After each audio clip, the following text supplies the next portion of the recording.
Mardi and a Voyage Thither by Herman Melville in 2 volumes.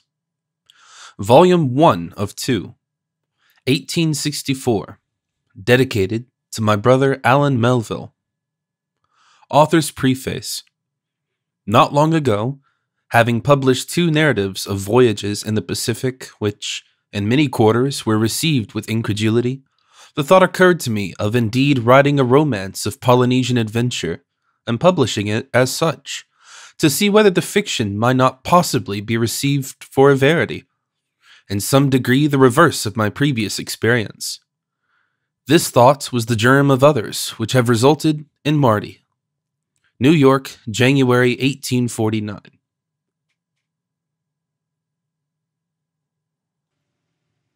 Publisher's Preface.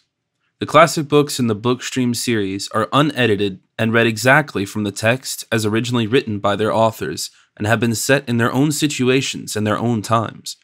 Therefore, some words and phrases may seem out of place or almost offensive today.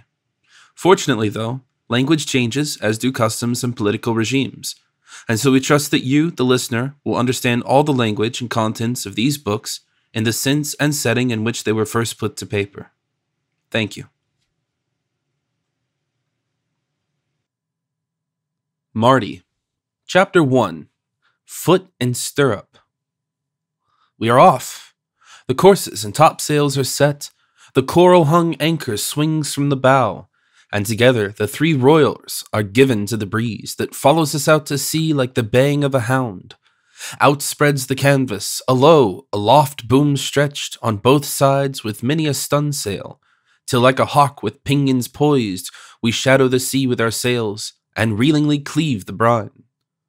But whence and whither wend ye, mariners? We sail from Ravavai, an island in the sea, not very far northward from the Tropic of Capricorn, nor very far westward from Pitcairn's Island, where the mutineers of the Bounty settled.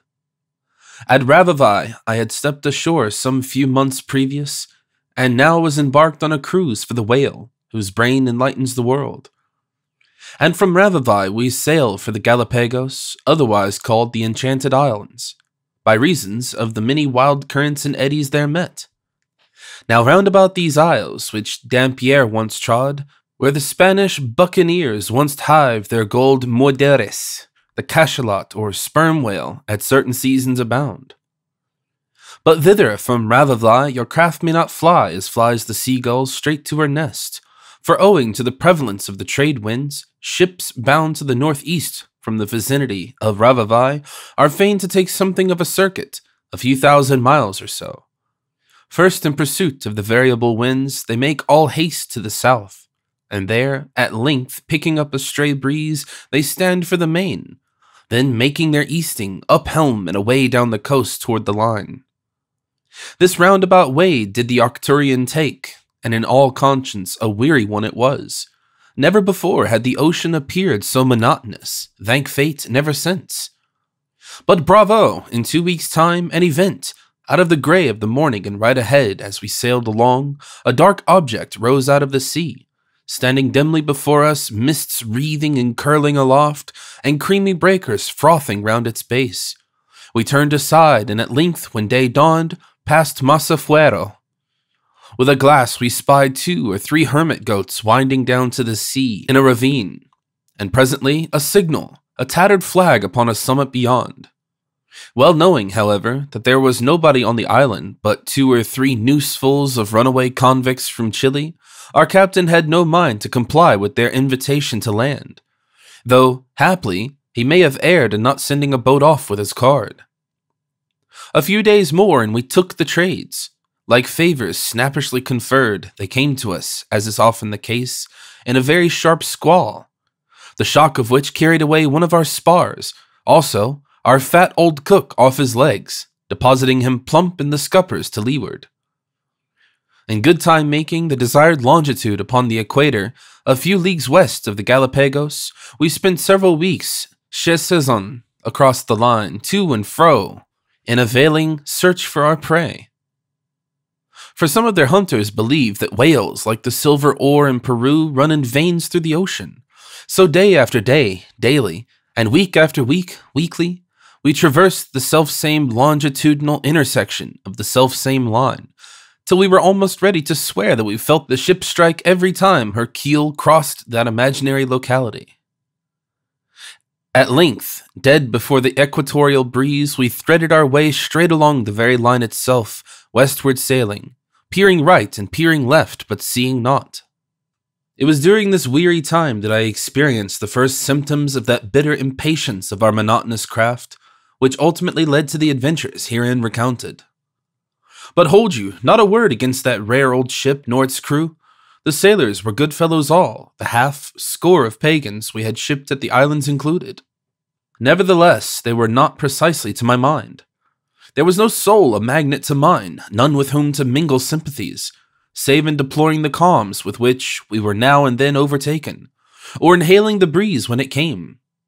Under other and livelier auspices, the tarry knaves might have developed qualities more attractive, had we sprung a leak, been stove by a whale, or been blessed with some despot of a captain, against whom to stir some spirited revolt. These shipmates of mine might have proved limber lads and men of mettle. But as it was, there was naught to strike fire from their steel. There were other things also, tending to make my lot on shipboard very hard to be borne. True, the skipper himself was a trump, stood upon no quarterdeck dignity, and had a tongue for a sailor. Let me do him justice, furthermore. He took a sort of fancy for me in particular, was sociable, nay, loquacious, when I happened to stand at the helm. But what of that? Could he talk sentiment or philosophy? Not a bit. His library was 8 inches by 4, Bowditch and Hamilton Moore. And what to me, thus pining for some old who could page me a quotation from Burton on Blue Devils, what to me indeed were flat repetitions of long-drawn yams and the everlasting stanzas of Black-Eyed Susan sung by our full forecastle choir? Staler than stale ale.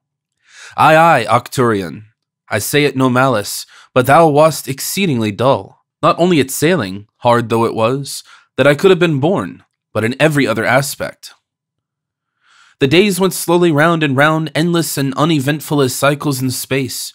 Time and timepieces, how many centuries did my hammock tell, as pendulum-like it swung to the ship's dull roll, and ticked the hours and ages.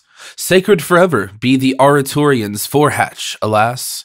Sea moss is over it now, and rusty forever the bolts that held together that old sea hearthstone about which we so often lounged. Nevertheless, ye lost and leaden hours, I will rail at ye while life lasts. Well, weeks, chronologically speaking, went by. Bill Marvel's stories were told over and over again till the beginning and end dovetailed into each other and were united for aye. Ned Ballard's songs were sung until the echoes lurked in the very tops and nested in the bunts of the sails. My poor patience was clean gone. But at last, after some time sailing due westward, we quitted the line in high disgust, having seen there no sign of a whale. But whither now? To the broiling coast of Papua, that region of sunstrokes, typhoons, and bitter pools after whales unattainable? Far worse. We were going, it seemed, to illustrate the Westonian theory concerning the damned and the comets, hurried from equinoctial heats to arctic frosts. To be short, with the true fickleness of his tribe, our skipper had abandoned all thought of the cachalot. In desperation, he was bent on bobbing for the right whale on the northwest coast in the Bay of Kamchatka. To the uninitiated in the business of whaling, my feelings at this juncture may perhaps be hard to understand, but this much let me say, that right whaling on the northwest coast in chill and dismal fogs, the sullen, inert monsters rafting the sea all round like Hart's forest on the Rhine, and submitting to the harpoon like half-stunned bullocks to the knife.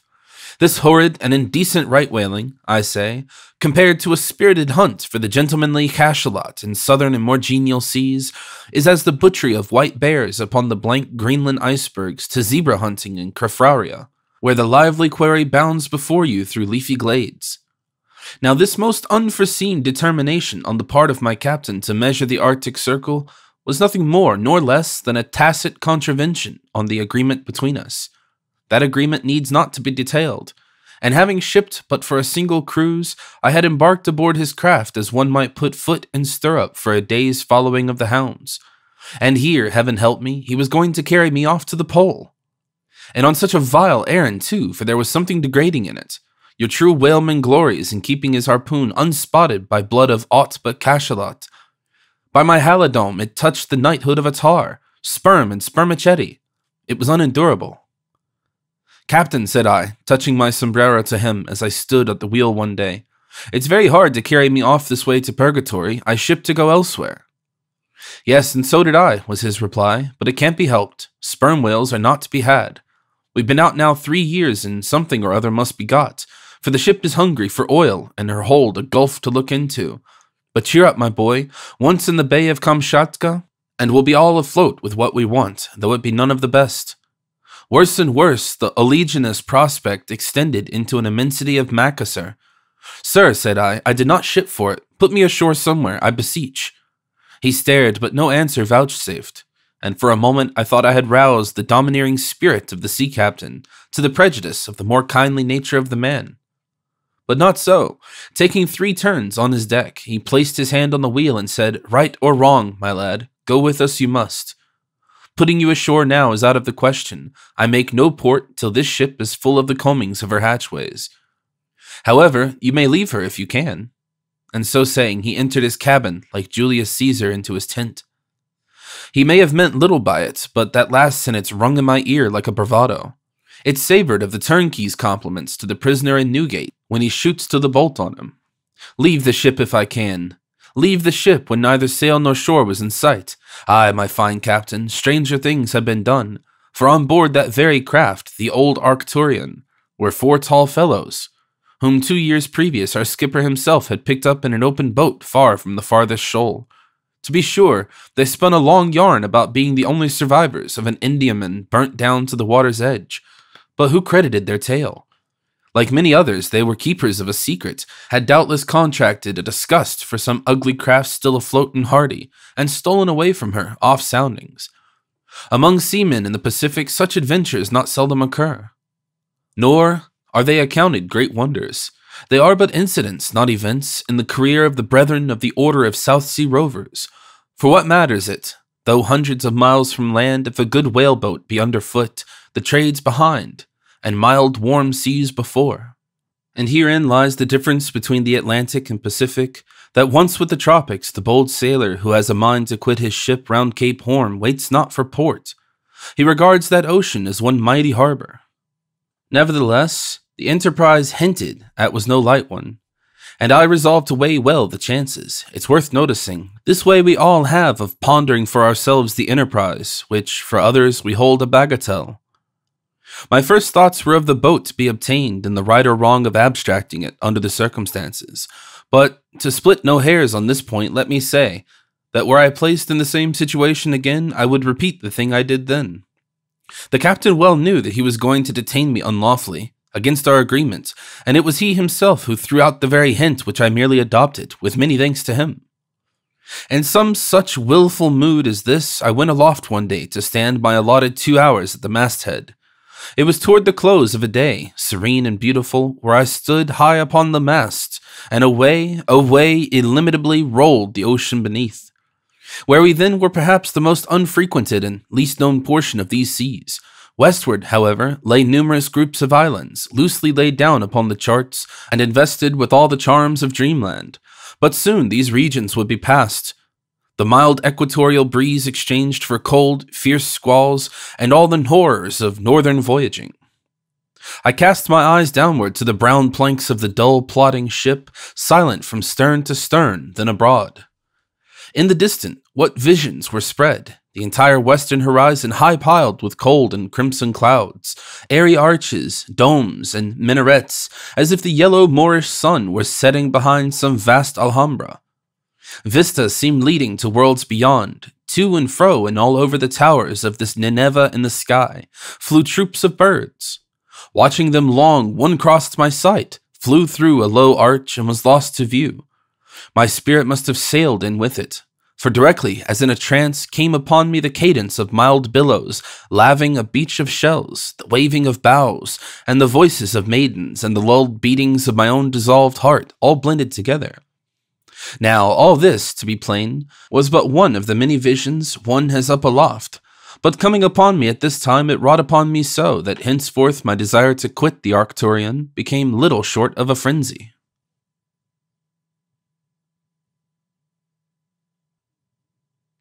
Chapter 2. A Calm. Next day there was a calm, which added not a little to my impatience of the ship, and furthermore, by certain nameless associations, revived in me my old impressions upon first witnessing, as a landsman, this phenomenon of the sea. Those impressions may merit a page. To a landsman, a calm is no joke. It not only revolutionizes his abdomen, but unsettles his mind, tempts him to recant his belief in the eternal fitness of things, in short, almost makes an infidel of him. At first he is taken by surprise, never having dreamt of a state of existence where existence itself seems suspended. He shakes himself in his coat to see whether it be empty or no. He closes his eyes to test the reality of the glassy expanse.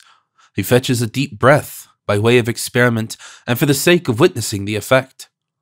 If a reader of books, priestly on necessity, occurs to him, and he believes in that old Sir Anthony Absolute to the very last chapter, his faith in Malta Brune, however, begins to fail, for the geography, which from boyhood he had implicitly confided in, always assured him that though expatiating all over the globe, the sea was at least margined by land, that over against America, for example, was Asia. But it is a calm, and he grows madly skeptical. To his alarmed fancy, parallels and meridians become emphatically what they are merely designated as being, imaginary lines drawn around the earth's surface. The log assures him that he is in such a place, but the log is a liar, for no place nor anything possessed of a local angularity is to be lighted upon in the watery waste. At length horrible doubts overtake him as to the captain's competency to navigate his ship. The ignoramus must have lost his way and drifted into the outer confines of creation, the region of the everlasting lull, introductory to a positive vacuity. Thoughts of eternity thicken. He begins to feel anxious concerning his soul. The stillness of the calm is awful. His voice begins to grow strange and portentous. He feels it in him that something is being swallowed too big for the esophagus. He keeps up a sort of involuntary interior humming in him, like a live beetle. His cranium is a dome full of reverberations. The hollows of his very bones are his whispering galleries. He is afraid to speak loud lest he be stunned, like the man in the bass drum. But more than all else is the consciousness of his utter helplessness. Succor or sympathy there is none. Penitence for embarking avails not. The final satisfaction of despairing may not be his with a relish. Vain the idea of idling out the calm. He may sleep if he can, or purposely delude himself into a crazy fancy that he is merely at leisure. All this he may compass, but he may not lounge. For to lounge is to be idle. To be idle implies an absence of anything to do, whereas there is a calm to be endured, enough to attend to, heaven knows. His physical organization, obviously intended for locomotion, becomes a fixture, for where the calm leaves him, and there he remains. Even his undoubted vested rights, comprised in his glorious liberty of volition, become as naught. For of what use? He wills to go, to get away from the calm, as ashore he would avoid the plague. But he cannot, and how foolish to revolve expedients. It is more hopeless than a bad marriage in a land where there is no doctor's commons. He has taken the ship to wife, for better or for worse, for calm or for gale, and she is not to be shuffled off. With yards akimbo, she says unto him scornfully, as the old beldam said to the little dwarf, "Help yourself." And all this, and more than this, is a calm.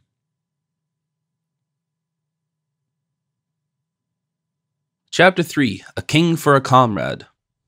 At the town I now write of, we must have something more than 60 degrees to the west of the Galapagos, and having attained a desirable longitude, we were standing northward for our Arctic destination, around us one wide sea. But due west, though distant 1,000 miles, stretched north and south an almost endless archipelago, here and there inhabited, but little known, and mostly unfrequented even by whalemen who go almost everywhere. Beginning at the southerly termination of this great change, it comprises the islands loosely known as Ellis's Group, then the Kingsmill Isles, then the Raddock and Mulgrave clusters. These islands had been represented to me as mostly of coral formation, low and fertile, and abounding in a variety of fruits.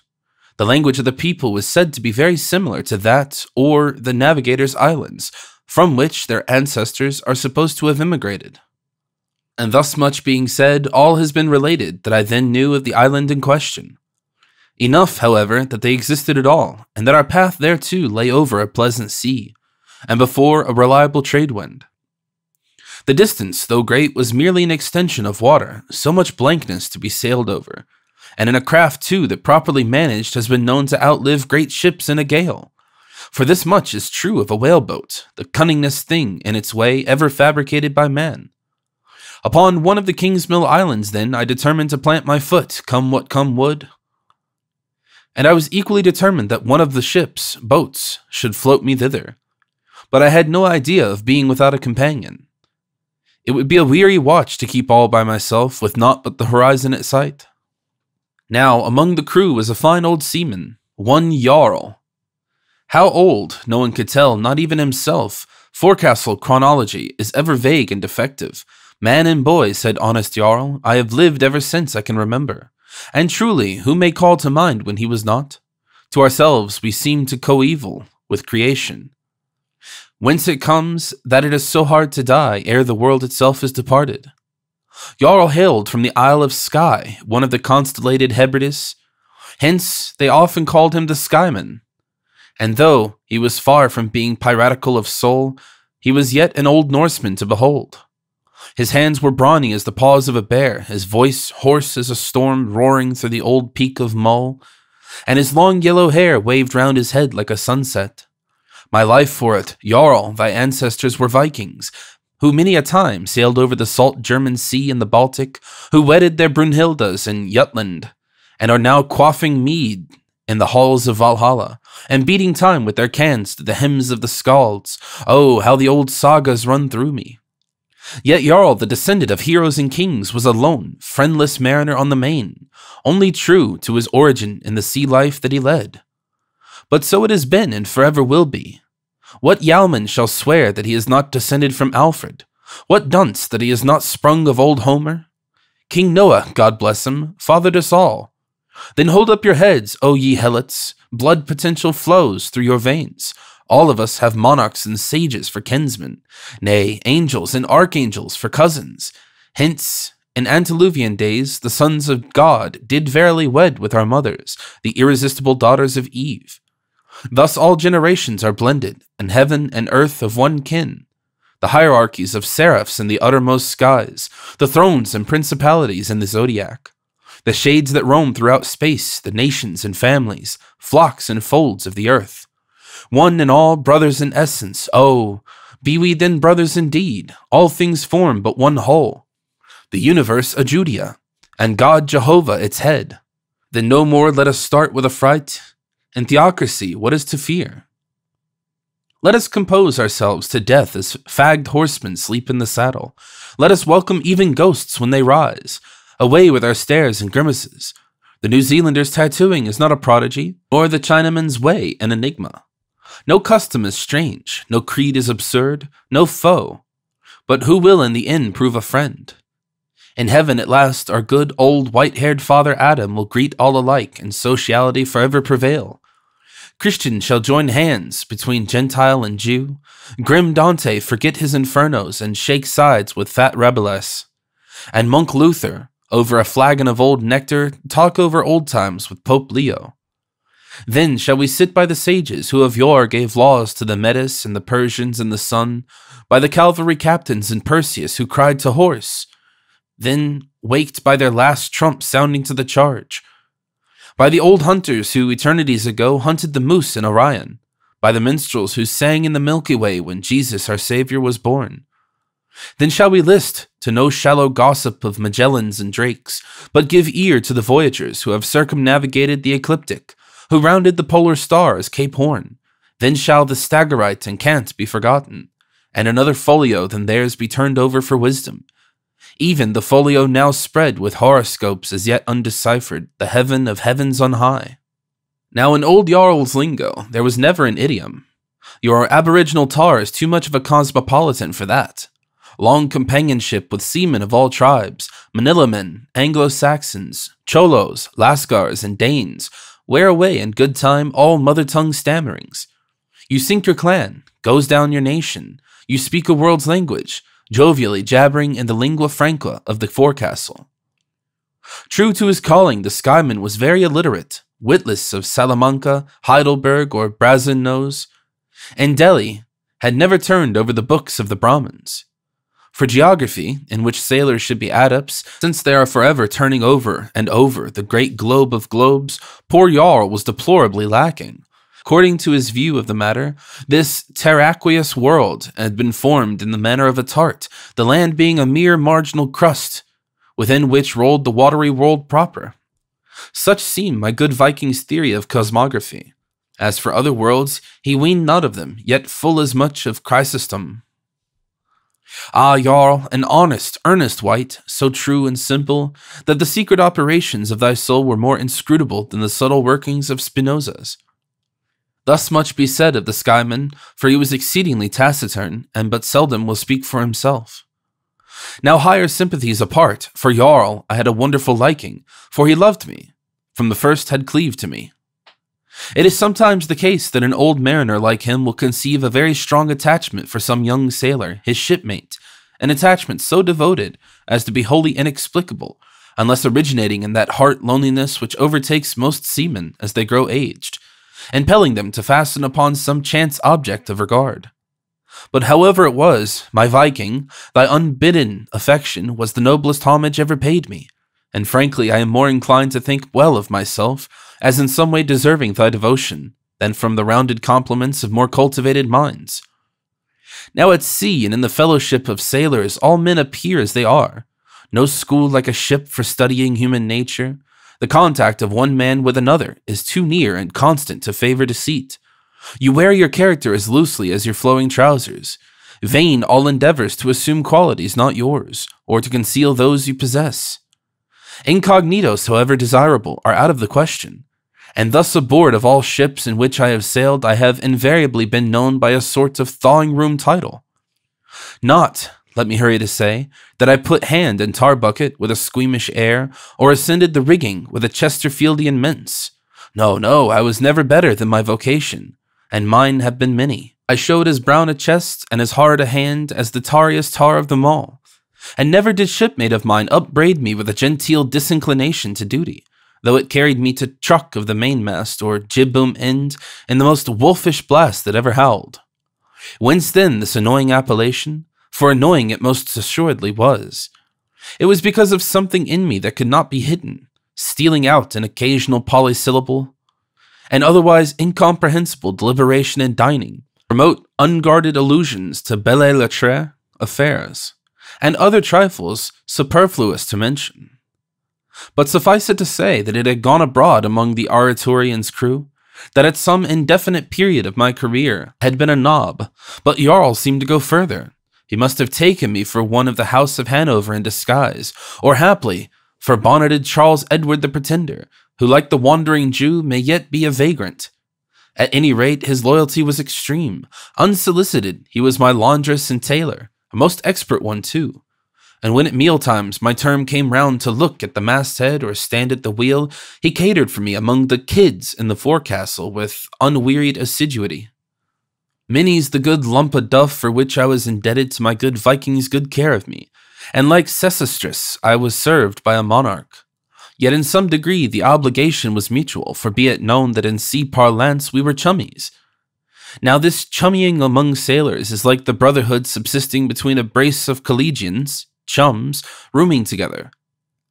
It is a Fidus Achates ship, a league of offense and defense, a co-partnership of chests and toilets, a bond of love and good feeling, and a mutual championship of the absent one. True, my nautical reminiscences remind me of sundry lazy, ne'er-do-well, unprofitable, and abominable chummies who at mealtimes were last at the kids when their unfortunate partners were high upon the spars, chummies who affected awkwardness at the needle and conscientious scruples about dabbling in the studs, so that chummy the simple was made to do all the work of the firm, while Chummy the cunning played the sleeping partner in his hammock. Out upon such chummies. But I appeal to thee, honest Jarl. If I was ever Chummy the cunning, Never mind if thou didst fabricate my tarpaulins, and with Samaritan charity bind up the rents, and pour needle and thread into the frightful gashes that agonized my hapless nether integuments, which thou callest ducts. Didst thou not expressly declare that all these things and more thou wouldst do for me, despite my own quaint thimble fashioned from the ivory tusk of a whale? Nay, could I even wrest from thy wilful hands my very shirt, when once thou hadst it steaming in an unsavory pickle in thy capacious vat, a decapitated cask? Full well thou knowest, Jarl, that these things are true, and I am bound to say it, to disclaim any lurking desire to reap advantage from thy great good nature. Now, my Viking for me, thought I, when I cast about for a comrade, and my Viking alone. Chapter 4. A Chat in the Clouds. The Skyman seemed so earnest and upright a seaman that, to tell the plain truth, in spite of his love for me, I had many misgivings as to his readiness to unite in an undertaking which apparently savored of a moral dereliction. But all things considered, I deemed my own resolution quite venile, and as for inducing another to join me, it seemed a precaution so indispensable as to outweigh all other considerations. Therefore I resolved freely to open my heart to him, for that special purpose, paying him a visit when, like some old albatross in the air, he happened to be perched at the foremast head, all by himself, on the lookout for whales never seen. Now this standing upon a bit of stick 100 feet aloft for hours at a time, swiftly sailing over the sea, is very much like crossing the channel in a balloon. Manfred-like, you talk to the clouds. You have a fellow feeling for the sun. And when Jarl and I got conversing up there, smoking our dwarfish dudines, any seagull passing by might have taken us for Messrs. Blanchard and Jeffreys, socially puffing their after-dinner Bagdads bound to Calais via heaven from Dover. Honest Jarl I acquainted withal, my conversation with the captain, the hint implied in his last words, my firm resolve to quit the ship in one of her boats, and the facility with which I thought the thing could be done. Then I threw out many inducements in the shape of pleasant anticipations of bearing right down before the wind upon the sunny isles under our lee. He listened attentively, but so long remained silent that I almost fancied there was something in Jarl which would prove too much for me and my eloquence. At last he very bluntly declared that the scheme was a crazy one. He had never known of such a thing but thrice before, and in every case the runaways had never afterwards been heard of. He entreated me to renounce my determination, not be a boy, pause and reflect, stick to the ship, and go home in her like a man. Verily, my Viking talked to me like my uncle. But to all this I turned a deaf ear, affirming that my mind was made up, and that as he refused to accompany me, and I fancied no one else for a comrade, I would go stark alone rather than not at all. Upon this, seeing my resolution immovable, he bluntly swore that he would follow me through thick and thin. Thanks, Jarl. Thou wert one of those devoted fellows who will wrestle hard to convince one loved of error, but failing, forthwith change their wrestling to a sympathetic hug. But now his elderly prudence came into play. Casting his eye over the boundless expanse below, he inquired how far off were the islands in question. 1,000 miles, and no less. With a fair trade breeze, then, and a boat sail, that is a good 12 days' passage, but calms and currents may make it a month, perhaps more. So saying, he shook his old head and his yellow hair streamed. But trying my best to chase away these misgivings, he at last gave them over. He assured me I might count upon him to his uttermost keel. My Viking secured, I felt more at ease, and thoughtfully considered how the enterprise might best be accomplished. There was no time to be lost. Every hour was carrying us farther and farther from the parallel most desirable for us to follow in our route to the westward. So with all possible dispatch, I matured my plans and communicated them to Jarl, who gave several old hints, having ulterior probabilities in view, which were not neglected. Strange to relate, it was not till my Viking, with a rueful face, reminded me of the fact that I bethought me of a circumstance somewhat alarming at the first blush. We must push off without chart or quadrant, though, as will shortly be seen, a compass was by no means out of the question. The chart, to be sure, I did not much so lay to heart, but a quadrant was more than desirable. Still, it was by no means indispensable. For this reason, when we started, our latitude would be exactly known, and whether, on our voyage westward, we drifted north or south therefrom, We could not by any possibility get so far out of our reckoning as to fail in striking some one of the many long chain of islands, which, for many degrees on both sides of the equator, stretched right across our track. For much the same reason, it mattered little whether on our passage we daily knew our longitude, for no known land lay between us and the place we desired to reach. So what could be plainer than this? That if westward we patiently held on our way, we must eventually achieve our destination? As for intervening shoals or reefs, if there were any, they intimidated us not. In a boat they drew but a few inches of water, but an indifferent lookout would prelude all danger on that score. At all events, the thing seemed feasible enough, notwithstanding old Jarl's superstitious reverence for nautical instruments, and the philosophical objections which might have been urged by a pedantic disciple of Mercator. Very often, as the old maxim goes, the simplest things are the most startling, and that too from their very simplicity. So cherish no alarms, if thus we address the setting sun. Be thou, old pilot, our guide.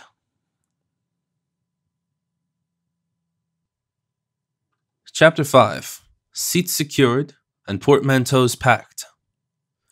But thoughts of sextants and quadrants were the least of our cares. Right from under the very arches of the eyebrows of 30 men, captain, mates, and crew, a boat was to be abstracted, they knowing nothing of the event until all knowledge would prove unavailing. Hark ye! At sea the boats of a South Sea man, generally 4 in number, spare ones omitted, are suspended by tackles, hooked above to curved timbers called davits, vertically fixed to the ship's sides. Now, no fair one with golden locks is more assiduously waited upon, or more delicately handled by her tire women, than the slender whaleboat by her crew. And out of its element, it seems fragile enough to justify the utmost solicitude. For truly, like a fine lady, the fine whaleboat is most delicate when idle, though little coy at a pinch. Besides the davits, the following supports are provided. 2 small cranes are swung under the keel, on which the latter rests, preventing the settling of the boat's middle, while hanging suspended by the bow and stern. A broad, braided hempen band, usually worked in a tasteful pattern, is also passed round both gunwales and secured to the ship's bulwarks, firmly lashes the craft to its place. Being elevated above the ship's rail, the boats are in plain sight from all parts of the deck. Now one of these boats was to be made away with.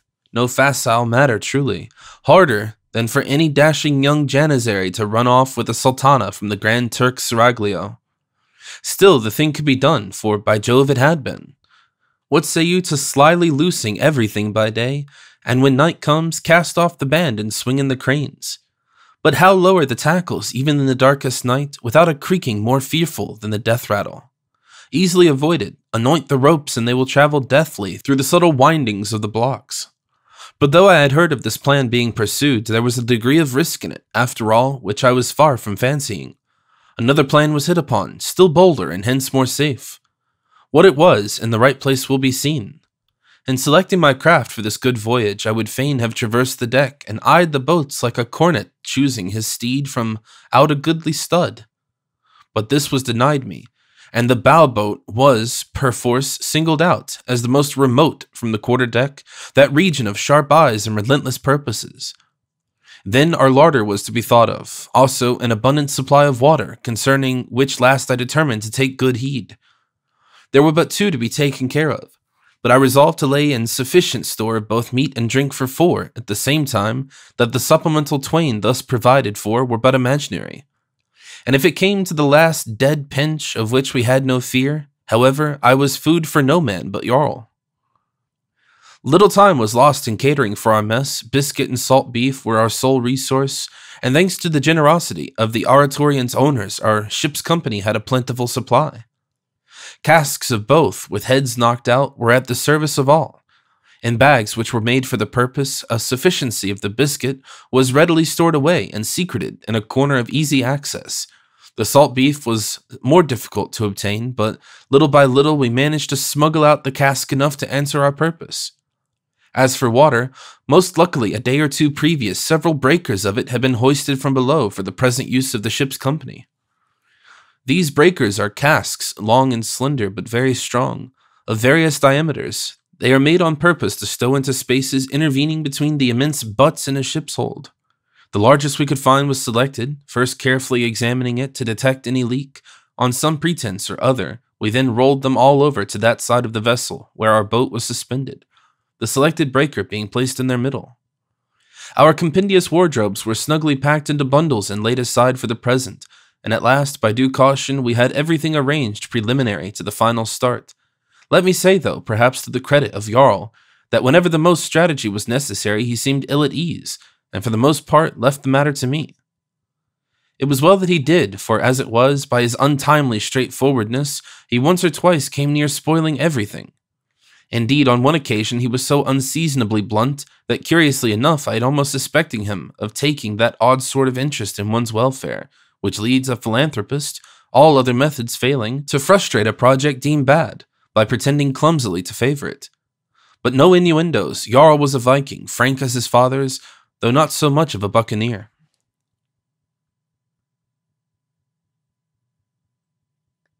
Chapter 6. 8 Bells. The moon must be monstrous coy, or some things fall out opportunely, or else almanacs are consulted by nocturnal adventurers. But so it is that when Cynthia shows a round and chubby disk, few daring deeds are done, though true it may be that of moonlight nights. Jewelers' caskets and maidens' hearts have been burglariously broken into and rifled, for aught Copernicus can tell.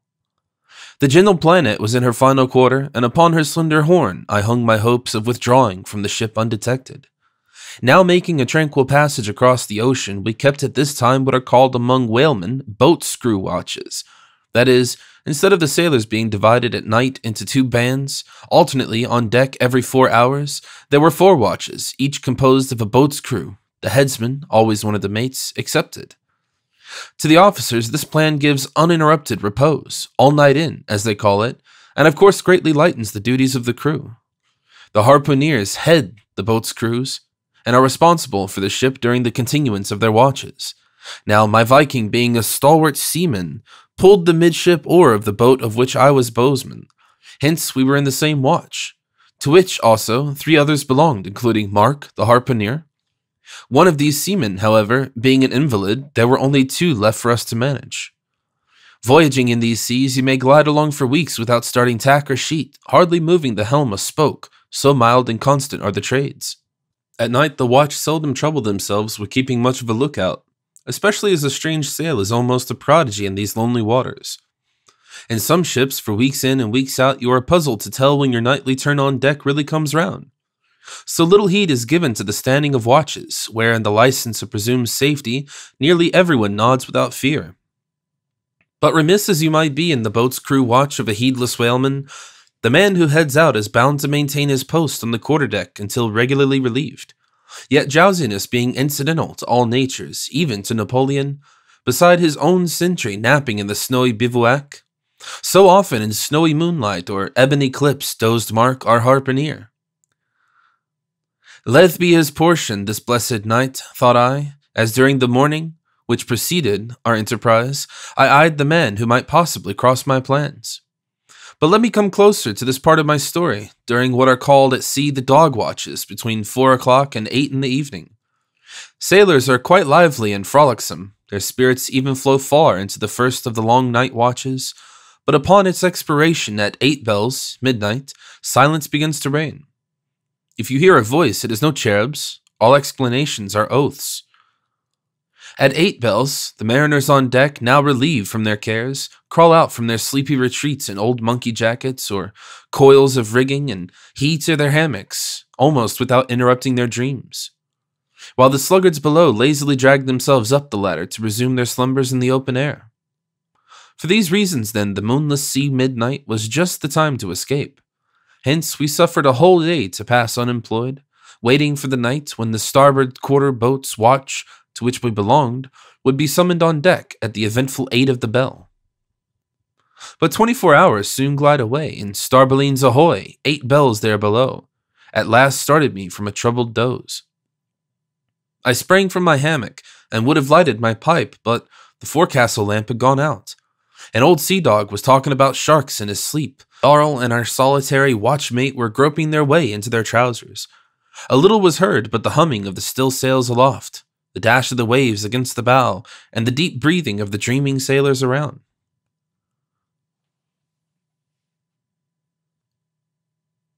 Chapter 7. A Pause. Good old Arcturian, maternal craft that rocked me so often in thy heart of oak, I grieve to tell how I deserted thee on the broad deep, so far from home with such a motley crew, so many islanders, whose heathen babble echoing through thy Christian hull must have grated harshly on every car line. Old ship, where sails thy lone ghost now? For of the stout Arcturia no word was ever heard from the dark hour we pushed from her fated planks. And what time of tempest, to what seagull's scream the drowning eddies did their work, knows no mortal man. Sunk she silently, helplessly into the calm depths of that summer sea, assassinated by the ruthless blade of the swordfish? Such things have been. Or was hers a better fate, stricken down while gallantly battling with the blast, her storm sails set, helm manned, and every sailor at his post as sunk the Hornet, her men at quarters in some distant gale? But surmises are idle. A very old craft she may have foundered, or laid her bones upon some treacherous reef. But as with many a rover, her fate is a mystery. Pray heaven the spirit of that lost vessel roaming abroad through the troubled mists of midnight gales, as old mariners believe of missing ships, may never haunt my future path upon the waves. Peacefully may she rest at the bottom of the sea, and sweetly sleep my shipmates in the lowest watery zone, where prowling sharks come not, nor billows roll. By quitting the Arcturian when we did, Jarl and I unconsciously eluded a sailor's grave. We hear of providential deliverances. Was this one? But life is sweet to all, death comes as hard.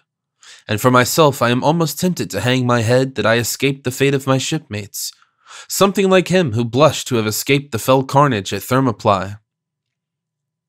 Though I cannot repress a shudder when I think of that old ship's end, it is impossible for me so much as to imagine that our deserting her could have been in any way instrumental in her loss. Nevertheless, I would to heaven the Arcturian still floated, that it was given me once more to tread her familiar decks.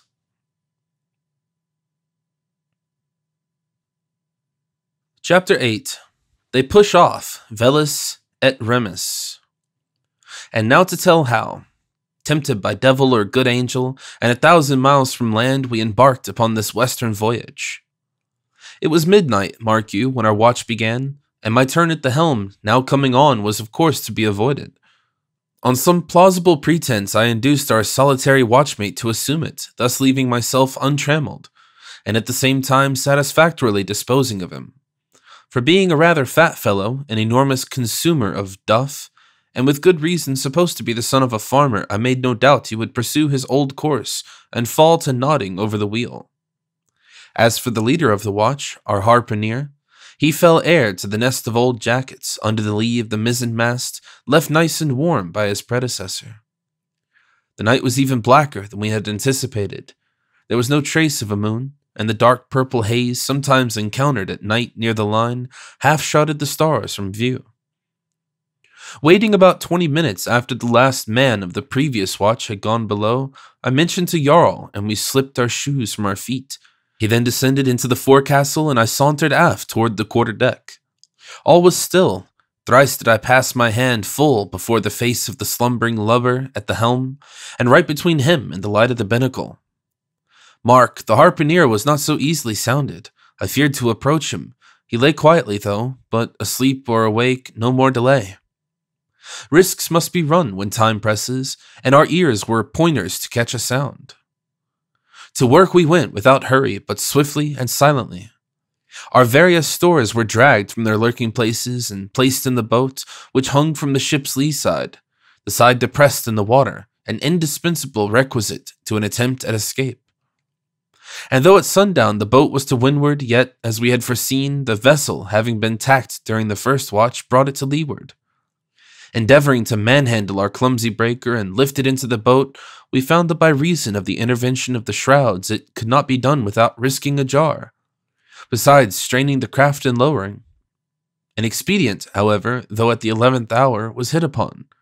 Fastening a long rope to the breaker, which was perfectly tight, we cautiously dropped it overboard, paying out enough line to ensure its towing astern of the ship, so as not to strike against the copper. The other end of the line we secured to the boat's stern. Fortunately, this was the last thing to be done, for the breaker, acting as a clog to the vessel's way in the water, so affected her steering as to fling her perceptibly into the wind. And by causing the helm to work, this must soon rouse the lubber there stationed, if not already awake. But our dropping overboard the breaker greatly aided us in this respect. It diminished the ship's headway, which, owing to the light breeze, had not been very great at any time during the night. Had it been so, all hope of escaping without first arresting the vessel's progress would have been a little short of madness.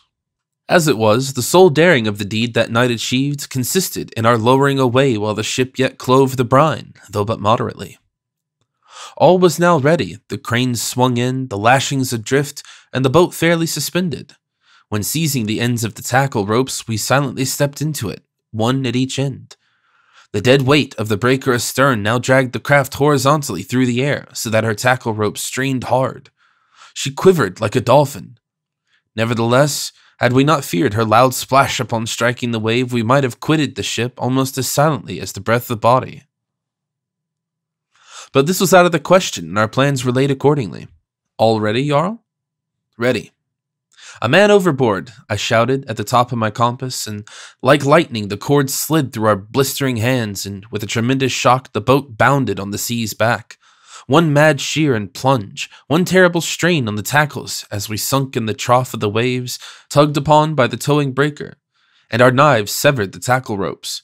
We hazarded not unhooking the blocks, our oars were out, and the good boat headed round with prow to leeward. Man overboard was now shouted from stem to stern, and directly we heard the confused tramping and shouting of the sailors as they rushed from their dreams into the almost inscrutable darkness. Man overboard! Man overboard! My heart smote me as the human cry of horror came out of the black vaulted night. Down helm was soon heard for the chief mate. Back the main yard, quick to the boats. How's this? One down already? Well done. Hold on then, those other boats. Meanwhile, several seamen were shouting as they strained at the braces. Cut all, lower away, impatiently cried the sailors, who already had leaped into the boats. Heave the ship to and hold fast everything, cried the captain, apparently just springing to the deck. One boat's enough, steward. Show a light there from the mizzen-top. Boat ahoy! Have you got that, man? No reply. The voice came out of a cloud, the ship dimly showing like a ghost. We had desisted from rowing, and hand over hand were now hauling in upon the rope attached to the breaker, which we soon lifted into the boat, and instantly resuming our oars. Pull, men, and save him! Again shouted the captain. Aye, sir, answered Jarl instinctively, pulling as hard as ever as we can, sir. And pull we did, till nothing could be heard from the ship but a confused tumult, and ever and anon the hoarse shout of the captain, too distant to be understood. We now set our sail to the light air, and right into the darkness, and dead to leeward we rowed and sailed till morning dawned.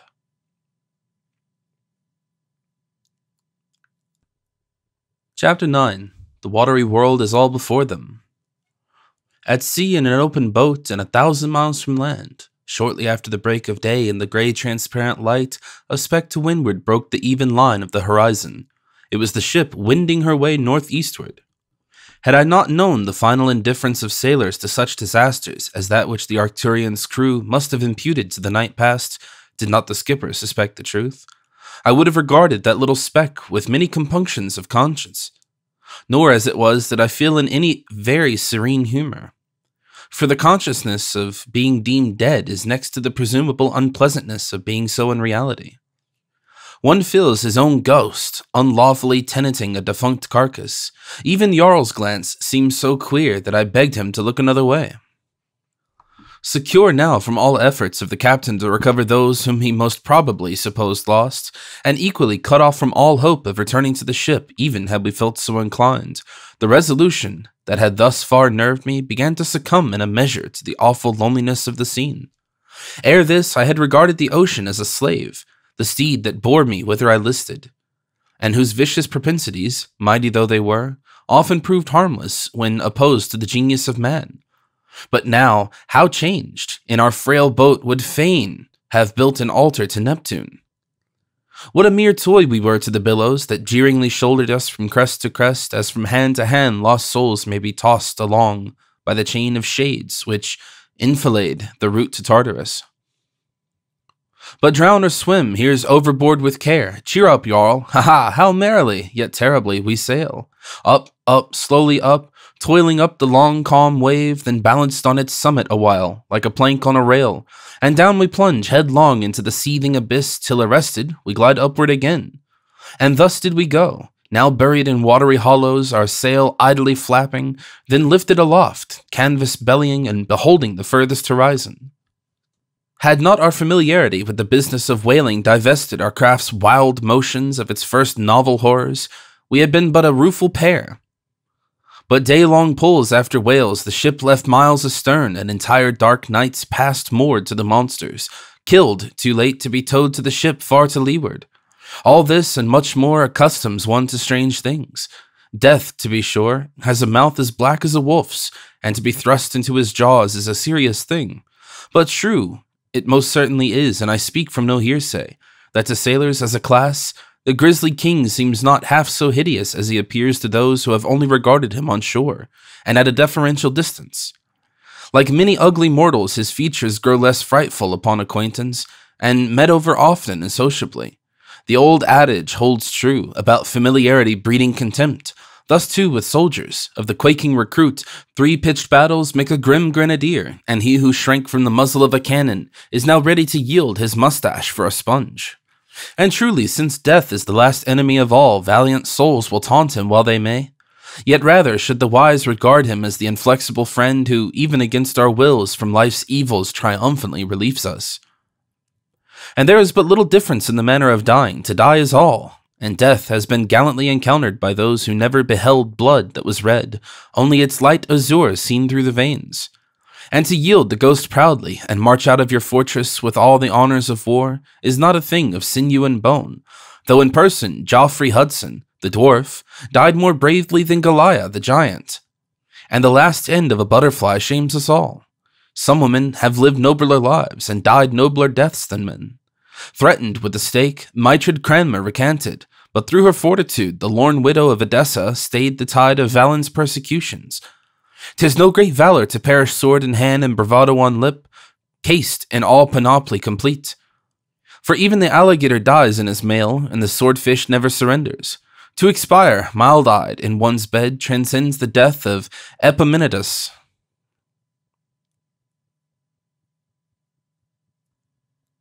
Chapter 10. They arrange their canopies and lounges and try to make things comfortable. Our little craft was soon in good order. From the spare rigging brought along, we made shrouds to the mast and converted the boat into a handy boom for the jib. Going large before the wind, we set this sail wing and wing with the mainsail. The latter, in accordance with the customary rig of whaleboats, was worked with a sprit and sheet. It could be furled or set in an instant. The bags of bread we stowed away in the covered space about the loggerhead, useless appurtenance now, and therefore removed. At night, Jarl used it for a pillow, saying that when the boat rolled it gave easy play to his head. The precious breaker we lashed firmly amidships, thereby improving our sailing. Now previous to leaving the ship, we had seen to it well that our craft was supplied with all those equipments with which, by the regulations of the fishery, a whaleboat is constantly provided, night and day, afloat or suspended. Hanging along our gunwales inside were 6 harpoons, 3 lances, and a blubber spade, all keen as razors and sheathed with leather. Besides these, we had 3 wifes, a couple of 2-gallon water kegs, several bailers, the boat hatchet for cutting the whale line, 2 auxiliary knives for the like purpose, and several minor articles, also employed in hunting the Leviathan. The line and line tub, however, were on shipboard. And here it may be mentioned that to prevent the strain upon the boat when suspended to the ship's side, the heavy whale line, over 200 fathoms in length and something more than an inch in diameter, when not in use is kept on shipboard, coiled away like an endless snake in its tub. But this tub is always in readiness to be launched into the boat. Now, having no use for the line belonging to your craft, we had purposely left it behind. But well had we marked that by far the most important item of a whaleboat's furniture was snugly secured in its place. This was the watertight keg. At both ends firmly headed, containing a small compass, tinderbox and flint, candles, and a score or 2 of biscuit. This keg is an invariable precaution against what so frequently occurs in pursuing the sperm whale. Prolonged absence from the ship, losing sight of her, or never seeing her more till years after you reach home again. And this same keg of ours seemed coopered upon life and death, at least so seemed it to honest Jarl. No sooner had we got clear from the Arcturian than dropping his oar for an instant he clutched at it in the dark. And when day at last came, we knocked out the head of the keg with the little hammer and chisel always attached to it for that purpose, and we removed the compass that glistened to us like a human eye. Then, filling up the vacancy with biscuit, we again made all tight, driving down the hoops until they would budge no more. At first we puzzled to fix our compass, but at last the Skyman outknife, and cutting a round hole in the aftermost thwart or seat of the boat, there inserted the little brass case containing the needle. Over the stern of the boat, with some old canvas which my Viking's forethought had provided, we spread a rude sort of awning, or rather counterpane. This, however, proved but little or no protection from the glare of the sun, for the management of the mainsail forbade any considerable elevation of the shelter.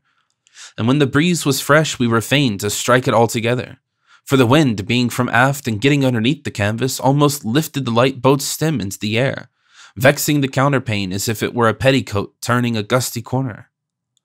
But when a mere breath rippled the sea and the sun was fiery hot, it was most pleasant to lounge in this shady asylum. It was like being transferred from the roast to cool in the cupboard, and Jarl, much the toughest fowl of the two, out of an abundant kindness for his comrade, during the day voluntarily remained exposed at the helm, almost 2 hours to my 1. No ladylike scruples had he, the old Viking, about marrying his complexion, which was already more than bronzed. Over the ordinary tanning of the sailor he seemed masked by a visor of Japanning, dotted all over with freckles, so intensely yellow and symmetrically circular, that they almost seemed scorched there by a burning glass. In the tragico-comico moods which at times overtook me, I used to look down upon the brown skyman with humorous complacency. If we fall in with cannibals, thought I, then, ready-roasted Norseman that thou art, shall I survive to mourn thee, at least during the period I revolve upon the spit? But of such a fate, it needs hardly be said, we had no apprehension.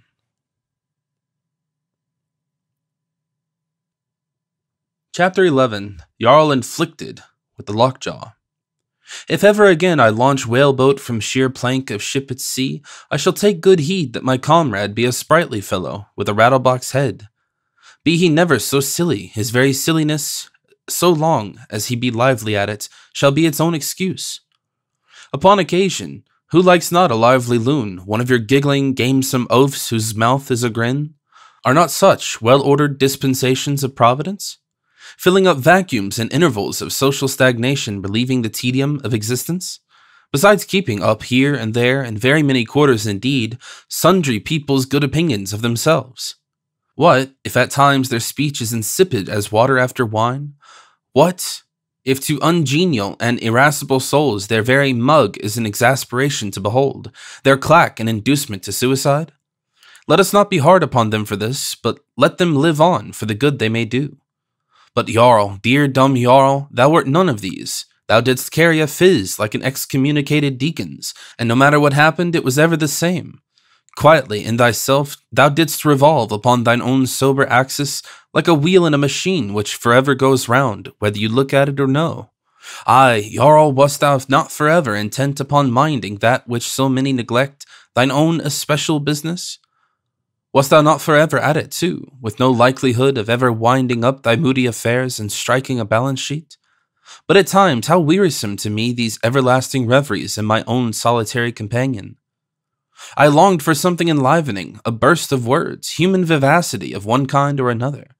After in vain essaying to get something of this sort out of Jarl, I tried it all by myself, playing upon my body as upon an instrument, singing, hallooing, and making empty gestures, till my Viking stared hard, and I myself paused to consider whether I had run crazy or no. But how account for the Skyman's gravity? Surely it was based upon no philosophic taciturnity. He was nothing of an idealist, an aerial architect, a constructor of flying buttresses. It was inconceivable that his reveries were Manfred-like and exalted, reminiscent of unutterable deeds. Too mysterious even to be indicated by the remotest of hints, suppositions all out of the question. His ruminations were a riddle. I asked him anxiously whether, in any part of the world, Savannah, Surat, or Archangel, he had ever a wife to think of, or children, that he carried so lengthy a fizz. Nowhere neither. Therefore, as by his own confession he had nothing to think of but himself, and there was little but honesty in him, having which, by the way, he may be thought full to the brim, what could I fall back upon but my original theory, namely, that in repose his intellect stepped out, and left his body to itself.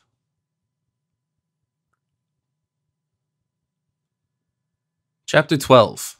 More about being in an open boat.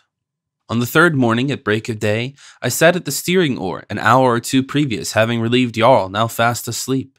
Somehow and suddenly a sense of peril so intense came over me that it could hardly have been aggravated by the completest solitude.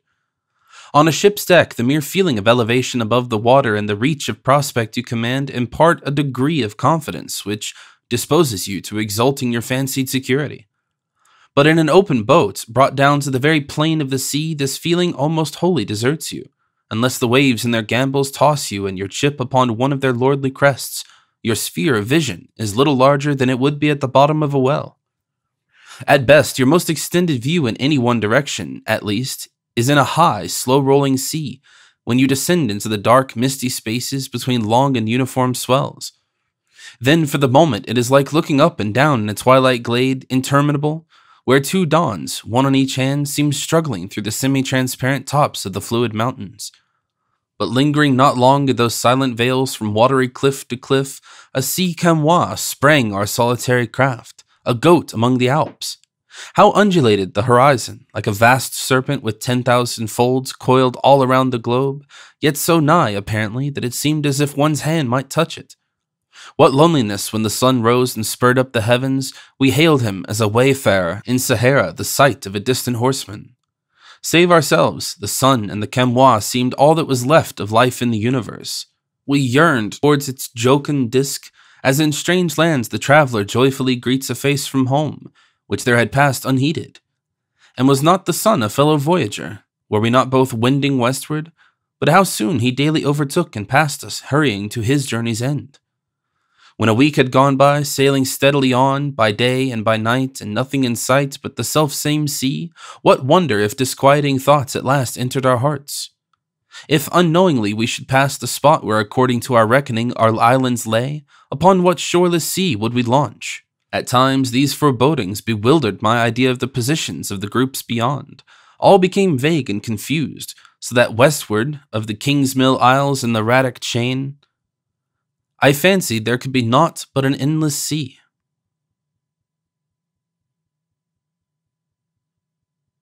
Chapter 13. Of the Condratterigi and other uncouth hordes infesting the South Seas. At intervals in our lonely voyage, there were sights which diversified the scene, especially when the constellation Pisces was in the ascendant. Its famous botanizing, they say in Arkansas, boundless prairies, I commend the student of ichthyology to an open boat in the ocean moors of the Pacific.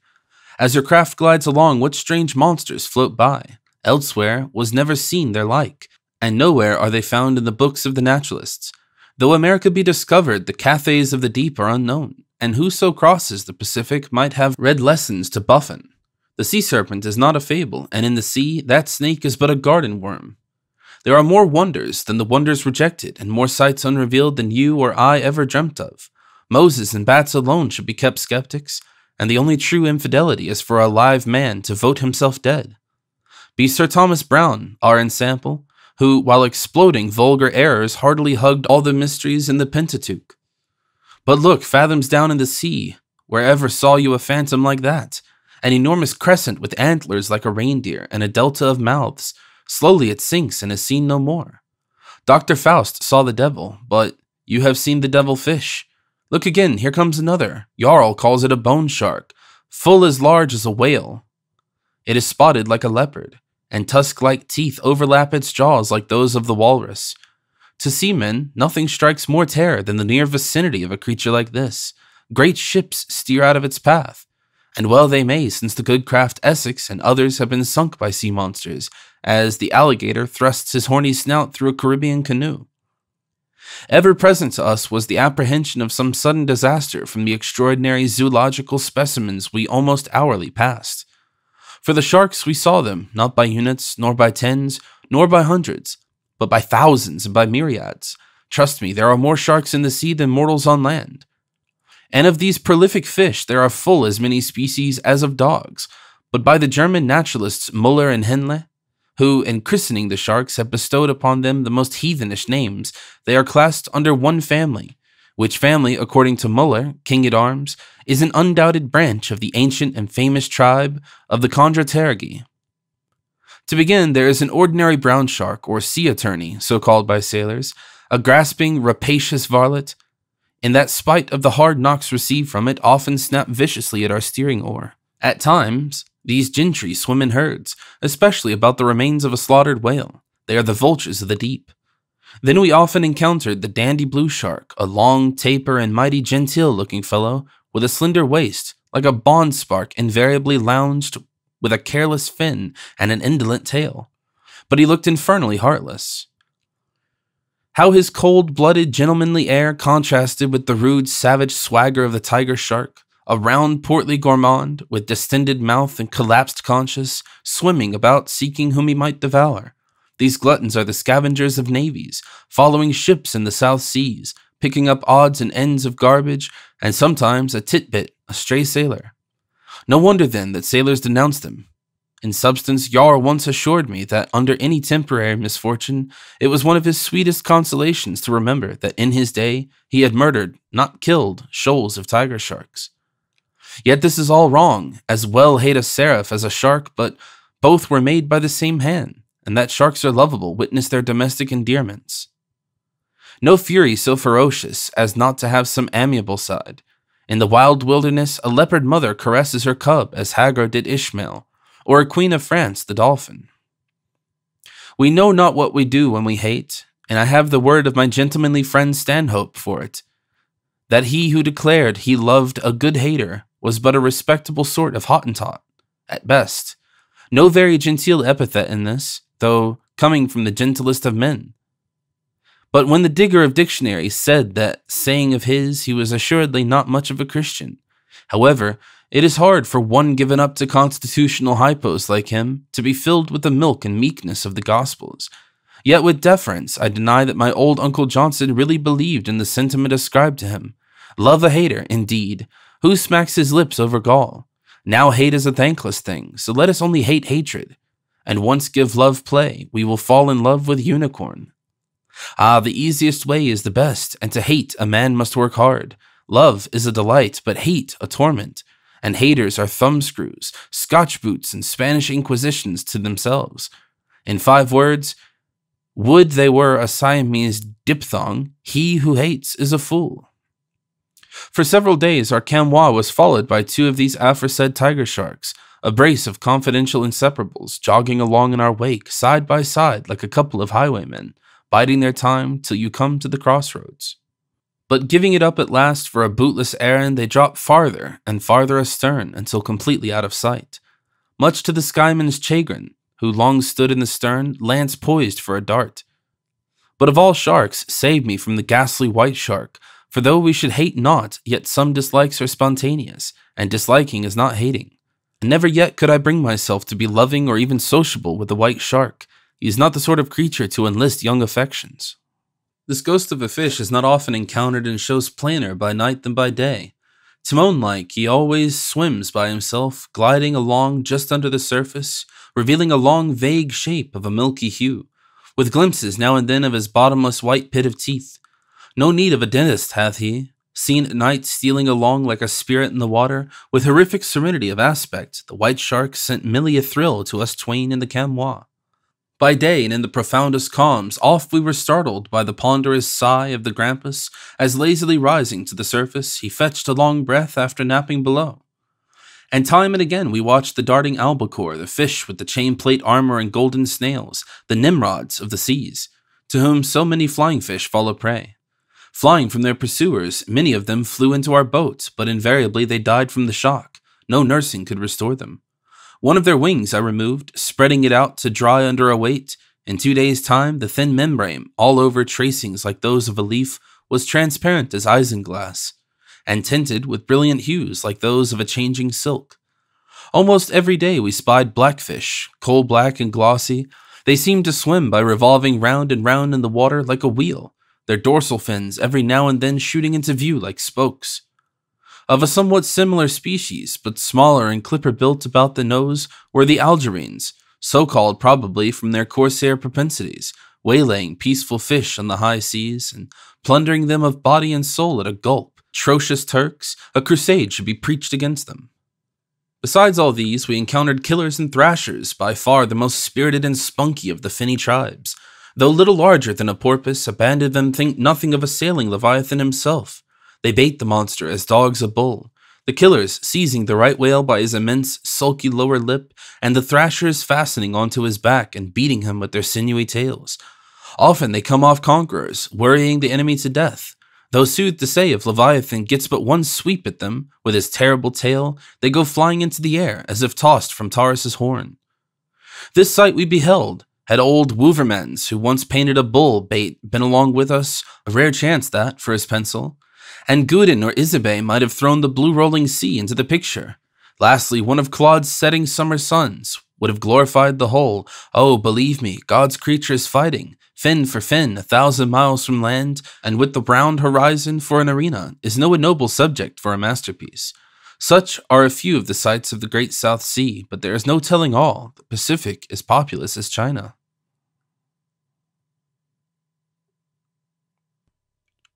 Chapter 14. Jarl's Misgivings.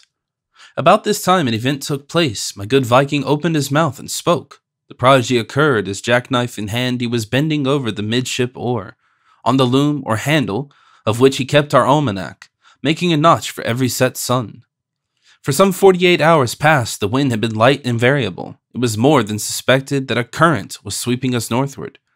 And now, marking these things, Jarl threw out the thought that the more wind and the less current, the better. And if a long calm came on, which there was some prospect, we had better take to our oars. Take to our oars, as if we were crossing a ferry and no ocean leagues to traverse. The idea indirectly suggested all possible horrors, to be rid of them forthwith. I proceeded to dole out our morning meal, for to make away with such things, there is nothing better than bolting something down on top of them. Albeit oft repeated, the plan is very apt to beget dyspepsia, and the dyspepsia the blues. And what of our store provisions? So far as enough to eat was concerned, we felt not the slightest apprehension, our supplies proving more abundant than we had anticipated. But curious to tell, we felt but little inclination for food. It was water, bright water, cool, sparkling water alone that we craved. And of this, also, our store at first seemed ample. But as our voyage lengthened and breezes blew faint and calms fell fast, the idea of being deprived of the precious fluid grew into something little short of a monomania, especially with Jarl. Every hour or two, with the hammer and chisel belonging to the tinderbox keg, he tinkered away at the invaluable breaker, driving down the hoops till, in his over-solicitude, he thought he would burst them outright. Now the breaker lay on its bilge in the middle of the boat, where more or less sea-water always collected. And ever and anon, dipping his finger therein, my Viking was troubled with the thought that the sea-water tasted less brackish than that alongside. Of course, the breaker must be leaking, so he would turn it over till its wet side came uppermost, when it would quickly become dry as a bone. But now with his knife he would gently probe the joints of the staves, shake his head, look up, look down, taste of the water in the bottom of the boat, then that of the sea, then lift one end of the beaker, going through every test of leakage he could dream of. Nor was he ever fully satisfied that the breaker was in all respects sound, but in reality it was tight as the drumheads that beat at Cerro Gordo. Oh, Jarl, to me in the boat's quiet stern, steering and philosophizing at one time, and the same, thou and thy breaker, were a study. Besides the breaker we had full of water the 2 boat kegs previously alluded to. These were first used. We drank from them by their leaden spouts so many swallows 3 times in a day, having no other means of measuring an allowance. But when we came to the breaker, which had only a bunghole, though a very large one, dog-like, it was so many laps apiece, jealousy counted by the observer. This plan, however, was only good for a single day, the water then getting beyond the reach of the tongue. We therefore daily poured from the breaker into one of the kegs and drank from its spout. But to obviate the absorption inseparable from decanting, we at last hit upon something better. My comrade's shoe, which deprived of its quarters, narrowed at the heel, and diligently rinsed out in the sea, was converted into a handy but rather limber ladle. This we kept suspended in the bunghole of the breaker, that it might never twice absorb the water. Now pewter imparts flavor to ale, A meerschaum bowl, the same to the tobacco of Smyrna, and goggle-green glasses are deemed indispensable to the bibbing of Hawk. What then shall be said of a leathern goblet for water? Try it, ye mariners who list. One morning, taking his wonted draught, Jarl fished up in his ladle a deceased insect, something like a daddy longlegs, only more corpulent. Its fate? A sea toss? Believe it or not, with all those precious drops clinging to its lengthy legs, it was held over the ladle until the last globule dribbled. And even then, being moist, honest Jarl was but loth to drop it overboard. For our larder, we could not endure the salt beef. It was raw as a live Abyssinian steak, and salt as krakow. Besides, the Fiji simile would not have held good in respect to it. It was far from being tender as a dead man. The biscuit only could we eat, not to be wondered at, for even on shipboard, seamen in the tropics are but sparing feeders. And here let not a suggestion be omitted, most valuable to any future castaway or sail away, as the case may be. Eat not your biscuit dry, but dip it in the sea, which makes it more bulky and palatable. During mealtimes, it was soak and sip with Jarl and me, one on each side of the chamois, dipping our biscuit into the brine. This plan obviated finger glasses at the conclusion of our repast. Upon the whole, dwelling upon the water is not so bad after all. The Chinese are no fools, and the operation of making your toilet, how handy to float in your ewer.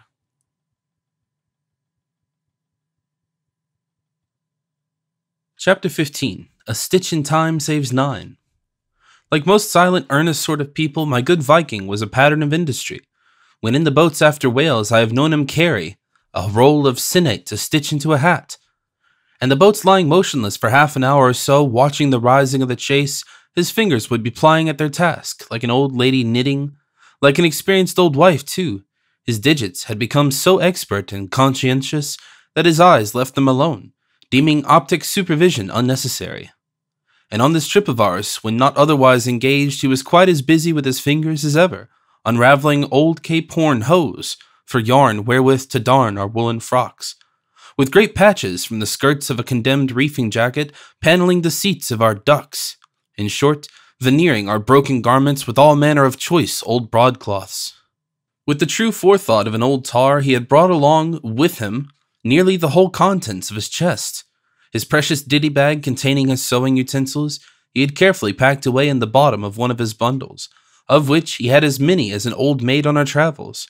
In truth, an old salt is very much an old maid, though strictly speaking, far from deserving that misdeemed appellative. Better be an old maid, a woman with herself for a husband, than the wife of a fool. And Solomon more than hints that all men are fools, and every wise man knows himself to be one. When playing the seamstress, Jarl's favorite perch was the triangular little platform in the bow, which being the driest and most elevated part of the boat, was best adapted to his purpose. Here, for hours and hours together, the honest old tailor would sit darning and sewing away, heedless of the wide ocean around, while forever his slouched Guayaquil hat kept bobbing up and down against the horizon before us. It was a most solemn avocation with him.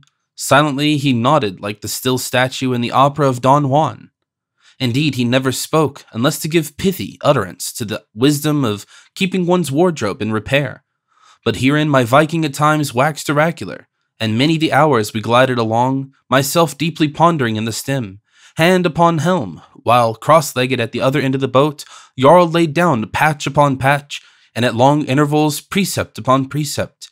Here several saws, and there innumerable stitches.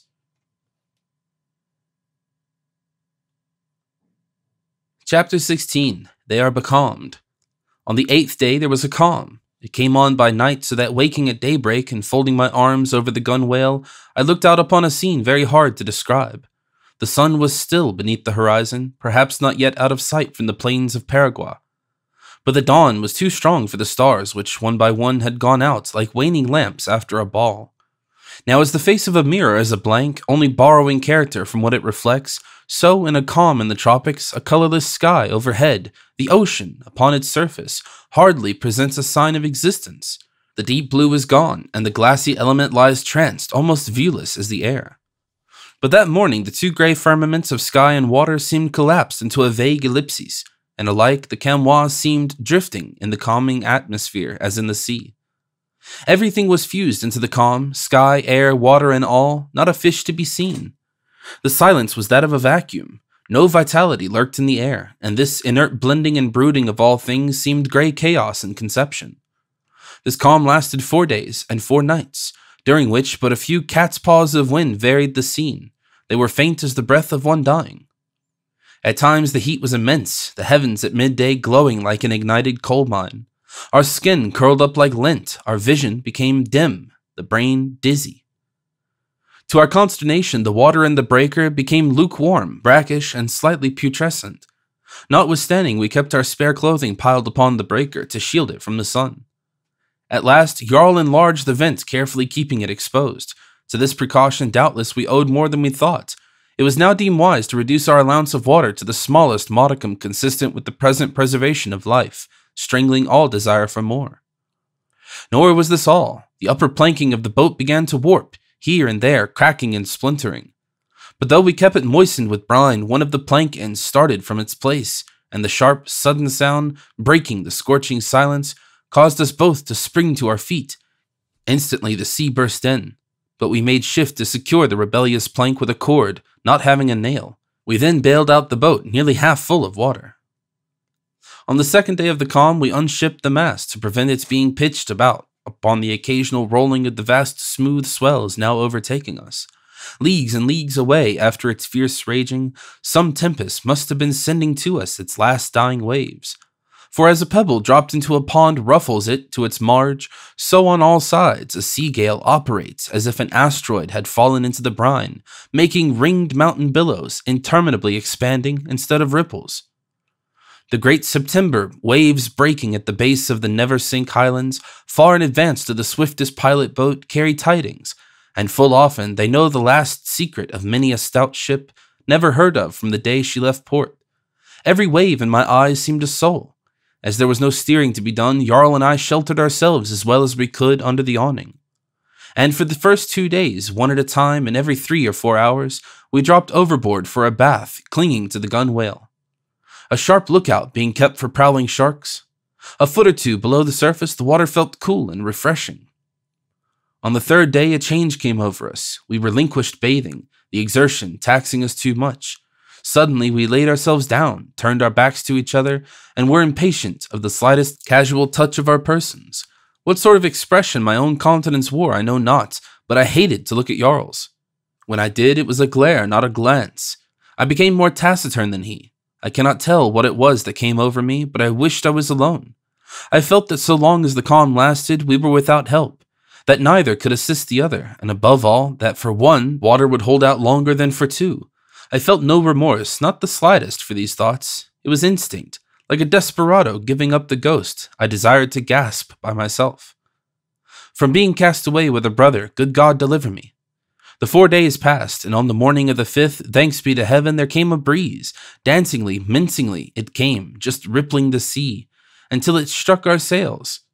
Previously, set at the very first token of its advance. At length it slightly freshened, and our poor Camois seemed raised from the dead. Beyond expression delightful, once more, we heard the low humming of the sea under our bow, as our boat, like a bird, went singing on its way.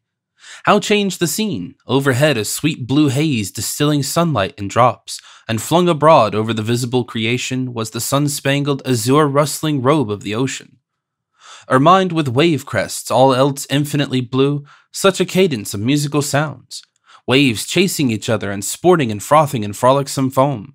Painted fish rippling past and anon the noise of wings as sea-fowls flew by.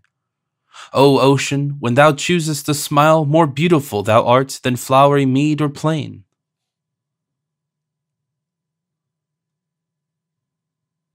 Chapter 17. In high spirits they push on for the terra incognita. There were now 14 notches on the loom of the Skyman's oar, so many days since we had pushed from the 4 chains of the Arcturian. But as yet no floating bow, no tern, noddy, nor reef bird to denote our proximity to land.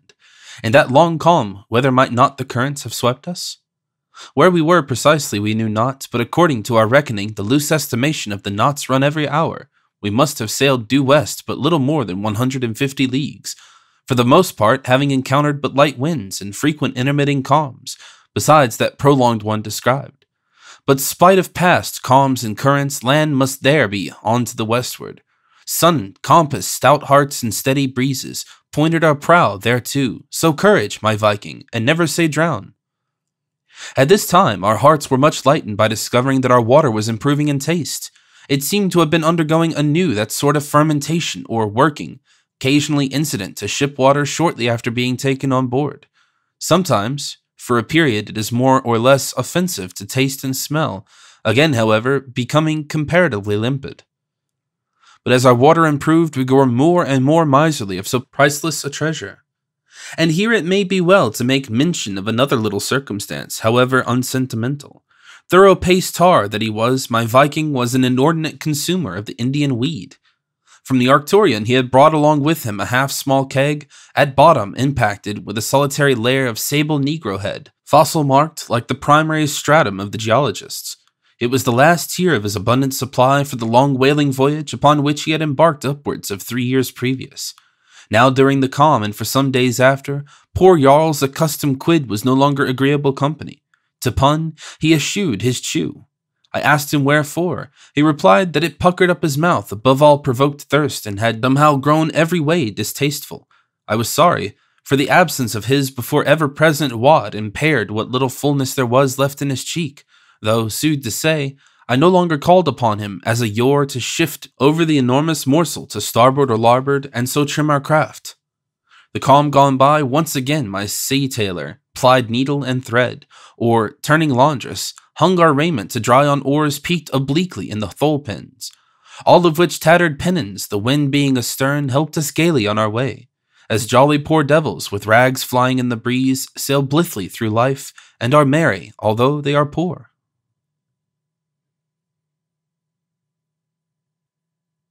Chapter 18. My Lord Shark and His Pages. There is a fish in the sea that evermore, like a surly lord, only goes abroad attended by his suite. It is the shovel-nosed shark, a clumsy, lethargic monster, unshapely as his name, and the last species of his kind, one would think, to be so bravely waited upon as he is. His suite is composed of those dainty little creatures called pilot fish by sailors, but by night his retinue is frequently increased by the presence of several small luminous fish running in advance and flavoring their flambeaux like link boys lighting the monster's way. Pity there were no rayfish in the rear, page-like, to carry his caudal train. Now the relation subsisting between the pilot fish above mentioned and their huge ungainly lord seems one of the most inscrutable things in nature. At any rate it poses poor me to comprehend that a monster so ferocious should suffer 5 or 6 little sparks, hardly 14 inches long, to gambol about his grim hull with the utmost impunity, is of itself something strange. But when it is considered that by a reciprocal understanding the pilot fish seem to act as scouts to the shark, warning him of danger, and apprising him of the vicinity of prey, and moreover, in case of his being killed, evincing their anguish by certain agitations, otherwise inexplicable, the whole thing becomes a mystery unfathomable. Truly, marvels abound. It needs no dead man to be raised to convince us of some things. Even my Viking marveled full as much as those pilot fish as he would have marveled at the Pentecost. But perhaps some little incident occurring about this period will best illustrate the matter in hand. We were gliding along, hardly 3 knots an hour, when my comrade, who had been dozing over the gunwale, suddenly started to his feet and pointed out an immense shovel-nosed shark, less than a boat's length distant, and about half a fathom beneath the surface. A lance was at once snatched from its place, and true to his calling, Jarl was about to dart it at the fish, when, interested by the sight of its radiant little scouts, I begged him to desist. One of them was right under the shark, nibbling at his ventral fin. Another above, hovering about his dorsal appurtenance. One of each flank, and a frisking fifth pranking about his nose, seemingly having something to say of a confidential nature. They were of a bright, steel-blue color, alternated with jet-black stripes, with glistening bellies of a silver-white. Clinging to the back of the shark were 4 or 5 remoras, or sucking fish, snaky parasites, impossible to remove from whatever they adhere to, without destroying their lives. The remora has little power in swimming, hence its sole locomotion is on the backs of larger fish. Leech-like, it sticketh closer than a false brother in prosperity, closer than a beggar to the benevolent, closer than Webster to the Constitution. But it feeds upon what it clings to. Its feelers have a direct communication with the esophagus.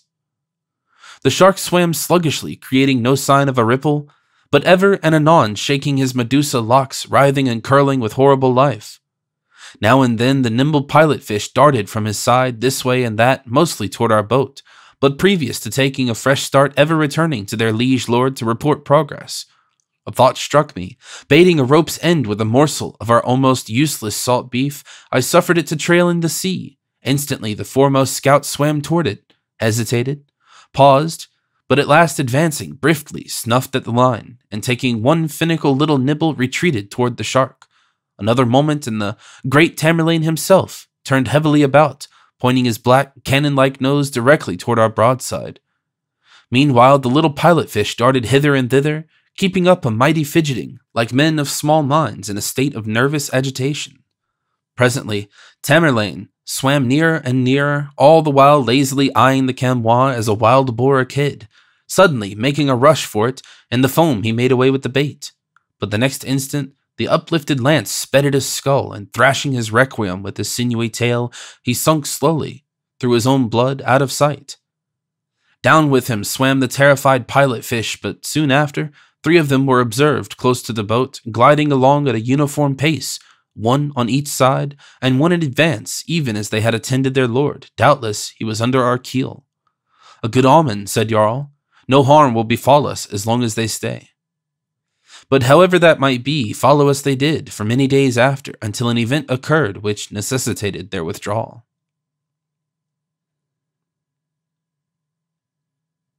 Chapter 19. Who Goes There? Jarl's oar showed 16 notches on the loom, when one evening as the expanded sun touched the horizon's rim, a ship's uppermost spars were observed, traced like a spider's web against its crimson disk. It looked like a far-off craft on fire. In bright weather at sea, a sail, invisible in the full flood of noon, becomes perceptible toward sunset. It is the reverse in the morning. In sight at grey dawn, the distant vessel, though in reality approaching, recedes from view as the sun rises higher and higher. This holds true till its vicinity makes it readily fall within the ordinary scope of vision. And thus too, here and there with other distant things, the more light you throw on them, the more you obscure. Some revelations show best in a twilight. The sight of the stranger not a little surprised us, but brightening up as if the encounter were welcome, Jarl looked happy and expectant. He quickly changed his demeanor, however, upon perceiving that I was bent upon shunning a meeting. Instantly our sails were struck, and calling upon Jarl, who was somewhat backward to obey, I shipped the oars, and both rowing we stood away obliquely from our former course. I divined that the vessel was a whaler, and hence that by help of the glass with which her lookouts must be momentarily sweeping the horizon, they might possibly have descried us, especially as we were due east from the ship, a direction which at sunset is one most favorable for perceiving far-off objects at sea. Furthermore, our canvas was snow-white and conspicuous. To be sure, we would not be certain what kind of a vessel it was, but whatever it might be, I, for one, had no mind to risk an encounter. For it was quite plain that if the stranger came within hailing distance, there would be no resource to link our fortunes with hers, whereas I desired to pursue none but the chamois. As for the skyman, he kept looking wistfully over his shoulder, doubtless praying heaven that we might not escape what I sought to avoid. Now, upon a closer scrutiny, being pretty well convinced that the stranger after all was steering a nearly westerly course, right away from us, we reset our sail. And as night fell, my Viking's entreaties, seconded by my own curiosity, induced me to resume our original course, and so follow after the vessel with a view of obtaining a nearer glimpse without danger of detection. So boldly we steered for the sail, but not gaining much upon her, spite of the lightness of the breeze, a circumstance in our favor, the chase being a ship, and we but a boat. At my comrade's instigation we added oars to sails, readily guiding our way by the former, though the helm was left to itself. As we came nearer, it was plain that the vessel was no whaler, but a small, 2-masted craft, in short, a brigantine.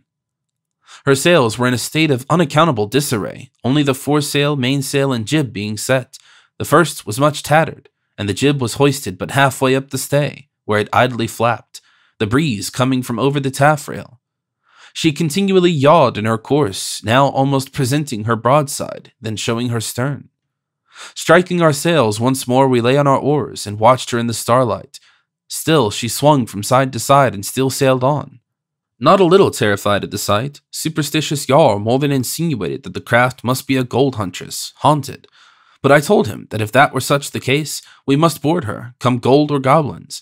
In reality, however, I began to think that she must have been abandoned by her crew, or else that from sickness those on board were incapable of managing her. After a long and anxious reconnoitre, we came still nearer, using our oars but very reluctantly on Jarl's part, who, while rowing, kept his eyes over his shoulder, as if about to beach the little camois on the back of a whale as a yore. Indeed, he seemed full as impatient to quit the vicinity of the vessel as before he had been anxiously courting it. Now, as the silent brigantine again swung round her broadside, I hailed her loudly. No return. Again, but all was silent. With a few vigorous strokes we closed with her, giving yet another unanswered hail.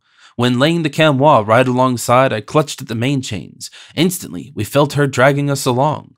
Securing our craft by its painter, I sprang over the rail, followed by Jarl, who had snatched his harpoon, his favorite arms. Long used with that weapon to overcome the monsters of the deep, he doubted not it would prove equally serviceable in any other encounter. The deck was a complete litter. Tossed about were pearl oyster shells, husks of coconuts, empty casks and cases. The deserted tiller was lashed, which accounted for the vessel's yawing. But we could not conceive how, going large before the wind, the craft could for any considerable time at least have guided herself without the help of a hand. Still, the breeze was light and steady. Now, seeing the helm thus lashed, I could not but distrust the silence that prevailed. It conjured up the idea of miscreants concealed below and meditating treachery, unscrupulous mutineers, lascars, or Manila men, who, having murdered the Europeans of the crew, might not be willing to let strangers depart unmolested. Or, yet worse, the entire ship's company might have been swept away by a fever, its infection still lurking in the poisoned hull. And though the first conceit, as the last, was a mere surmise, it was nevertheless deemed prudent to secure the hatches, which for the present we accordingly barred down with the oars of our boat. This done, we went about the deck in search of water, and finding some in a clumsy cask, drank long and freely into our thirsty souls' content. The wind now freshening and the rent sails like to blow from the yards, we brought the brigantine to the wind, and brawled up the canvas. This left us at liberty to examine the craft, though, unfortunately, the night was growing hazy. All this while our boat was still towing alongside, and I was about to drop it astern when Jarl, ever cautious, declared it safer where it was, since, if there were people on board, they would most likely be down in the cabin, from the dead lights of which mischief might be done to the camois. It was then that my comrade observed that the brigantine had no boats, a circumstance most unusual in any sort of vessel at the sea. But marking this, I was exceedingly gratified. It seemed to indicate, as I had opined, that, from some cause or other, she must have been abandoned by her crew. And in a good measure, this dispelled my fears of foul play, and the apprehension of contagion. Encouraged by these reflections, I now resolved to descend and explore the cabin, though sorely against Jarl's counsel. To be sure, as he earnestly said, this step might have been deferred till daylight, but it seemed too wearisome to wait. So bethinking me of our tinder box and candles, I sent him into the boat for them. Presently 2 candles were lit, one of which the skyman tied up and down the barbed end of his harpoon, so that upon going below, the keen steel might not be far off should the light be blown out by a dastard. Unfastening the cabin scuttle, we stepped downward into the smallest and murkiest den in the world, the altar-like transom surmounted by the closed dead lights in the stem, together with the dim light skylight overhead, and the somber aspect of everything around, gave the place the air of some subterranean oratory, say a prayer room of Peter the Hermit. But coils of rigging, bolts of canvas, articles of clothing, and disorderly heaps of rubbish harmonized not with this impression. 2 doors, one on each side, led into wee little staterooms, the berths of which were also littered. Among other things was a large box, sheathed with iron and stoutly clamped, containing a keg partly filled with powder, the half of an old cutlass, a pouch of bullets, and a case for a sextant, a brass plate on the lid with the maker's name, London. The broken blade of the cutlass was very rusty and stained, and the iron hilt bent in. It looked so tragical that I thrust it out of sight. Removing a small trap-door, opening into the space beneath called the run, we lighted upon sundry cutlasses and muskets, lying together at 6s and 7s, as if pitched down in a hurry. Casting round a hasty glance and satisfying ourselves that through the bulkhead of the cabin there was no passage to the forward part of the hold, we caught up the muskets and cutlasses, the powder keg and the pouch of bullets, and bundling them on deck, prepared to visit the other end of the vessel. Previous to so doing, however, I loaded a musket and belted a cutlass to my side, but my Viking preferred his harpoon. In the forecastle reigned similar confusion, but there was a snug little lair cleared away in one corner, and furnished with a grass mat and bolster, like those used among the islanders of these seas. This little lair looked to us as if some leopard had crouched there, and as it turned out, we were not far from right. Forming one side of this retreat was a sailor's chest, stoutly secured by a lock and monstrous heavy withal. Regardless of Jarl's entreaties, I managed to burst the lid, thereby revealing a motley assemblage of millinery and outlandish knickknacks of all sorts, together with sundry rude calico contrivances, which, though of unaccountable cut, nevertheless possessed a certain petticoatish air and latitude of skirt, betokening them the habiliments of some feminine creature, and most probably of the human species. In this strong box also was a canvas bag, jingling with rusty old bell buttons, gangrened copper bolts and sheathing nails, damp greenish carolus dollars, true coin all, besides divers iron screws and battered chisels and belaying pins. Sounded on the chest lid, the dollars rang clear as convent bells.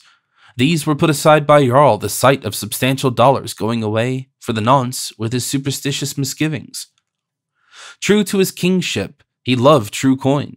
Though abroad on the sea and no land but dollarless dominions ground, all this silver was worthless as charcoals or diamonds. Nearly one and the same thing, say the chemists, but tell that to the marines, say the illiterate Jews and the jewelers. Go buy a house or a ship if you can with your charcoal. Yeah, all the woods in Canada charred down to cinders would not be worth the one famed Brazilian diamond, though no bigger than the egg of a carrier pigeon. Ah, but these chemists are liars, and Sir Humphrey Davy a cheat. Many a poor devil they've deluded into the charcoal business, who otherwise might have made his fortune with a mattock. Groping again into the chest, we brought to light a queer little hair trunk, very bald and rickety. At every corner was a mighty clamp, the weight of which had no doubt debilitated the box. It was jealously secured with a padlock almost as big as itself, so that it was almost a question which was meant to be the security to the other. Prying at it hard, we at length effected an entrance, but saw no golden mortars, no ruddy doubloons, nothing under heaven but 3 pewter mugs, such as are used in a ship's cabin, several brass screws and brass plates, which must have belonged to a quadrant, together with a famous lot of glass beads and brass rings, while pasted on the inside of the cover was a little colored print, representing the harlots, the shameless hussies, having a fine time with the prodigal son.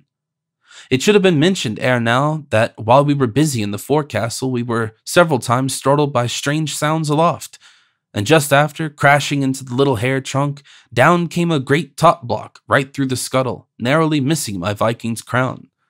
A much stronger article, by the way, than your goldsmiths turn out in these days. This startled us much, particularly Jarl, as one might suppose, but accustomed to the strange creakings and weavings of the masts and yards of old vessels at sea, and having many a time dodged stray blocks accidentally falling from aloft, I thought little more of the matter, though my comrade seemed to think the noises somewhat different from anything of that kind he had ever heard before. After a little more turning over the rubbish in the forecastle and much marveling thereat, we ascended to the deck, where we found everything so silent that as we moved toward the taffrail, the skyman unconsciously addressed me in a whisper.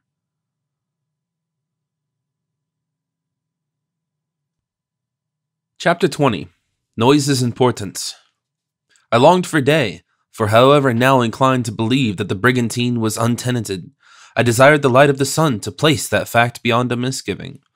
Now having observed, previous to boarding the vessel, that she lay rather low in the water, I thought proper to sound the well.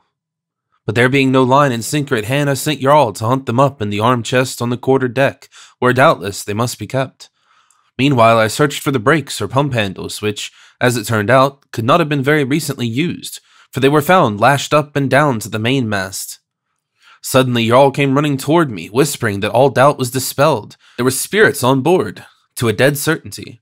He had overheard a supernatural sneeze, but by this time, I was all but convinced that we were alone in the brigantine, since if otherwise, I could assign no earthly reason for the crew's hiding away from a couple of sailors, whom, were they so minded, they might have easily mastered. And furthermore, this alleged disturbance of the atmosphere aloft by a sneeze, Jarl averred to have taken place in the maintop, directly underneath which I was all this time standing, and had heard nothing.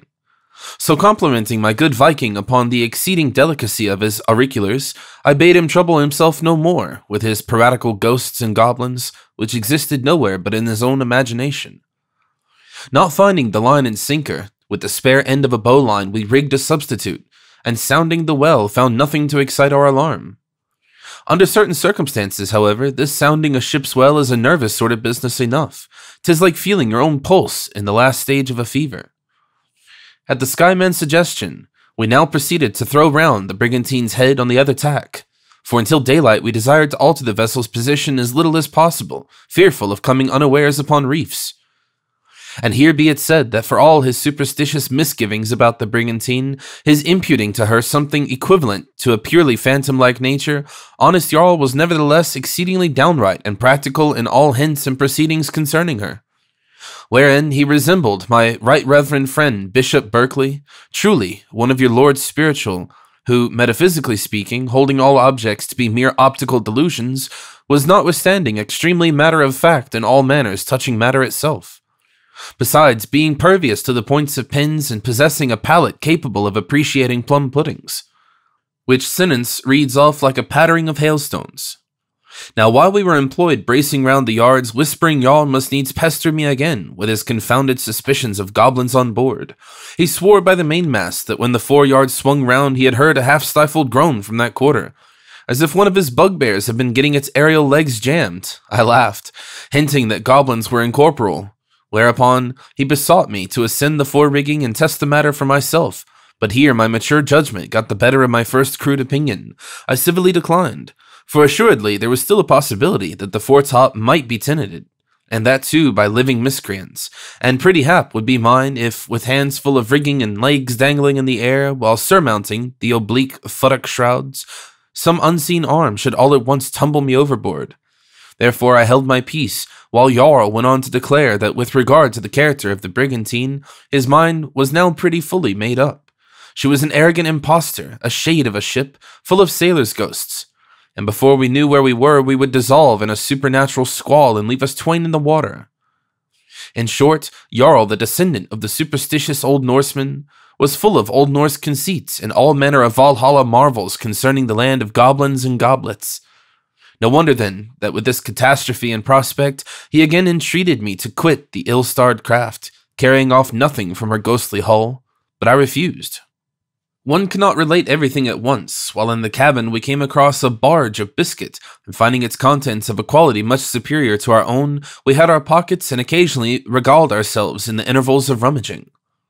Now this seed cake basket we had brought on deck, and for the first time since bidding adieu to the Arcturian, having fully quenched our thirst, our appetite returned with a rush, and having nothing better to do till day dawned, we planted the bread barge in the middle of the quarterdeck, and crossing our legs before it, laid siege thereto, like the Grand Turk and his vizier Mustafa sitting down before Vienna.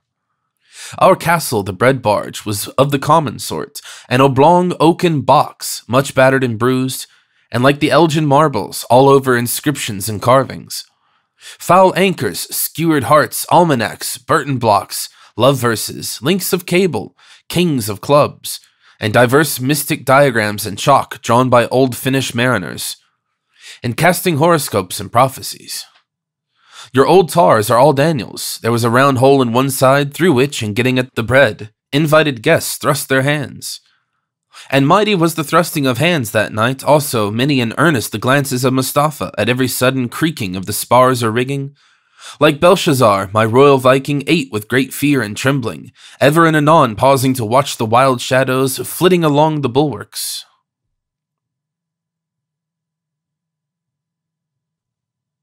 Chapter 21. Man-ho!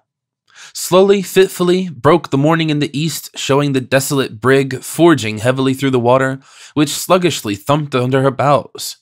While leaping from sea to sea, our faithful Camois, like a faithful dog, still gamboled alongside, confined to the main chains by its painter. At times it would long lag behind, then pushed by a wave like lightning dash forward, till bridled by its leash it again fell in rear. As the grey light came on, anxiously we scrutinized the features of the craft. As one by one they became more plainly revealed, everything seemed stranger now than when partially visible in the dingy night. The stanchions or posts of the bulwarks were of rough stakes, still encased in the bark. The up-painted sides were of a dark-colored heathenish-looking wood. The tiller was a wry-necked, elbowed bough, thrusting itself through the deck, as if the tree itself was fast-rooted in the hold. The binnacle containing the compass was defended at the sides by yellow matting.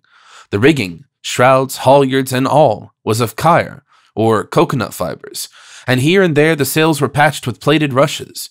But this was not all. Whoso will pry must needs light upon matters for suspicion. Glancing over the side in the wake of every scupper hole, we beheld a faded crimson stain, which Jarl averred to be blood. Though now he betrayed not the slightest trepidation, for what he saw pertained not to ghosts, and all his fears hitherto had been of the supernatural. Indeed, plucking up a heart with the dawn of the day, my Viking looked bold as a lion, and soon with the instinct of an old seaman, cast his eyes up aloft. Directly he touched my arm. Look, what stirs in the maintop? Sure enough, something alive was there. Fingering our arms, we watched it, till as the day came on, a crouching stranger was beheld. Presenting my piece, I hailed him to descend or be shot. There was silence for a space, when the black barrel of a musket was thrust forth, leveled at my head. Instantly, Jarl's harpoon was presented, a dart. 2 to 1, and my hail was repeated, but no reply. Who are you? Samoa, at length said a clear, firm voice. Come down from the rigging, we are friends. Another pause, when rising to his feet, the stranger slowly descended, holding on by one hand to the rigging, for but one did he have, his musket partly slung from his back and partly gripped under the stump of his mutilated arm. He alighted about 6 paces from where we stood, and balancing his weapon, eyed us bravely as the Cid. He was a tall, dark islander, a very devil to behold, theatrically arrayed in kilt and turban, the kilt of a gay calico print, the turban of a red china silk. His neck was jingling with strings of beads. Who else is on board? I asked, while Jarl, thus covering the stranger with his weapon, now dropped it to the deck. Look there, Anna too, was his reply in broken English, pointing aloft to the foretop, and lo, a woman, also an islander, and barring her skirts, dressed very much like Samoa, was beheld descending. Any more? No more. Who are you then, and what craft is this? Ah, you are no ghost. But are you my friend? He cried, advancing nearer as he spoke, while the woman, having gained the deck, she approached, eagerly glancing. We said we were friends, that we meant no harm, but desired to know what craft this was, and what disaster had befallen her. For that something untoward had occurred, we were certain. Whereto Samoa made answer, that it was true that something dreadful had happened, and that he would gladly tell us all and tell us the truth, and about it he went. Now, this story of his was related in the mixed phraseology of a Polynesian sailor. With a few random reflections and substance, it will be found in the 6 following chapters.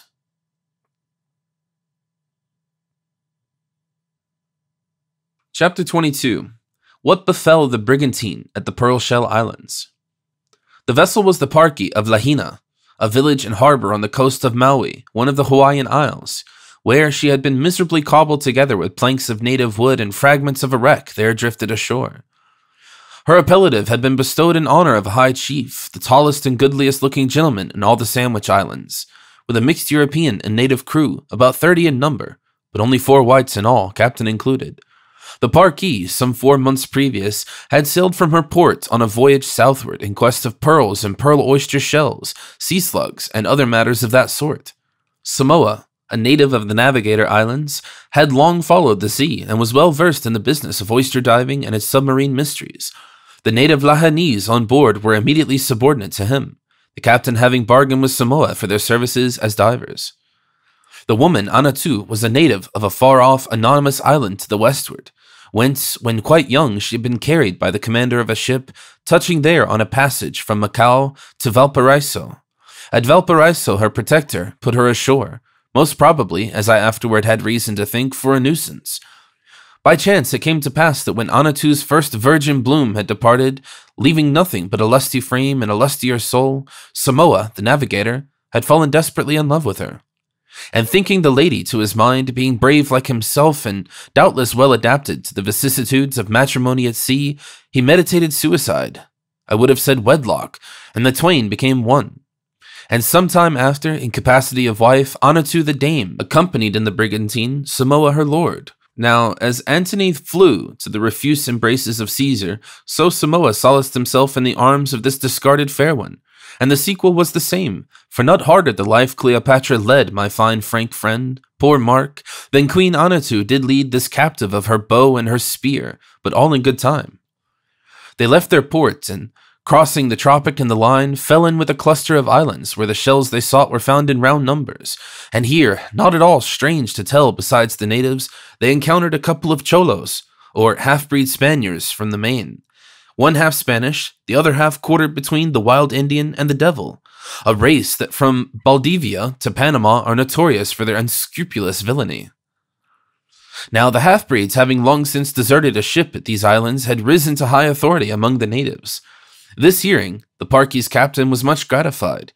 He, poor ignorant, never before having fallen in with any of their treacherous race, and no doubt he imagined that their influence over the islanders would tend to his advantage. At all events, he made presents to the cholos, who, in turn, provided him with additional divers from among the natives. Very kindly, also, they pointed out the best places for seeking the oysters. In a word, they were exceedingly friendly, often coming off to the brigantine and socially dining with the captain in the cabin, placing the salt between them and him. All things went on very pleasantly until one morning the half-breeds prevailed upon the captain to go with them, in his whaleboat, to a shoal on the thither side of the island, some distance from the spot where lay the brigantine. They so managed it, moreover, that none but the Lahanese under Samoa, in whom the captain so much confided, were left in custody of the Parki, the 3 white men going along to row, for there happened to be little or no wind for a sail. Now the fated brig lay anchored with a deep, smooth circular lagoon, margined on all sides, but one by the most beautiful groves. On that side was the outlet to the sea, perhaps a cable's length or more from where the brigantine had been moored. An hour or two after that, the party were gone, and when the boat was completely out of sight, the natives in shoals were perceived coming off from the shore. Some in canoes and some swimming, the former brought breadfruit and bananas, ostentatiously piled up in their proas. The latter dragged after them long strings of coconuts, for all of which, on nearing the vessel, they clamorously demanded knives and hatchets in barter. From their actions, suspecting some treachery, Samoa stood in the gangway and warned them off, saying that no barter could take place until the captain's return. But presently one of the savages stealthily climbed up from the water, and nimbly springing from the bobstays to the bowsprit, darted a javelin full at the foremast, where it vibrated. The signal of blood. With terrible outcries, the rest, pulling forth their weapons hitherto concealed in the canoes or under the floating coconuts, leaped into the low chains of the brigantine, sprang over the bulwarks, and with clubs and spears attacked the aghast crew with the utmost ferocity. After one faint rally, the Lahanese scrambled for the rigging, but to a man were overtaken and slain. At the first alarm, Anatu, however, had escaped to the foretop gallant yard, higher than which she could not climb, and whither the savages durst not venture. For though after their nuts these Polynesians will climb palm trees like squirrels, yet at the first blush they decline a ship's mast, like the Kennebec farmers. Upon the first token of an onslaught, Samoa, having rushed toward the cabin scuttle for arms, was there fallen upon by 2 young savages, but after a desperate momentary fray in which his arm was mangled, he made shift to spring below, instantly securing overhead the slide of the scuttle. In the cabin, while yet the uproar of butchery prevailed, he quietly bound up his arm. Then laying on the transom, the captain's 3 loaded muskets undauntedly awaited an assault. The object of the natives, it seems, was to wreck the brigantine upon the sharp coral beach of the lagoon, and with this intent, one of their number had plunged into the water and cut the cable, which was of hemp, but the tide ebbing cast the Parky's head seaward, toward the outlet, and the savages, perceiving this, clumsily boarded the foretack and hauled aft the sheet, thus setting, after a fashion, the foresail, previously loosed to dry. Meanwhile, a gray-headed old chief stood calmly at the tiller, endeavoring to steer the vessel shoreward, but not managing the helm aright. The brigantine, now gliding apace through the water, only made more way toward the outlet. Seeing which, the ringleaders, 6 or 8 in number, ran to help the old graybeard at the helm. But it was a black hour for them. Of a sudden, while they were handling the tiller, 3 muskets were rapidly discharged upon them from the cabin skylight. 2 of the savages dropped dead. The old steersman, clutching wildly at the helm, fell over it, mortally wounded. And in a wild panic at seeing their leaders thus unaccountably slain, the rest of the natives leaped overboard and made for the shore. Hearing the slashing, Samoa flew on deck, and beholding the foresail set, and the brigantine heading right out to sea, he cried out to Anatu, still aloft, to descend to the topsail yard and loose the canvas there. His command was obeyed. Anatu deserved a gold medal for what she did that day. Hastening down the rigging after loosing the topsail, she strained away at the sheets, in which operation she was assisted by Samoa, who snatched an instant from the helm. The foresail and foretopsail were now tolerably well set, and as the craft drew seaward, the breeze freshened. And well it did, for, recovered from their alarm, the savages were now in hot pursuit, some in canoes and some swimming as before, but soon the main topsail was given to the breeze, which, still freshening, came from over the quarter. And with this brave show of canvas, the Parky made gallantly for the outlet, and loud shouted Samoa as she shot by the reef, and parted the long swells without. Against these the savages could not swim, and at that turn of the tide, paddling a canoe therein was almost equally difficult. But the fugitives were not safe yet. In full chase now came in sight the whaleboat manned by the Cholos, and 4 or 5 islanders, whereat making no doubt that all the whites who left the vessel that morning had been massacred through the treachery of the half-breeds, and that the capture of the brigantine had been premeditated. Samoa now saw no other resource than to point his craft dead away from the land. Now on came the devils buckling to their oars. Meantime Anatu was still busy aloft, loosing the smaller sails, the gallants, the royals, which she managed partially to set. The strong breeze from astern now filling the ill-set sails, they bellied and rocked in the air like balloons, while from the novel strain upon it every spar quivered and sprung, and thus like a frightened gull fleeing from sea-hawks, the little Parky swooped along and bravely breasted the brine. His shattered arm in a hempen sling, Samoa stood at the helm, the muskets reloaded and planted full before him on the binnacle. For a time, so badly did the brigantine steer, by reason for her ill-adjusted sails, still more unmanageable by the strength of the breeze, that it was doubtful, after all, notwithstanding her start, whether the fugitives would not yet fall prey to their hunters. The craft wildly yawned, and the boat drew nearer and nearer, maddened by the sight, and perhaps thinking more of revenge for the past than of security for the future. Samoa, yielding the helm to Anatu, rested his muskets on the bulwarks, and taking long, sure aim, discharged them, one by one at the advancing foe. The 3 reports were answered by loud jeers from savages who brandished their spears and made gestures of derision, while with might and main the Cholos tugged at their oars. The boats, still gaining on the brigantine, the muskets were again reloaded, and as the next shot sped, there was a pause, when like lightning the headmost Cholo bounded upwards from his seat and oar in hand fell into the sea. A fierce yell and one of the natives springing into the water caught the sinking body by its hair, and the dead and the living were dragged into the boat. Taking heart from this fatal shot, Samoa fired yet again, but not with the like sure result, merely grazing the remaining half-breed, who, crouching behind his comrade, besought them to turn the boat round and make for the shore. Alarmed at the fate of his brother and seemingly distrustful of the impartiality of Samoa's fire, the pusillanimous villain refused to expose a limb above the gunwale. Fain now would the pursuers have made good their escape, but an accident forbade.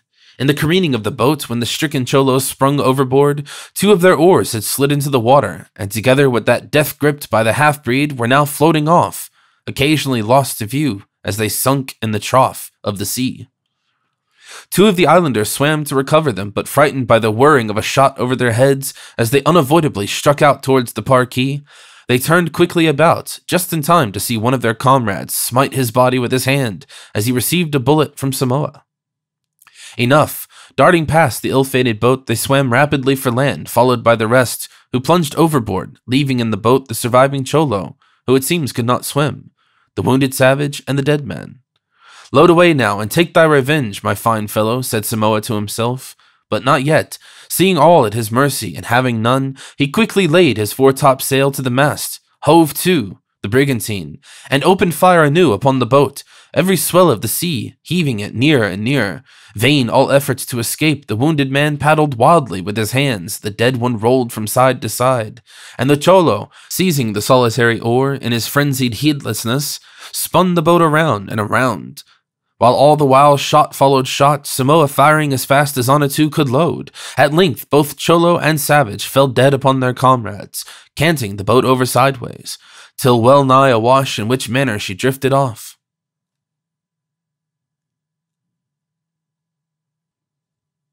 Chapter 23. Sailing from the island, they pillaged the cabin. There was a small carronade on the forecastle, unshipped from his carriage, and lashed down to ring bolts on the deck. This Samoa now loaded, and with an axe knocking off the round knob upon the breech, rammed it home in the tube. When, running the cannon out at one of the ports and studying well his aim, he let fly, sunk the boat, and buried his dead. It was now late in the afternoon, and for the present bent upon avoiding land and gaining the shoreless sea, never mind where, Samoa again forced round his craft before the wind, leaving the island astern. The decks were still cumbered with the bodies of the Lahanese, which, heel to point and crosswise, had log-like been piled upon the hatch. These, one by one, were committed to the sea, after which the decks were washed down.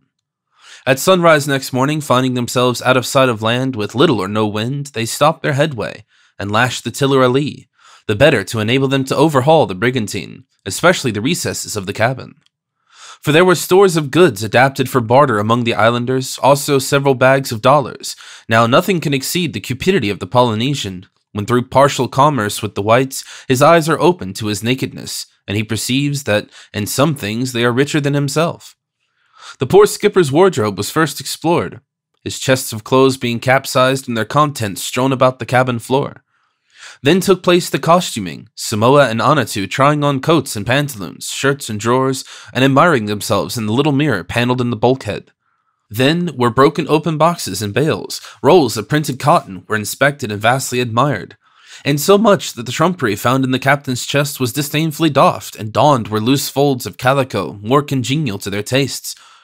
As case after case was opened and overturned, slippery grew the cabin deck with torrents of glass beads, and heavy the necks of Samoa and Anatu with goodly bunches thereof. Among other things came to light brass jewelry, rag-fair gewgaws, and baubles aplenty, more admired than all. Anatu bedecking herself like a tragedy queen, one blaze of brass. Much mourned the merry dame that thus arrayed there was none to admire but Samoa her husband, but he was all the while admiring himself and not her. And here must needs be related what has hitherto remained unsaid. Very often this husband and wife were no Darby and Joan. Their married life was one long campaign, whereof the truces were only by night. They billed and they cooed on their arms, rising fresh in the morning to battle, and often Samoa got more than a hen-pecking. To be short, Anatu was a Tartar, a regular Kalmuck, and Samoa, heaven help him, her husband. Yet a while, joined together by a sense of common danger and long engrossed in turning over their tinsel acquisitions without present thought of proprietorship, the pair refrained from all squabbles. But soon burst the storm, having given every bale and every case a good shaking. Anatu, making an estimate of the whole, very coolly proceeded to set apart for herself whatever she fancied. To this Samoa objected, to which objection Anatu objected, and they went at it. The lady vowed that the things were no more Samoa's than hers, nay, not so much, and whatever she wanted, that same would she have.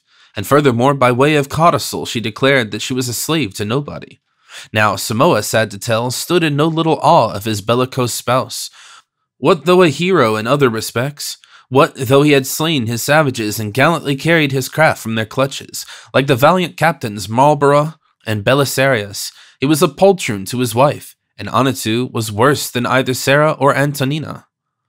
However, like everything partaking of the nature of a scratch, most conjugal squabbles are quickly healed. For if they healed not, they would never anew break out, which is the beauty of the thing.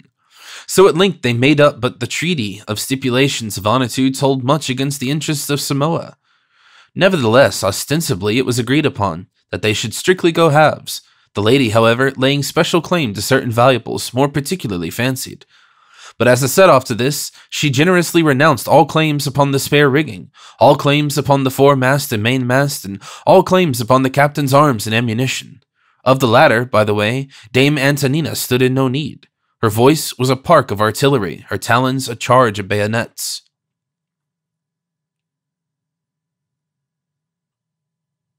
Chapter 24. Dedicated to the College of Physicians and Surgeons. By this time Samoa's wounded arm was in such a state that amputation became necessary. Among savages, severe personal injuries are for the most part accounted but trifles. When a European would be taken to his couch in despair, the savage would disdain to recline. More yet, in Polynesia, every man is his own barber and surgeon, cutting off his beard or arm as occasion demands. No unusual thing for the warriors of Varvu to saw off their own limbs, desperately wounded in battle. But owing to the clumsiness of the instrument employed, a flinty, serrated shell, the operation had been known to last several days, nor will they suffer any friend to help them, maintaining that a matter so nearly concerning a warrior is far better attended to by himself. Hence it may be said that they amputate themselves at their leisure, and they hang up their tools when tired. But though thus beholden to no one for aught connected with the practice of surgery, they never cut off their own heads, that ever I heard. A species of amputation which, metaphorically speaking, many would-be independent sort of people in civilized lands are addicted. Samoa's operation was very summary. A fire was kindled in the little caboose or cookhouse, and so made as to produce much smoke. He then placed his arm upon one of the windlass bits, a short upright timber breast high, and seizing the blunt cook's axe, would strike the blow. But for some reason, distrusting the precision of his aim, Anatu was assigned to the task.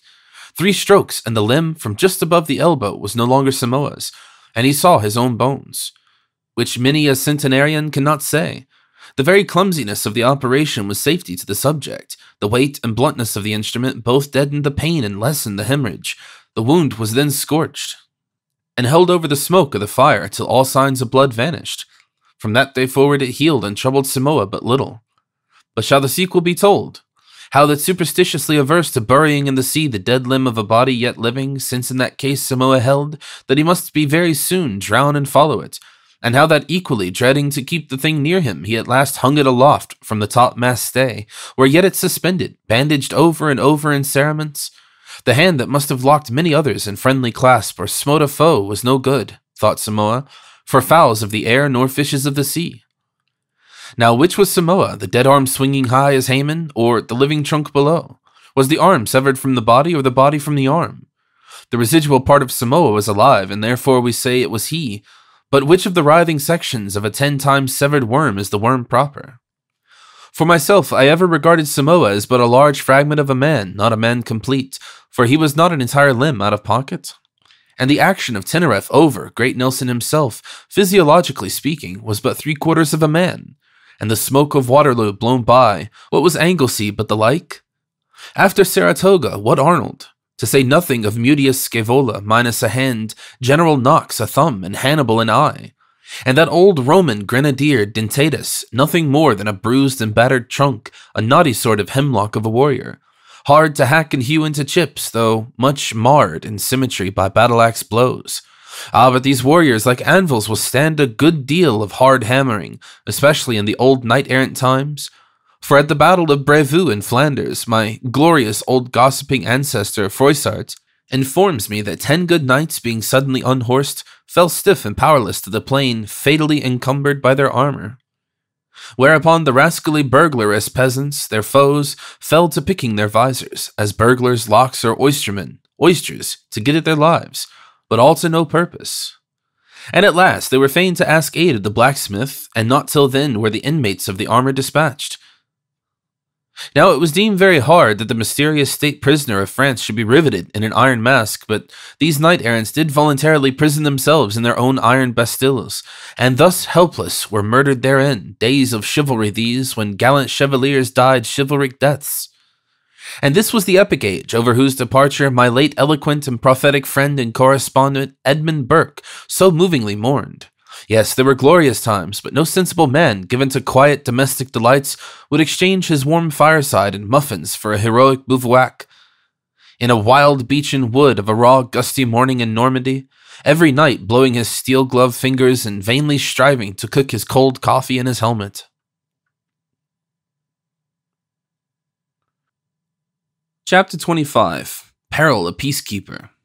A few days passed, the brigantine drifting hither and thither, and nothing in sight but the sea, when forth again on its stillness rung Anatu's domestic alarum.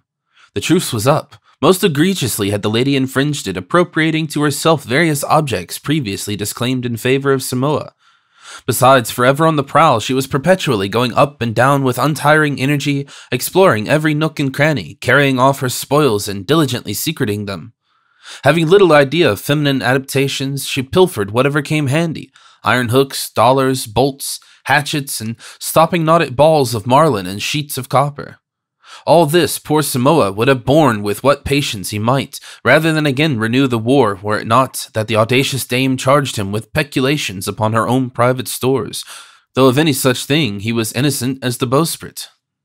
This insulting impeachment got the better of the poor islander's philosophy. He keenly resented it, and the consequence was that, seeing all domineering useless, Anatu flew off at a tangent, declaring that for the future Samoa might stay by himself. She would have nothing more to do with him. Save when unavoidable in managing the brigantine, she would not even speak to him, that she wouldn't, the monster. She then boldly demanded the forecastle, in the brig's case by far the pleasantest end of the ship, for her own independent suite of apartments. As for hapless Belisarius, he might do what he pleased in his dark little den of a cabin. Concerning the division of the spoils, the termagant succeeded in carrying the day. Also, to her quarters, bale after bale of goods, together with numerous odds and ends, sundry and divers. Moreover, she laid in a fine stock of edibles, so as in all respects possible to live independent of her spouse. Unlovely Anatu, unfortunate Samoa, thus did the pair make a divorce of it, the lady going upon a separate maintenance, and Belisarius resuming his bachelor loneliness. In the captain's stateroom, all cold and comfortless, he slept, his lady, whilome retiring to her forecastle boudoir, beguiling the hours and saying her paternosters and tossing over and assorting her ill-gotten trinkets and finery like Madame de Maintenon, dedicating her last days and nights to her continence and calicoes. But think you this was the quiet end of their conjugal quarrels? Ah, no end to these feuds, till one or the other gives up the ghost. Now exiled from the nuptial couch, Belisarius bore the hardship without a murmur, and hero that he was, who knows that he felt not like a soldier on a furlough? But as for Antonina, she could neither get along with Belisarius nor without him. She made advances, but of what sort? Why, breaking into the cabin and purloining sundry goods therefrom, in artful hopes of breeding a final reconciliation out of the temporary outburst that might ensue. Then followed a sad scene of altercation, interrupted at last by a sudden loud roaring of the sea. Rushing to the deck, they beheld themselves sweeping head foremost toward a shoal making out from a cluster of low islands, hitherto by banks of clouds, shrouded from view.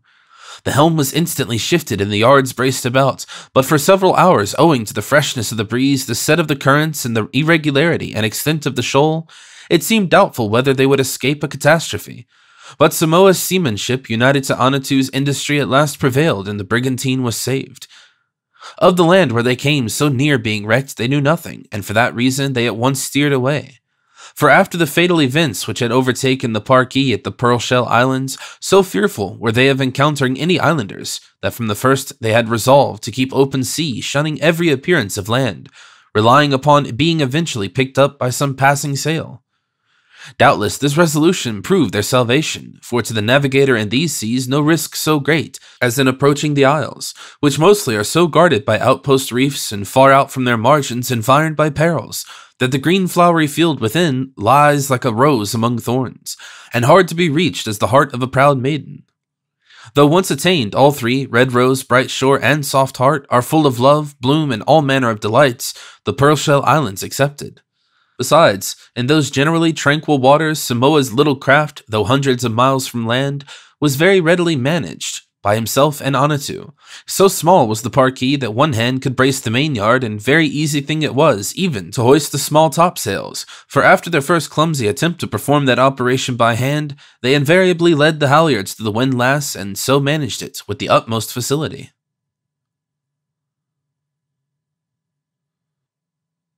Chapter 26, containing a pennyweight of philosophy. Still many days passed and the Parkee yet floated. The little flying fish got used to her familiar, loitering hull, and like swallows building their nests in quiet old trees, they spawned in the great green barnacles that clung to her sides. The calmer the sea, the more the barnacles grow. In the tropical Pacific, but a few weeks suffice thus to encase your craft in shell armor. Vast bunches adhere to the very cutwater, and if not stricken off, much impede the ship's sailing. And at intervals this clearing away of barnacles was one of Anatu's occupations, for be it known that like most termagants, the dame was tidy at times, though capriciously, loving cleanliness by fits and starts, wherefore these barnacles oftentimes troubled her, and with a long pole she would go about, brushing them aside. It beguiled the weary hours, if nothing more, and then she would return to her beads and her trinkets, telling them all over again, murmuring forth her devotions and marking whether Samoa had been pilfering from her store. Now, the escape from the shoal did much once again to heal the differences of the good lady and her spouse, and keeping house, as they did, all alone by themselves in that lonely craft, a marvel it is that they should ever have quarreled. And then to divorce and yet dwell in the same tenements was only aggravating the evil. So Belisarius and Antonina again came together, but now, grown wise by experience, they neither loved over keenly nor hated, but took things as they were, found themselves joined, without hope of a sundering, and did what they could to make a match of the mate. Anatu concluded that Samoa was not wholly to be enslaved, and Samoa thought best to wink at Anatu's foibles, and let her purloin when she pleased.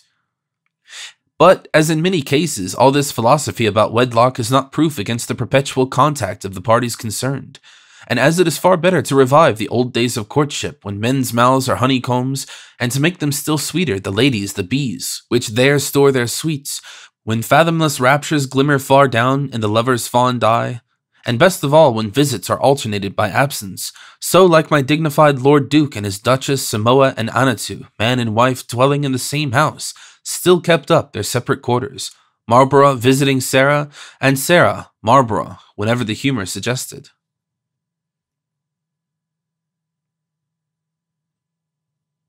Chapter 27, in which the past history op the Parquis is concluded. Still days sped by, and steering now this way, now that, to avoid the green treacherous shores which frequently rose into the view, the Parquis went to and fro in the sea, till at last it seemed hard to tell in what watery world she floated. Well knowing the risks they ran, Samoa desponded. But blessed be ignorance, for in the days of his despondency, the lively young lass, his wife, bade him be of stout heart, cheer up, and steer away manfully for the setting sun. Following which, they must inevitably arrive at their own dear native island, where all their cares would be over. So squaring their yards, away they glided, far sloping down the liquid sphere.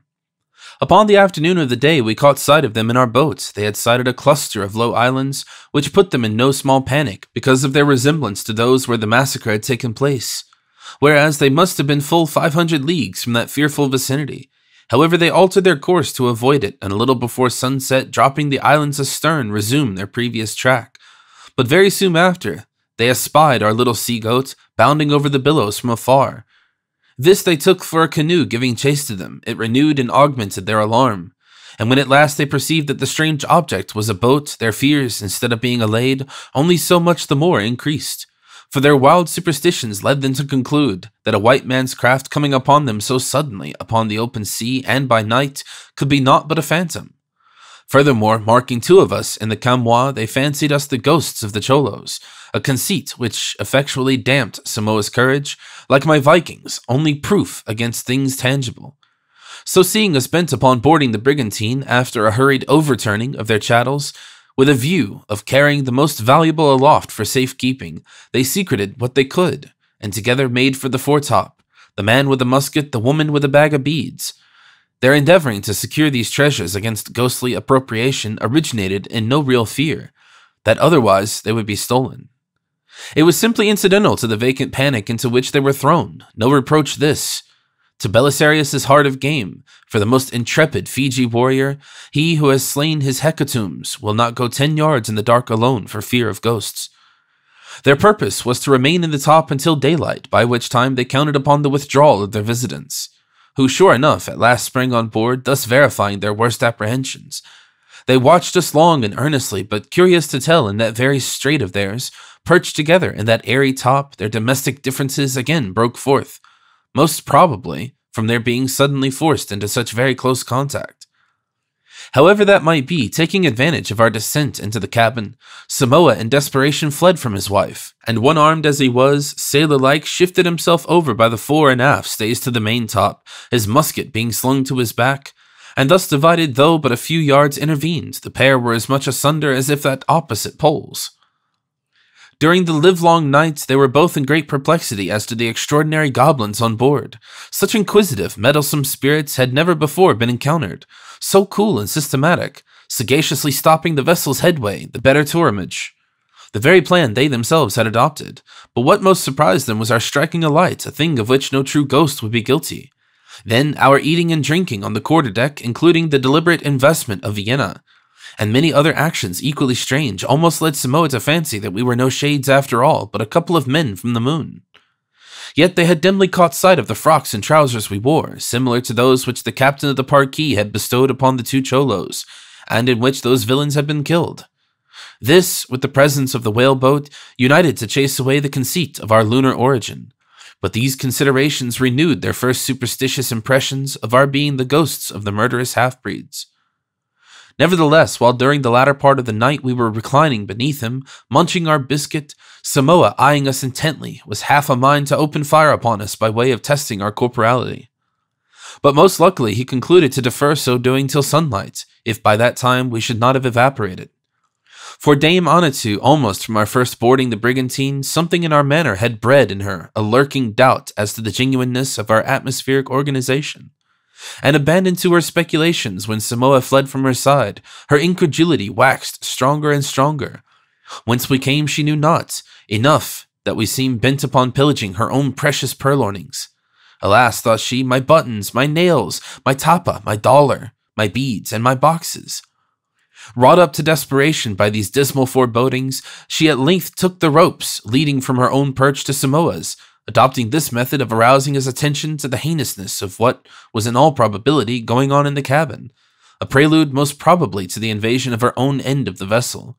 Had she dare raised her voice, no doubt she would have suggested the expediency of shooting us so soon as we emerged from the cabin. But failing to shake Samoa into an understanding of her views on the subject, her malice proved futile. When her worst fears were confirmed, however, and we actually descended into the forecastle, there ensued such a reckless shaking of the ropes that Samoa was fain to hold on hard for fear of being tossed out of the rigging. And it was this violent rocking that caused the loud creaking of the yards so often heard by us while below in Anitu's apartment. And the foretop being just over the open forecastle scuttle, the dame could look right down upon us, hence our proceedings were plainly revealed by the light that we carried. Upon our breaking open her strong box, her indignation almost completely overmastered her fears. Unhooking a top block, down it came into the forecastle, charitably commissioned with the demolition of Jarl's coconut.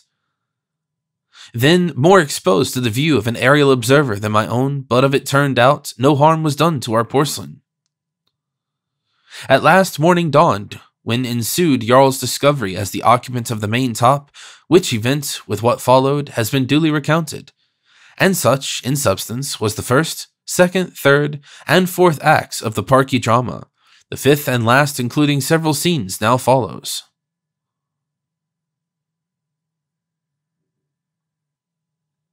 Chapter 28. Suspicions laid and something about the Kalmuk. Though abounding in details full of the savor of reality, Samoa's narrative did not at first appear altogether satisfactory. Not that it was so strange, for stranger recitals I had heard. But one reason, perhaps, was that I had anticipated a narrative quite different, something agreeing with my previous surmises.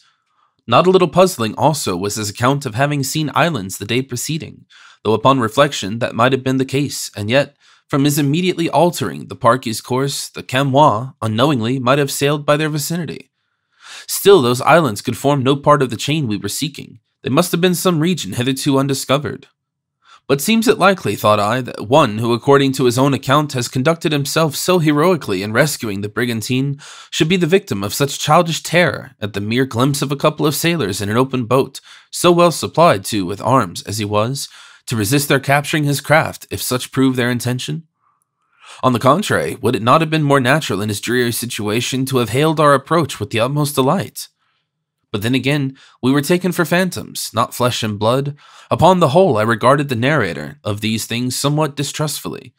But he met my gaze like a man, while Anitu standing by looked so expressively the Amazonian character imputed to her that my doubts began to waver. And recalling all the little incidents of their story so hard to be conjured up on the spur of a presumed necessity to lie, nay, so hard to be conjured up at all, my suspicions at last gave way and I could no longer harbor any misgivings. For to be downright, what object could Samoa have in fabricating such a narrative of horrors, those of the massacre, I mean, unless to conceal some tragedy still more atrocious in which he himself had been criminally concerned? A supposition which, for obvious reasons, seemed out of the question. True, instances were known to me of half-civilized beings like Samoa, forming part of the crews of ships in the seas, rising suddenly upon their white shipmates and murdering them for the sake of wrecking the ship on the shore of some island nearby and plundering her hull when stranded. But had this been purposed with regard to the Parquis, where the rest of the mutineers? There was no end to my conjectures. The more I indulged in them, the more they multiplied. So unwilling to torment myself when nothing could be learned but what Samoa related, and stuck to like a hero, I gave over conjecturing it all, striving hard to repose full faith in the islander. Jarl, however, was skeptical to the last, and never could be brought completely to credit the tale. He stoutly maintained that the hobgoblins must have had something or other to do with the parky. My own curiosity satisfied with respect to the brigantine, Samoa himself turned inquisitor. He desired to know who we were, and whence we came in our marvelous boat, but on these heads I thought best to withhold from him the truth, among other things, fancying that if disclosed it would lessen his deference for us, as men superior to himself. I therefore spoke vaguely of our adventures, and assumed the decided air of a master, which I perceived was not lost upon the rude islander. As for Jarl, and what he might reveal, I embraced the first opportunity to impress upon him the importance of never divulging our flight from the Arcturian, nor in any way to commit himself on that head. Injunctions which he faithfully promised to observe.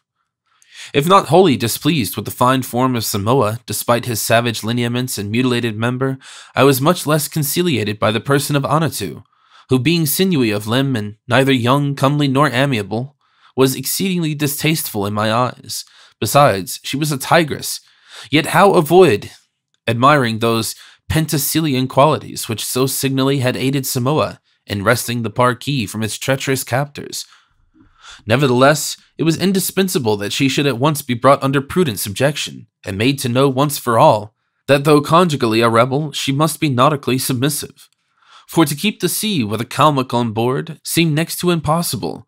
In most military marines they are prohibited by law. No officer may take his Pandora and her bandbox off soundings. By the way, this selfsame appellative, Pandora, has been bestowed upon vessels. There was a British ship by that name dispatched in the quest of the mutineers of the Bounty, but any old tar might have prophesied her fate. Bound home, she was wrecked on a reef off New South Wales. Pandora indeed, a pretty name for a ship, fairly smiting fate in the face. But in this matter of christening ships of war, Christian nations are but too apt to be daredevils. Witness the following.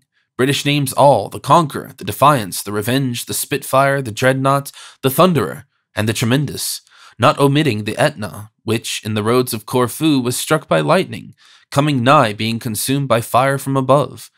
But almost potent as Moses' rod, Franklin's proved her salvation. With the above catalogue, compared we the Frenchmen's, quite characteristic of the aspirations of Monsieur, the Destiny, the Glorious, the Magnanimous, the Magnificent, the Conqueror, the Triumphant, the Indomitable, the Intrepid, the Mont Blanc. Lastly, the Dons, who have ransacked the theology of the religion of peace for fine names for their fighting ships, stopping not at designating one of their 3-deckers, the Most Holy Trinity. But though at Trafalgar the Santissima Trinidada thundered like Sinai, her thunders were silenced by the victorious cannonade of the Victory. And without being blown into splinters by artillery, how many of those redoubtables and invincibles have succumbed to the waves, and like braggarts gone down before hurricanes with their bravados broad on their bows? Much better the American names, barring scorpions, hornets, and wasps, Ohio, Virginia, Carolina, Vermont. And if ever these Yankees fight great sea engagements which heaven forfend, how glorious, poetically speaking, to range up the whole federated fleet and pour forth a broadside from Florida to Maine. Aye, aye, very glorious indeed, yet in that proud crowing of cannon, how shall the shade of peace-loving pen be astounded, to see the mightiest murderer of them all, the great Pennsylvania, a very namesake of his. Truly, the Pennsylvania's guns should be the wooden ones, called by men of war's men, the Quakers. But all this is an episode made up of digressions, time to tack ship and return. Now, in its proper place, I omitted to mention that shortly after descending from the rigging, and while Samoa was rehearsing his adventures, Dame Anatu had stolen below into the forecastle, intent upon her chattels. And finding them all in mighty disarray, she returned to the deck prodigiously excited, and glancing angrily toward Jarl and me, showered a whole torrent of objurgations into both ears of Samoa. This contempt of my presence surprised me at first, but perhaps women are less apt to be impressed by a pretentious demeanor than men. Now, to use a fighting phrase, there is nothing like boarding an enemy in the smoke, and therefore, upon this first token of Anatu's termagant qualities, I gave her to understand, craving her pardon, that neither the vessel nor aught therein was hers, but that everything belonged to the owners in Lahaina. I added that at all hazards a stop must be put to her pilferings, rude language for feminine ears, but how to be avoided? Here was an infatuated woman who, according to Samoa's account, had been repeatedly detected in the act of essaying to draw out the screw bolts which held together the planks. Tell me, was she not worse than that lodestone rock sailing by which a stout ship fell to pieces? During this scene, Samoa said little. Perhaps he was secretly pleased that his matrimonial authority was reinforced by myself and my Viking, whose views of the proper position of wives at sea so fully corresponded with his own. However difficult to practice, those purely theoretical ideas of his had hitherto proved. Once more turning to Anatu, now looking anything but amiable, I observed that all her clamors would be useless, and that if it came to the worst, the Parkee had a hole that would hold her. In the end, she went off in a fit of the sulks, sitting down on the windlass and glaring, her arms akimbo and swaying from side to side, while ever and anon she gave utterance to a dismal chant. It sounded like an invocation to the cholos to rise and dispatch us.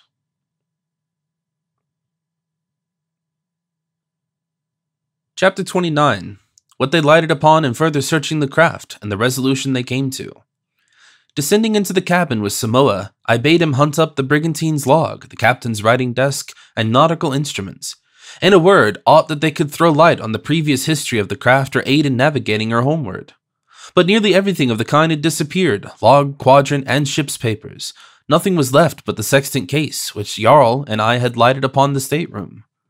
Upon this, vague though they were, my suspicions returned, and I closely questioned the islander concerning the disappearance of these important articles. In reply, he gave me to understand that the nautical instruments had been clandestinely carried down into the forecastle by Anatu, and by that indefatigable and inquisitive dame they had been summarily taken apart for scientific inspection. It was impossible to restore them, for many of the fixtures were lost, including the colored glasses, sights, and little mirrors, and many parts still recoverable were so battered and broken as to be entirely useless. For several days afterward, we now and then came across bits of the quadrant or sextant, but it was only to mourn over their fate. However, though sextant and quadrant were both unattainable, I did not so quickly renounce all hope of discovering a chronometer, which, if in good order, though at present not ticking, might still be made in some degree serviceable. But no such instrument was to be seen, no, nor to be heard of, Samoa himself professing utter ignorance. Anatu, I threatened and coaxed, describing the chronometer, a live round creature with a toad that made a strange noise which I imitated, but she knew nothing about it.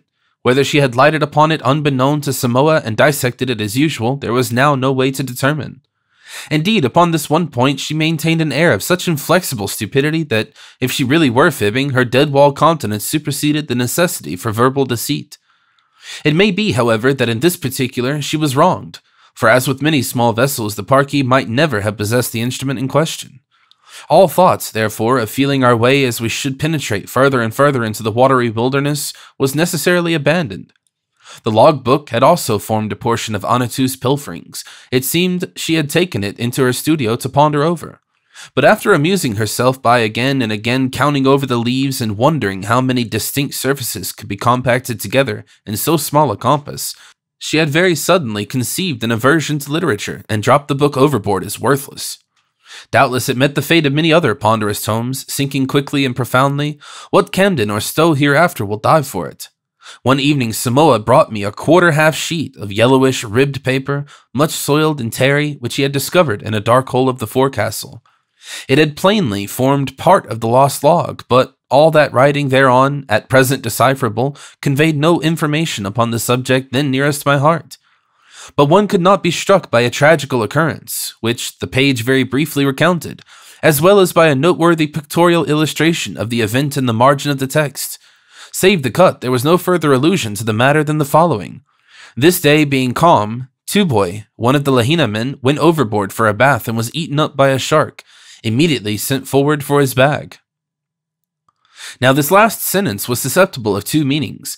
It is truth that immediately upon the decease of a friendless sailor at sea, his shipmates oftentimes seize upon his effects and divide them, though the dead man's clothes are seldom worn till a subsequent voyage. This proceeding seems heartless, but sailors reason thus, better we than the captain. For by law, either scribbled or unscribbled, the effects of a mariner dying on shipboard should be held in trust by that officer. But as sailors are mostly foundlings and castaways, and carry all their kith and kin in their arms and their legs, there hardly ever appears any heir at law to claim their estate, seldom worth inheriting, like Esterhazy's, Wherefore, the withdrawal of a dead man's kit from the forecastle to the cabin is often held tantamount to its virtual appropriation by the captain. At any rate, its small ships on long voyages, such things have been done. Thus much being said, then, the sentence above quoted from the Parkie's log may be deemed somewhat ambiguous. At the time it struck me as singular, for the poor diver's grass bag could not have contained much of anything valuable unless, peradventure, he had concealed therein some Cleopatra pearls, feloniously abstracted from the shells brought up from the sea. Aside from the paragraph copied above was a pen and ink sketch of the casualty, most cruelly executed. The poor fellow's legs being represented halfway in the process of deglutition, his arms firmly grasping the monster's teeth, as if heroically bent upon making as tough a morsel of himself as possible. But no doubt the honest captain sketched his cenotaph to the departed in all sincerity of heart, perhaps during the melancholy leisure which followed the catastrophe.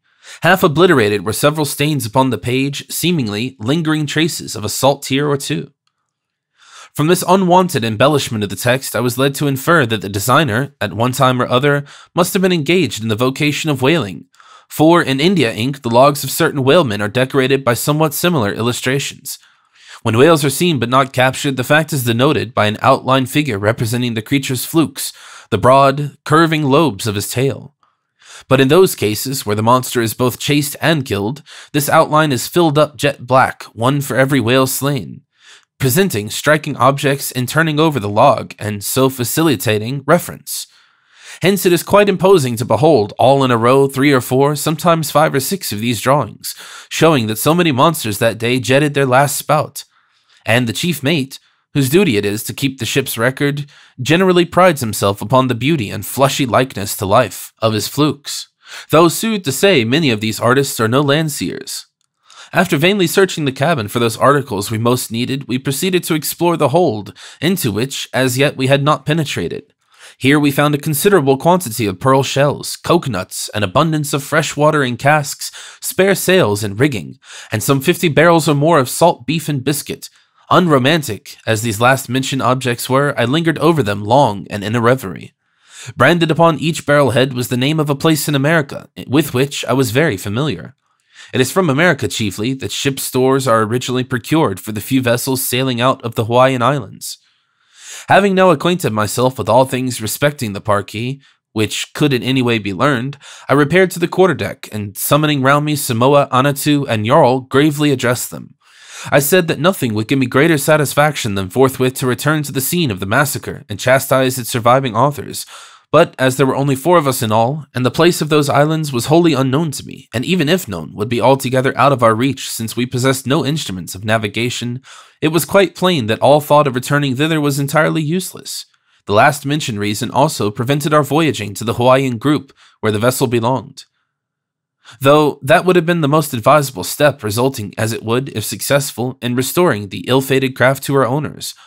But all things considered, it seemed best, I added, cautiously to hold our way to the westward. It was our easiest course, for we would ever have the wind from astern, and though we could not much as hope to arrive at any one spot previously designated, there was still a positive certainty, if we floated long enough, of falling in with islands whereat to refresh ourselves, and whence, if we thought fit, we might afterward embark for more agreeable climes. I then reminded them of the fact that so long as we kept the sea, there was always some prospect of encountering a friendly sail, in which event our solicitude would be over. All this I said in the mild, firm tone of a superior, being anxious at once to assume the unquestioned supremacy, for otherwise Jarl and I might better quit the vessel forthwith than remain on board subject to the outlandish caprices of Anatu, who through Samoa would have then the sway. But I was sure of my Viking, and if Samoa proved docile, I had no fear of his dame. And therefore, during my address, I steadfastly eyed him, thereby learning enough to persuade me that though he deferred to me at present, he was, notwithstanding, a man who, without precisely meditating mischief, could upon occasion act an ugly part. But of his courage and savage honor, such as it was, I had little doubt. Then wild buffalo that he was, tamed down in the yoke matrimonial, I could not but fancy that if upon no other account our society must please him, as rendering less afflictive the tyranny of his spouse. For a henpecked husband, by the way, Samoa was a most terrible fellow to behold, and though after all I liked him, it was as you fancy a fiery steed with mane disheveled, as young Alexander fancied Bucephalus, which wild horse, when he patted, he preferred holding by the bridle. But more of Simona anon. Our course determined, and the command of the vessel tacitly yielded up to myself, the next thing done was to put everything in order. The tattered sails were replaced by others, dragged up from the sail room below. In several places, new running rigging was rove, blocks restrapped, and the slackened stays and shrouds set taut, for all of which we were most indebted to my Viking's unwearied and skillful marlingspike, which he swayed away like a scepter. The little Parkie's toilet being thus thoroughly made for the first time since the massacre, we gave her new raiment to the breeze, and daintily squaring her yards, she gracefully glided away, honest old Jarl at the helm, watchfully guiding her path, like some devoted old foster father. As I stood by his side like a captain or walked up and down the quarterdeck, I felt no little importance upon thus assuming for the first time in my life the command of a vessel at sea. The novel circumstances of the case only augmented this feeling. The wild and remote seas where we were, the character of my crew, and the consideration that to all purposes I was owner as well as commander of the craft I sailed.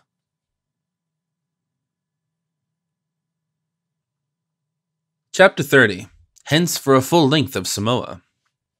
My original intention to touch at the Kingsmill chain or the countries adjacent was greatly strengthened by thus encountering Samoa, and the more I had to do with my Belisarius, the more I was pleased with him, nor could I avoid congratulating myself upon having fallen in with a hero who in various ways could not fail of proving exceedingly useful.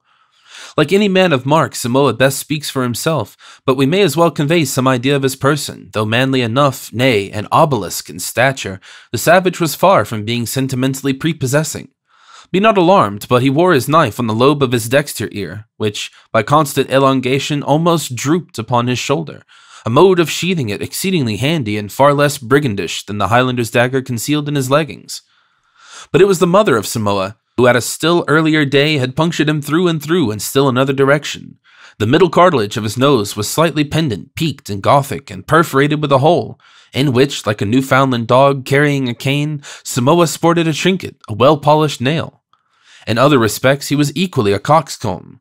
In his style of tattooing, for instance, which seemed rather incomplete, his marks embracing but a vertical half of his person, from crown to sole, the other side being free from the slightest stain.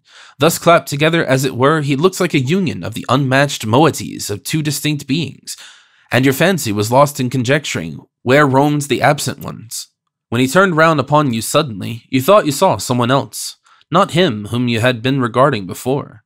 But there was one feature in Samoa, beyond the reach of the innovations of art, his eye, which in civilized man or savage, always shines in the head, just as it shone at birth. Truly, your eyes are miraculous things, but alas, that in so many instances these divine organs should be mere lenses inserted into the socket as glasses and spectacle rims.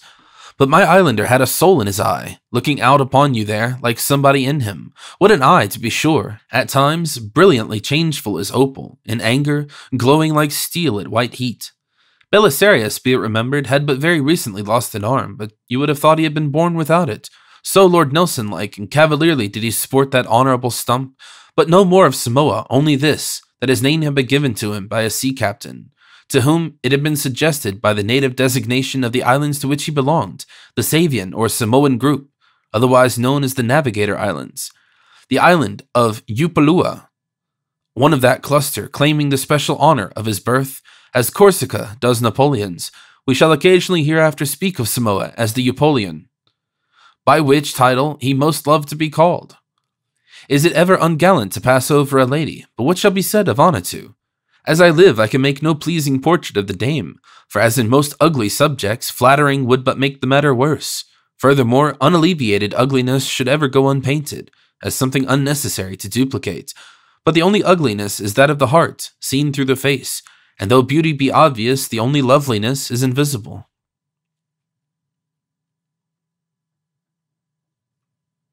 Chapter 31. Rovings alow and aloft. Everyone knows what a fascination there is in wandering up and down in a deserted old tenement in some warm, dreamy country, where the vacant halls seem echoing of silence, and the doors creak open like the footsteps of strangers, and into every window the old garden trees thrust their dark boughs, like the arms of night burglars, and ever and anon the nails start from the wainscot, while behind it with mice rattle like dice. Up and down in such old spectre houses one loves to wander, and so much the more if the place be haunted by some marvelous story. and during the drowsy stillness of the tropical sea day, very much such a fancy had I for prying about our little brigantine, whose tragic hull was haunted by the memory of the massacre, of which it still bore innumerable traces.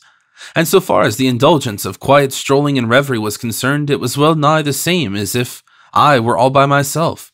For Samoa for a time was rather reserved, being occupied with thoughts of his own, and Anatu seldom troubled me with her presence. She was taken up by her calicoes and jewelry, which I had permitted her to retain, to keep her in good humor if possible. And as for my royal old Viking, he was one of those individuals who seldom speak unless personally addressed. Besides, all that by day was necessary to navigating the Parkee was that somebody should stand at the helm, the craft being so small and the grating whereon the steersman stood so elevated that he commanded a view far beyond the bowsprit, thus keeping Argus eyes on the sea as he steered us along. In all other respects, we left the brigantine to the guardianship of the gentle winds. My own turn at the helm, for though commander I felt constrained to do duty with the rest, came but once in the 24 hours, and not only did Jarl and Samoa officiate as helmsmen, but also Dame Anatu had become quite expert at the business. Though Jarl always remained that there was a slight drawback upon her usefulness in this vocation. Too much taken up by her lovely image, partially reflected in the glass of the binnacle before her, Anatu now and then neglected her duty and led some devious dances, nor was she, I ween, the first woman that ever led men into zigzags. For the reasons above stated, I had many spare hours to myself. At times I mounted aloft and, lounging in the slings of the topsail yard, one of the many snug nooks in a ship's rigging, I gazed broad off upon the blue boundless sea and wondered what they were doing in that unknown land toward which we were fated to be borne. Or feeling less meditative, I roved about thither and hither, slipping over and by the stays from one mast to another, climbing up to the truck, or lounging out to the ends of the yards, exploring wherever there was a foothold. It was like climbing about in some mighty old oak and resting in the crotches. To a sailor, a ship's ropes are as sturdy, and to me, every rope yarn of the Parkees was invested with interest. The outlandish fashion of her shrouds, the collars of her stays, the stirrups, seizings, Flemish horses, gaskets, all the wilderness of her rigging bore unequivocal traces of her origin. But perhaps my pleasantest hours were those which I spent stretched out on a pile of old sails in the foretop, lazily dozing to the craft's light roll. Frequently I descended to the cabin, for the 50th time exploring the lockers and staterooms for some new object of curiosity, and often with a glimmering light I went into the midnight hold as into old vaults and catacombs, and creeping between damp rages of casks, penetrated into its farthest recesses. Sometimes in these underground burrowings I lighted upon sundry out-of-the-way hiding places of Anatu's, where were snugly secreted divers articles with which she had been smitten. In truth, no small portion of the hull seemed a mine of stolen goods, stolen out of its own bowels. I found a jaunty shore cap of the captain's hidden away in the hollow heart of a coil of rigging, covered over in a manner most touchingly natural, with a heap of old ropes. And nearby in a breaker discovered several entire pieces of calico, heroically tied together with cords almost strong enough to sustain the mainmast. Near the stray light, which, when the hatch was removed, gleamed down into this part of the hold, was a huge ground-tier butt, headless as Charles I. And herein was a mat nicely spread for repose, a discovery which accounted for, had often proven an enigma. Not seldom Anatu had been among the missing, and though from stem to stern loudly invoked to come forth and relieve the poignant distress of her anxious friends, the dame remained perdu, silent and invisible as a spirit. But in her own good time she would mysteriously emerge, or be suddenly espied lounging quietly in the forecastle, as if she had been there for all eternity. Useless to inquire, "Where hast thou been, sweet Anatu?" for no sweet rejoinder would she give. But now the problem was solved. Here, in this silent cask in the hold, Anatu was wont to coil herself away like a garter snake under a stone. Whether she thus stood sentry over her goods secreted round about, whether she had there performed penance like a nun in her cell, or was moved to this unaccountable freak by the powers of the air, no one could tell, can you? Verily, her ways were as the ways of the inscrutable penguins in building their inscrutable nests, which baffle all silence and make a fool of a sage. Marvelous Anatu, who shall expound thee?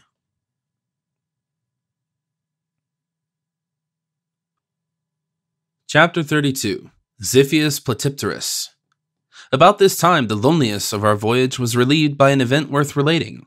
Ever since leaving the Pearl Shell Islands, the Parquis had been followed by shoals of small fish, pleasantly enlivening the sea and socially swimming by her side.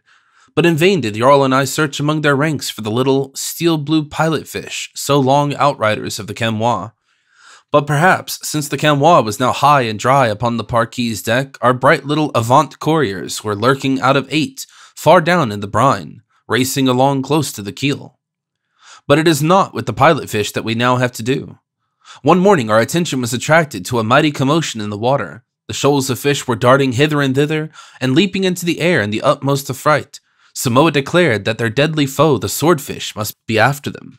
And here let me say that since of all the bullies and braggarts and bravos and freebooters and hectors and fish-at-arms and knight-errants and moss-troopers and assassins and footpads and gallant soldiers and immortal heroes that swim the seas, the Indian swordfish is by far the most remarkable. I propose to dedicate this chapter to a special description of the warrior, in doing which I but follow the example of all chroniclers and historians, my Peloponnesian friend, Thucydides, and others who are ever mindful of devoting much space to account of eminent destroyers, for the purpose, no doubt, of holding them up as ensamples to the world.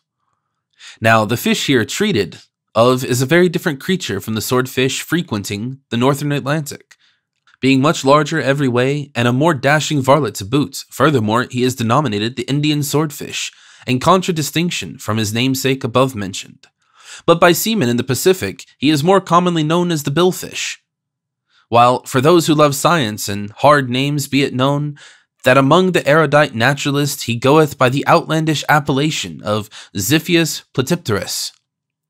But I waive for my hero all these cognomens, and substitute a much better one of my own, namely the Chevalier.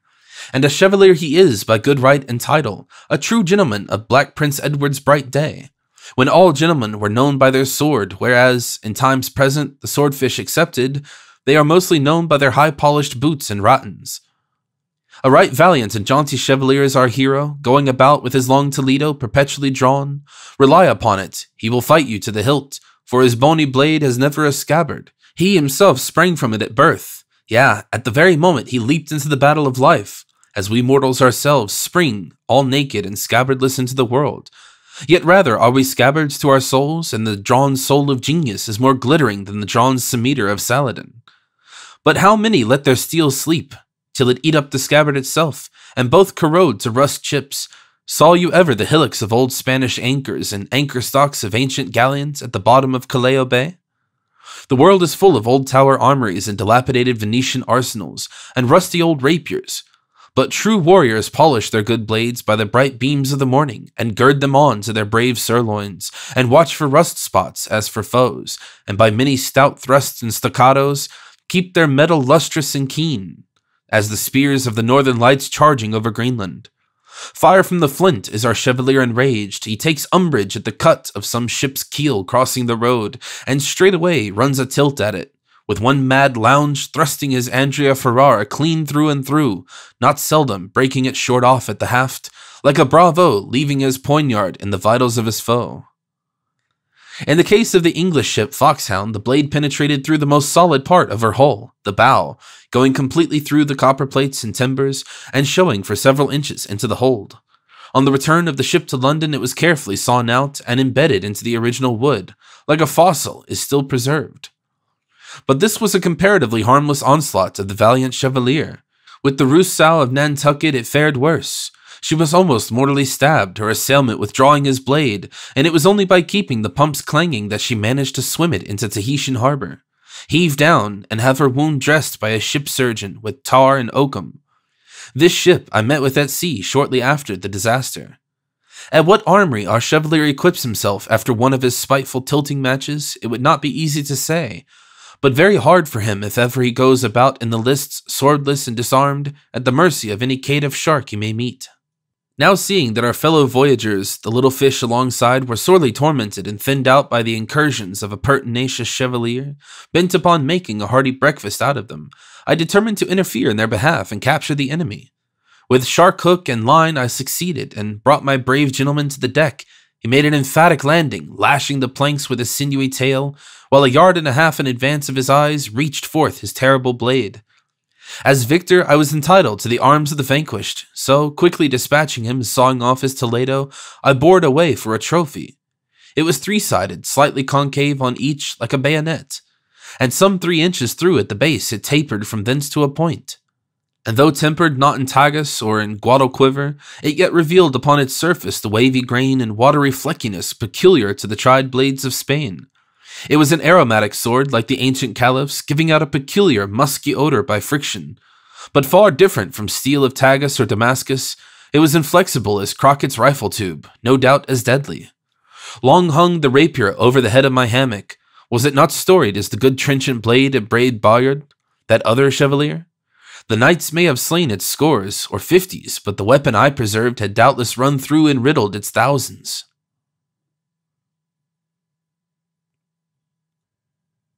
Chapter 33. Otard. And here is another little incident.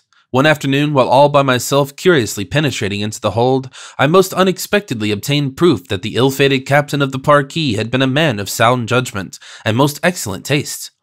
In brief, I lighted upon an aromatic cask of prime old Otard. Now I mean not to speak lightly of anything immediately connected with the unfortunate captain, nor, on the other hand, would I resemble the inconsolable mourner, who among other tokens of affliction, bound in funeral crape his deceased friend's copy of Joe Miller. Is there not a fitness in things? But let that pass. I found the Otard, and drank thereof, finding it, moreover, most pleasant to the palate, and right cheering to the soul. My next impulse was to share my prize with my shipmates, but here a judicious reflection obtruded. From the sea monarchs, his ancestors, my Viking had inherited one of their cardinal virtues, a detestation and abhorrence of all vinous and spiritist beverages, insomuch that he never could see any, but he instantly quaffed it out of sight.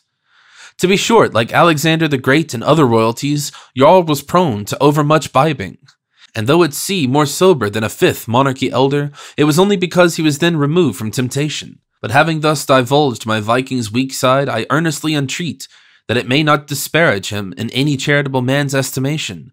Only think that many more there are like him, to say nothing further of Alexander the Great, especially among his own class. And consider, I beseech, that the most capacious-souled fellows, for that very reason, are the most apt to be too liberal in their libations, since being so large-hearted, they hold so much more good cheer than others. For Samoa, from his utter silence hitherto, as to aught inebriating on board, I concluded that, along with his other secrets, the departed captain had very wisely kept his Otard to himself.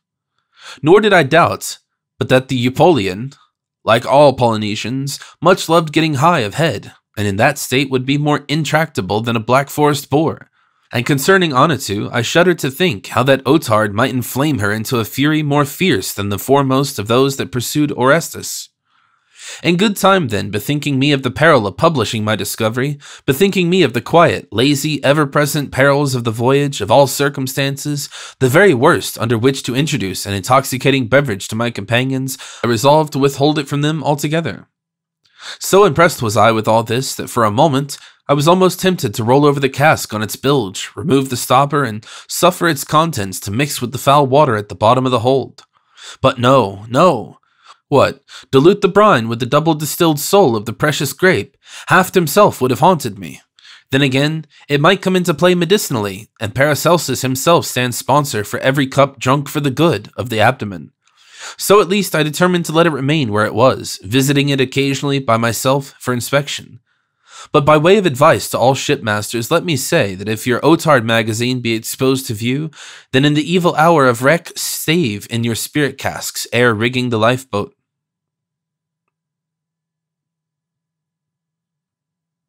Chapter 34. How they steered on their way. When we quitted the Camois for the brigantine, we must have been at least 200 leagues to the westward of the spot where we had abandoned the Arcturian. Though how far we might have been north or south of the equator I could not with any certainty divine. But that we were not removed any considerable distance from the line seemed obvious, nor in the starriest night no sign of the extreme polar constellations was visible, though often we scanned the northern and southern horizon in search of them. So far as regards the aspect of the skies near the ocean's rim, the difference of several degrees in one's latitude at sea is readily perceived by a person long accustomed to surveying the heavens. If correct in my supposition concerning our longitude at the time here alluded to, and allowing for what little progress we had been making in the Parquet, there now remains some 100 leagues to sail ere the country we sought would be found. But for obvious reasons, how long precisely we might continue to float out of sight of land, it was impossible to say. Calms, light breezes, and currents made everything uncertain. Nor had we any method of estimating our due westward progress, except by what is called dead reckoning, the computation of the knots run hourly, allowances being made for the supposed deviations from our course by reason of the ocean streams, which at times in this quarter of the Pacific Rim with very great velocity. Now in many respects we could not but feel safer aboard the Parquet than in the Chamois. The sense of danger is less vivid, the greater the number of lives involved. He who is ready to despair in solitary peril plucks up a heart in the presence of another. And a plurality of comrades is much continence and consolation.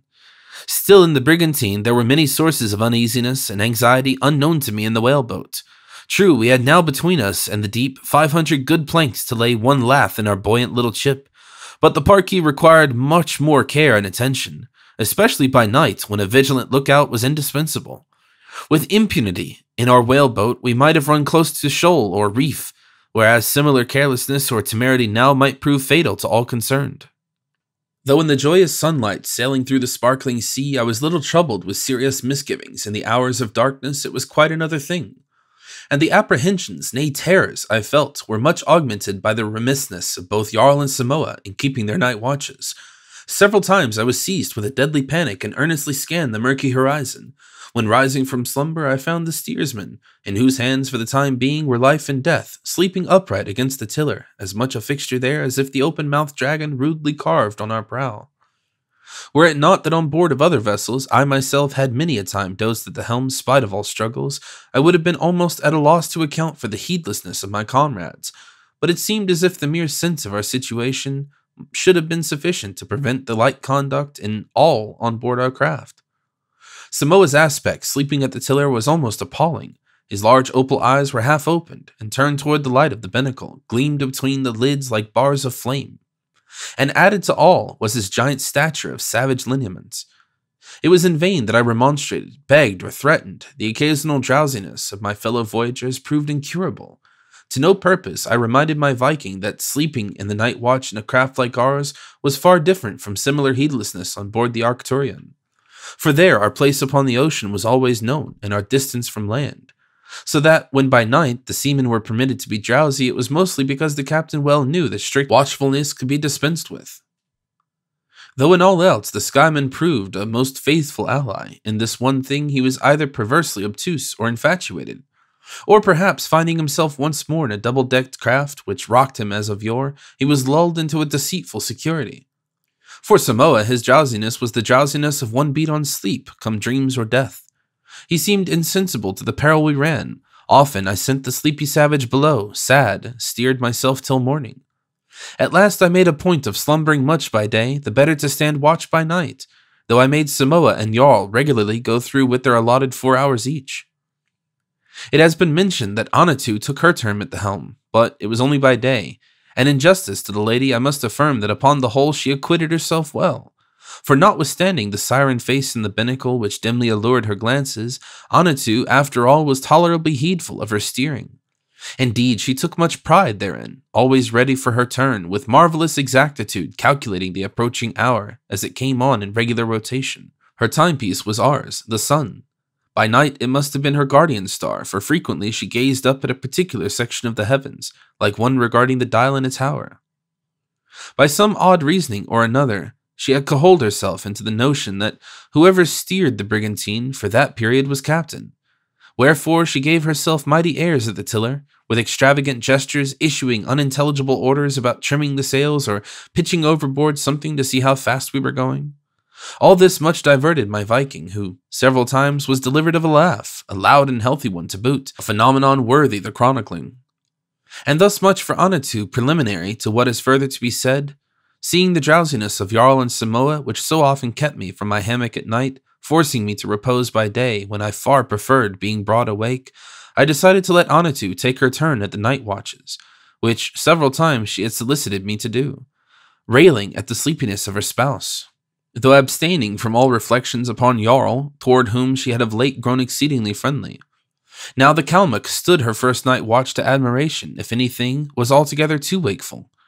The mere steering of the craft employed not sufficiently her active mind. Ever and anon she must needs rush from the tiller to take a parenthetical pull at the forebrace, the end of which led down to the bulwarks near by. Then, refreshing herself with a draught or two of water and a biscuit, she would continue to steer away, full of the importance of her office. At any unusual flappings of the sails, a violent stamping on deck announced the fact to the startled crew. Finding her thus indefatigable, I readily induced her to stand 2 watches to Jarl's and Simona's 1. And when she was at the helm, I permitted myself to doze on a pile of old sails, spread every evening on the quarter-deck. It was the Skyman who often admonished me to heave ship to every night, thus stopping her headway till morning, a plan which under other circumstances might have perhaps warranted the slumbers of all. But as it was, such a course would have been highly imprudent, for while making no onward progress through the water, the rapid currents we encountered would continually be drifting us eastward, since, contrary to our previous experience, they seemed latterly to have reversed their flow, a phenomena by no means unusual in the vicinity of the line in the Pacific, and this it was that so prolonged our passage to the westward. Even in a moderate breeze, I sometimes fancied that the impulse of the wind little more than counteracted the glide of the currents, so that, with much show of sailing, we were in reality almost a fixture on the sea.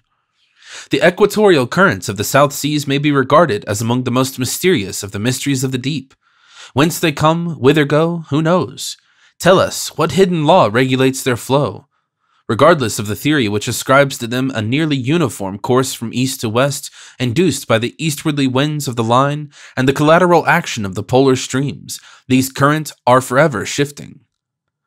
Nor can the period of their revelations be at all relied upon or predicted. But however difficult it may be to assign a specific cause for the ocean streams in any part of the world, one of the wholesome effects thereby produced would seem obvious enough. And though the circumstance here alluded to is perhaps known to everybody, it may be questioned whether it is generally invested with the importance it deserves. Reference is here made to the constant commingling and purification of the seawater by reason of the currents. For that the ocean, according to the popular theory, possesses a special purifying agent in its salts, is somewhat to be doubted. Nor can it be explicitly denied that those very salts might corrupt it, were it not for the brisk circulation of its particles consequent upon the flow of the streams. It is well known to seamen that a bucket of seawater, left standing in a tropical climate, very soon becomes highly offensive, which is not the case with rainwater. But I build no theories, and by way of obstructing the one which might possibly be evolved from the statement above, let me add that the offensiveness of seawater left standing may arise in no small degree from the presence of decomposed animal matter.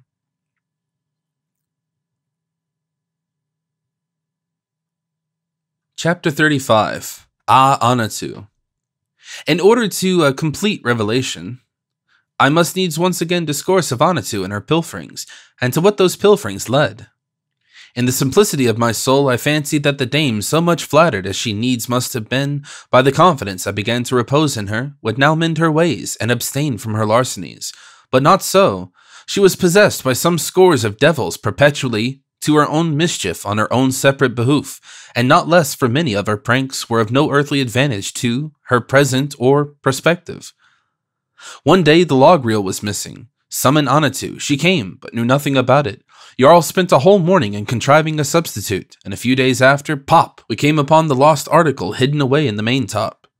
Another time, discovering the little vessel to gripe hard and steering, as if someone underwater were jerking her backward, we instituted a diligent examination to see what was the matter, when lo, what should we find but a rope cunningly attached to one of the chain plates under the starboard main channel.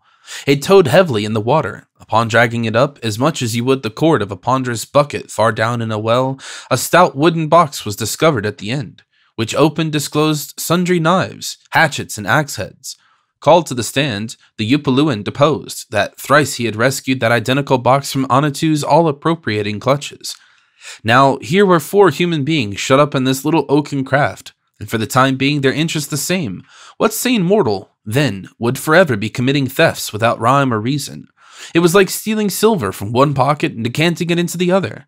And what might it not lead into the end? Why, ere long, in good sooth, it led to the abstraction of the compass from the binnacle, so that we were fain to substitute for it the one brought along in the chamois. It was Jarl that first published this last and alarming theft. Anitu, being at the helm at dawn, he had gone to relieve her, and looking to see how we headed, was horror-struck at the emptiness of the binnacle. I started to my feet, sought out the woman, and ferociously demanded the compass, but her face was a blank and every word a denial. Further lenity was madness. I summoned Samoa, told him what had happened, and affirmed that there was no safety for us except in the nightly incarceration of his spouse.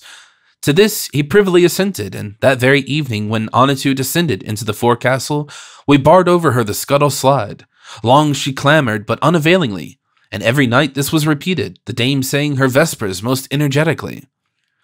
It has somewhere been hinted that Anitu occasionally cast sheep eyes at Jarl, so I was not a little surprised when her manner toward him decidedly changed. Pulling at the ropes with us, she would give him sly pinches and then look another way, innocent as a lamb. Then again, she would refuse to handle the same piece of rigging with him. With wry faces, rinsed out the wooden can at the water cask, if it so chanced that my Viking had previously been drinking therefrom. At other times, when the honest Skyman came up from below, she would set up a shout of derision and loll out her tongue, accompanying all this by certain indecorous and exceedingly unladylike gestures, significant of the profound contempt in which she held him. Yet never did Jarl heed her ill-breeding, but patiently overlook and forgave it. Inquiring the reason of the dame's singular conduct, I learned that with eye averted, she had very lately crept close to my Viking and met with no tender reception. Doubtless, Jarl, who was much of a philosopher, innocently imagined that ere long the lady would forgive and forget him, but what knows a philosopher about women? Ere long, so outrageous became Anitu's detestation of him, that the honest old tar could stand it no longer, and like most good-natured men when once fairly aroused, he was swept through and through with a terrible typhoon of passion. He proposed that forthwith the woman should be sacked and committed to the deep. He could stand it no longer. Murder is catching. At first I almost jumped at the proposition, but as quickly rejected it. Ah, Anitu, woman unendurable, deliver me, ye gods, from being shut up in a ship with such a hornet again. But are we yet through with her? Not yet. Hitherto she had continued to perform the duties of the office assigned her since the commencement of the voyage, namely those of the culinary department. From this she was now deposed. Her skewer was broken, my Viking solemnly averring that he would eat nothing more of her concocting for fear of being poisoned. For myself, I almost believed that there was enough malice in the minx to give us our henbane broth. But what said Samoa to all this? Passing over the matter of the cookery, will it be credited that living right among us as he did, he was yet blinded to the premeditated though unachieved peccadillos of his spouse? Yet so it was, and thus blind was Belisarius himself concerning the intrigues of Antonina. Witness that noble dame's affair with the youth Theodosius, when her deluded lord charged upon the scandal-mongers with the very horn she had bestowed upon him. Upon one occasion, seized with a sudden desire to palliate Anitu's thievings, Samoa proudly intimated that the lady was the most virtuous of her sex. But alas, poor Anitu, why say more? And bethinking me of the hard fate that so soon overtook thee, I almost repent what has already and too faithfully been portrayed.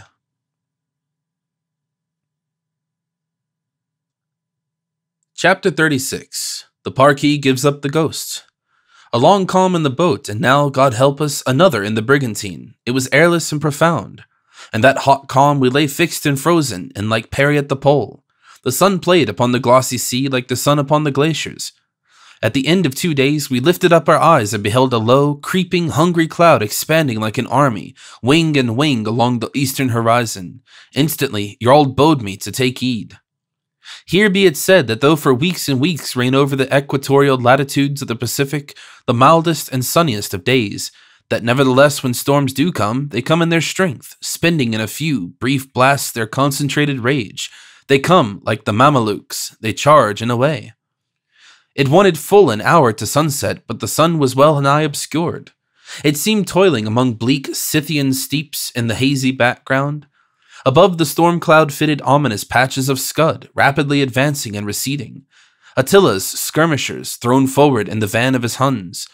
Beneath, a fitful shadow slid along the surface. As we gazed, the cloud came nearer, accelerating its approach.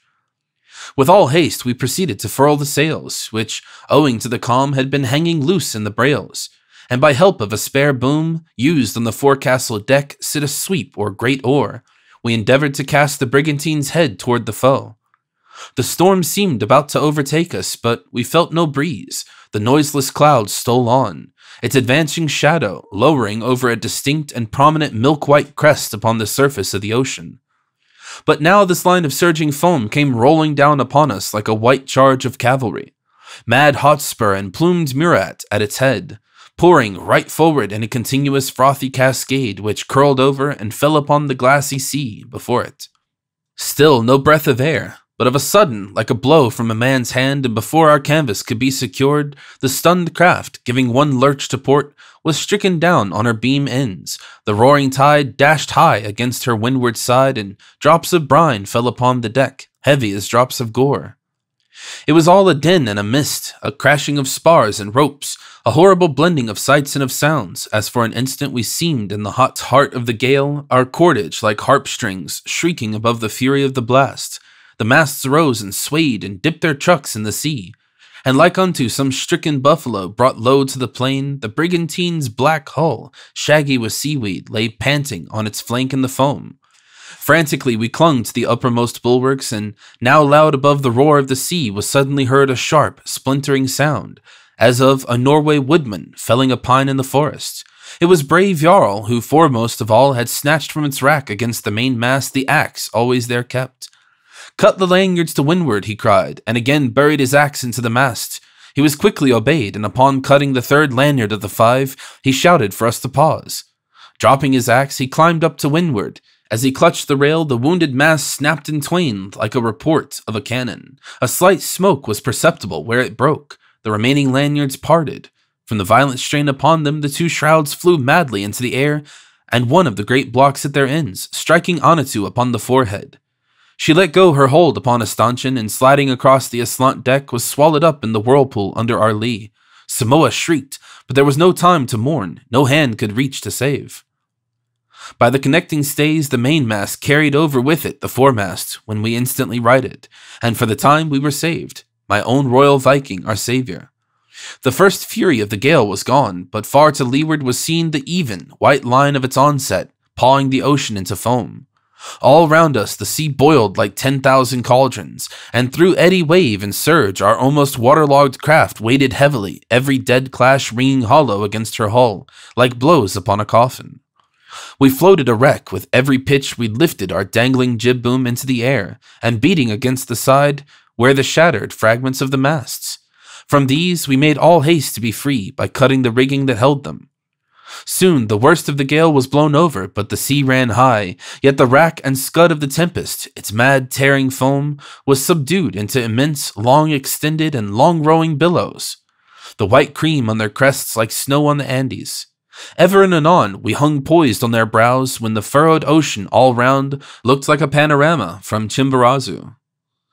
A few hours more and the surges went down. There was a moderate sea, a steady breeze, and a clear starry sky. Such was the storm that came after our calm.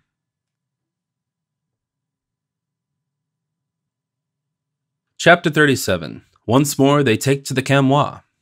Try the pumps. We dropped the sinker and found the Parquis bleeding at every pore. Up from her well the water, spring-like, came bubbling, pure and limpid as the water of Saratoga. Her time had come. But by keeping 2 hands at the pumps, we had no doubt she would float till daylight, previous to which we liked not to abandon her. The interval was employed in clanging at the pump brakes and preparing the Camois for our reception. So soon as the sea permitted, we lowered it over the side. Letting it float under the stern, we stowed it with water and provisions, together with various other things, including muskets and cutlasses. Shortly after daylight, a violent jostling and thumping underfoot showed that the water, gaining rapidly in the hold, spite of all pumping, had floated the lighter casks upward to the deck, against which they were striking.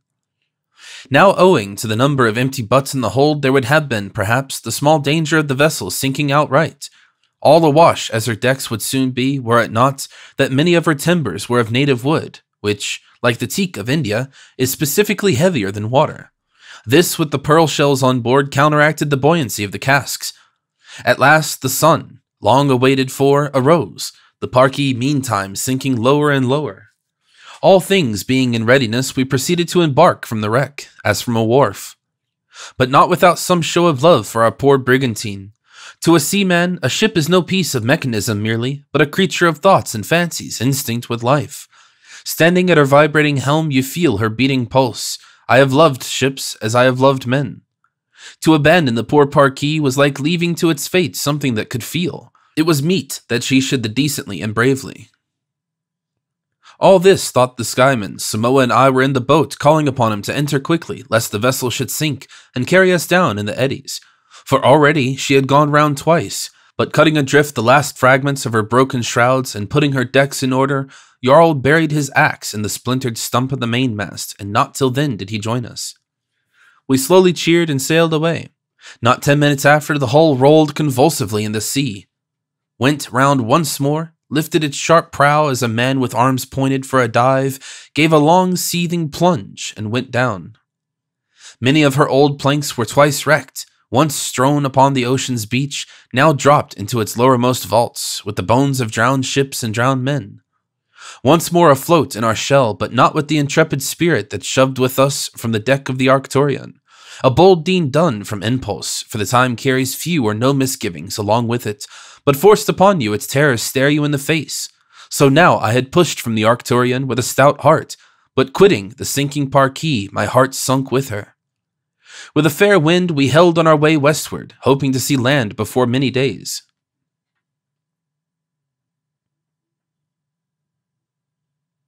Chapter 38. The Sea on Fire. The night following our abandonment of the Parquis was made memorable by a remarkable spectacle. Slumbering in the bottom of the boat, Jarl and I were suddenly awakened by Samoa. Starting, we beheld the ocean of a pallid white color, coruscating all over with tiny golden sparkles. But the pervading hue of the water cast a cadaverous gleam upon the boat, so that we looked to each other like ghosts. For many rods astern, our wake was revealed in a lane of rushing illuminated foam, while here and there beneath the surface, the traces of sharks were denoted by vivid greenish trails, crossing and recrossing each other in every direction. Farther away and distributed in clusters, floated on the sea, like constellations of the heavens, innumerable medusae, a species of small, round, refulgent fish, only to be met with in the South Seas and the Indian Ocean. Suddenly, as we gazed, there shot high into the air a bushy jet of flashes, accompanied by the unmistakable deep breathing sound of a sperm whale. Soon the sea all round us spouted in fountains of fire, vast forms emitting a glare from their flanks, and ever and anon raising their heads above water and shaking off the sparkles, showed where an immense shoal of cachalots had risen from below to sport in these phosphorescent billows. The vapor jetted forth was more radiant than any portion of the sea, ascribable perhaps to the originally luminous fluid contracting still more brilliancy from its passage through the spouting canal of whales.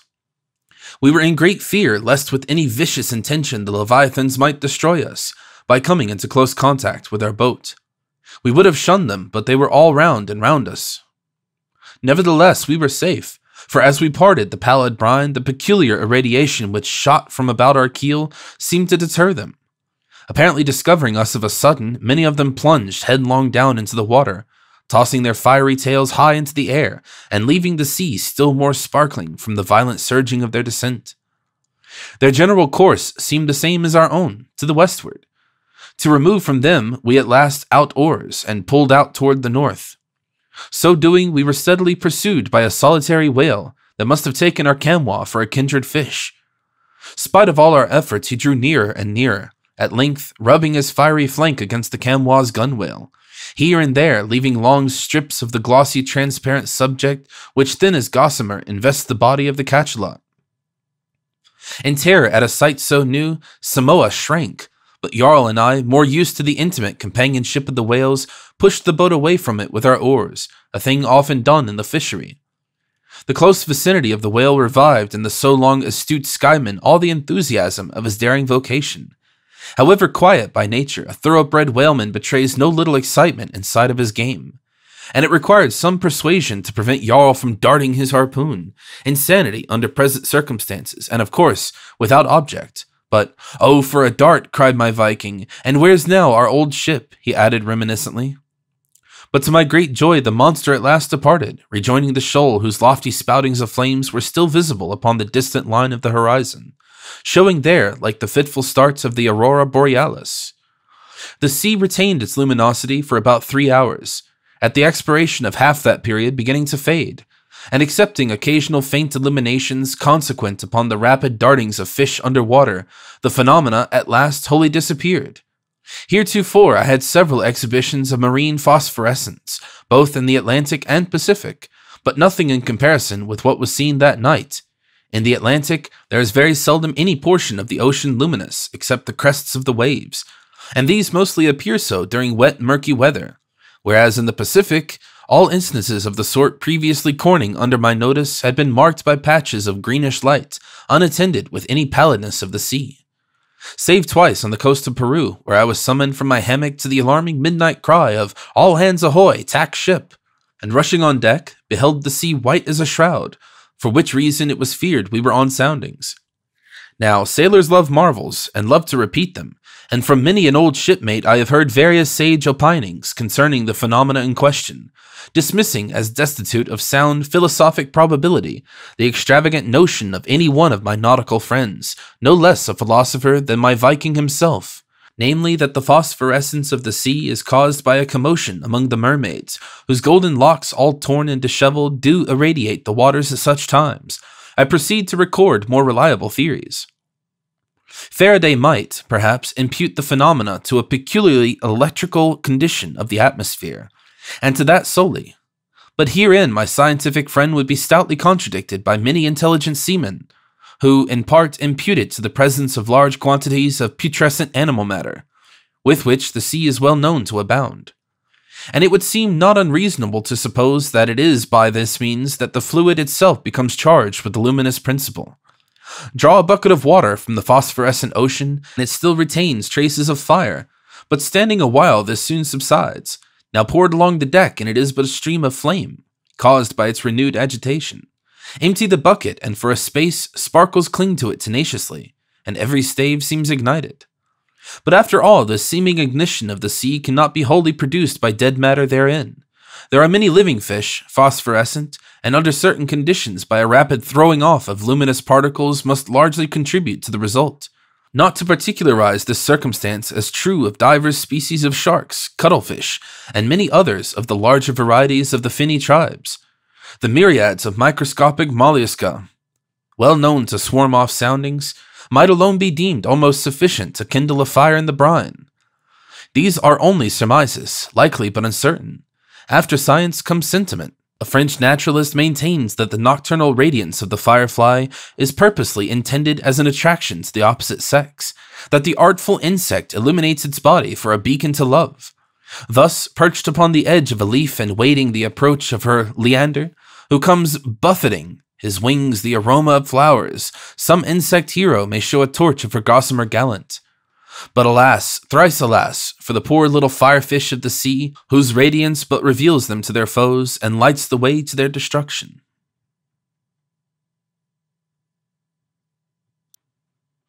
Chapter 39. They Fall In With Strangers.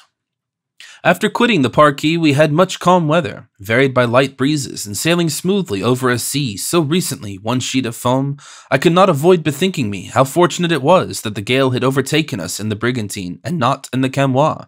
For deservedly high as the whale shallop ranks as a sea-boat, still in a severe storm, the larger your craft, the greater your sense of security.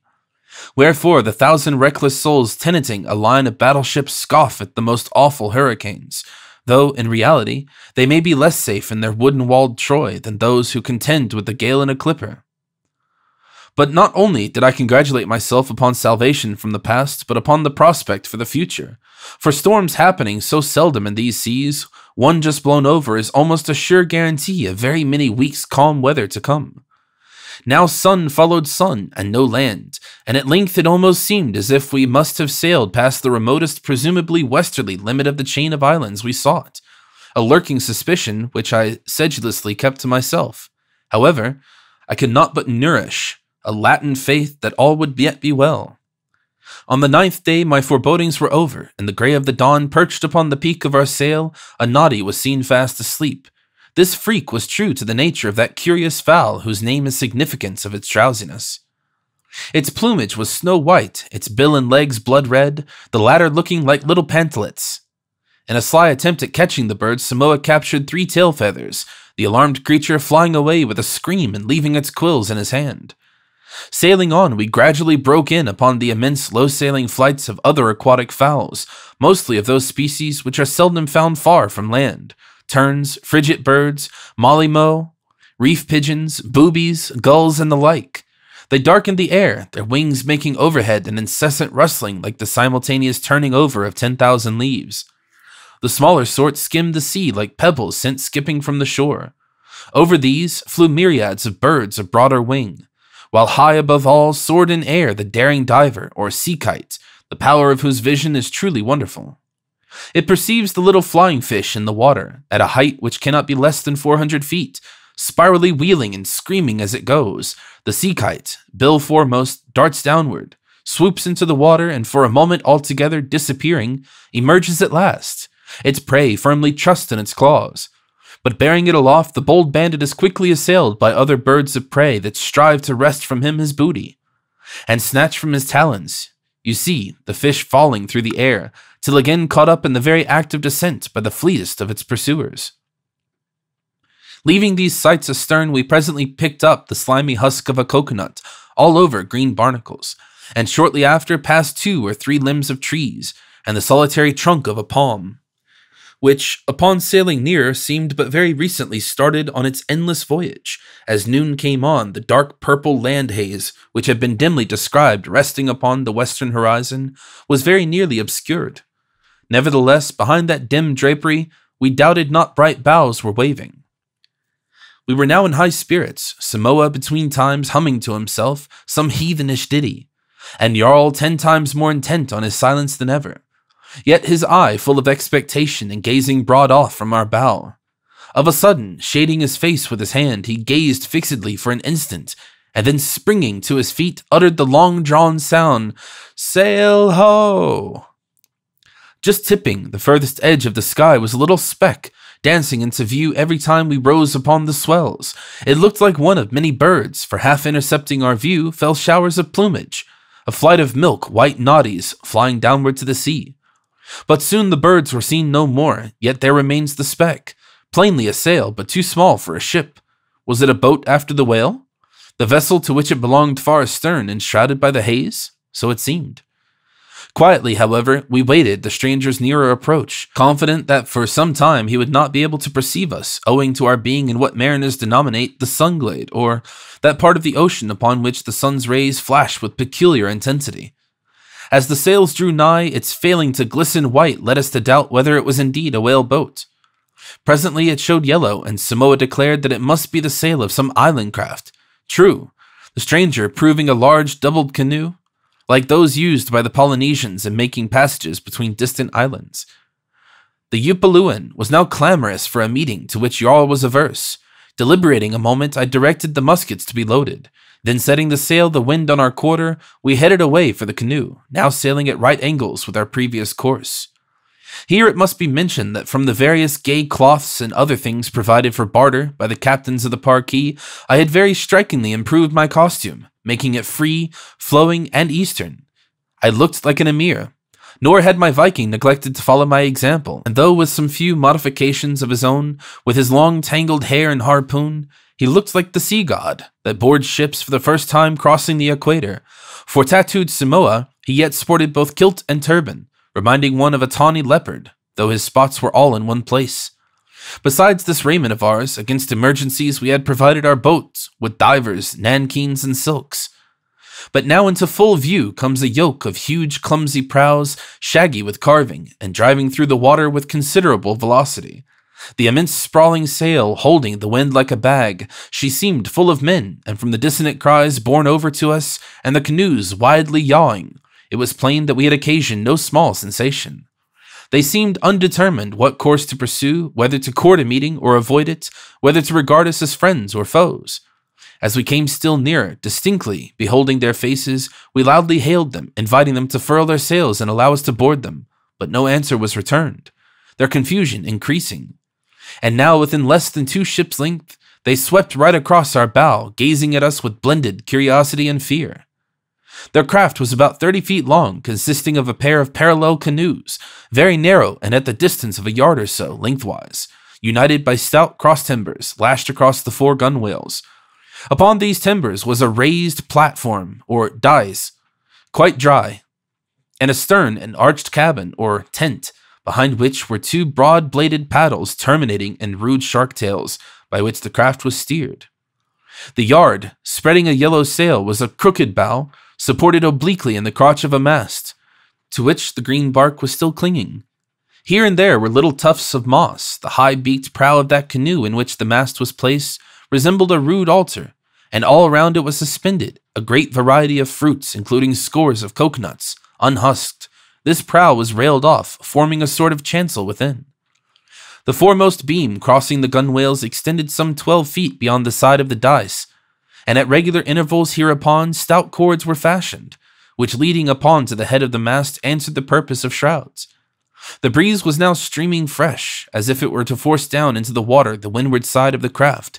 5 men stood upon this long beam, grasping 5 shrouds, yet they failed to counterbalance the pressure of the sail, and owing to the opposite inclination of the 2 canoes, these living statues were elevated high above the water, their appearance rendered still more striking by their eager attitudes and the apparent peril of their position, as the mad spray from the bow dashed over them.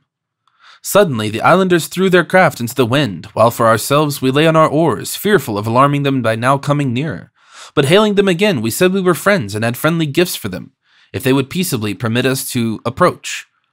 This understood, there ensued a mighty clamor, insomuch that I bade Jarl and Samoa to out oars and row very gently toward the strangers, whereupon, amid a storm of vociferations, some of them hurried to the furthest side of their dais, standing with arms arched over their heads as if for a dive, others menacing us with clubs and spears, and one, an old man with a bamboo trellis on his head forming a sort of arbor for his hair, planted himself full before the tent, stretching behind him a wide-plated sling.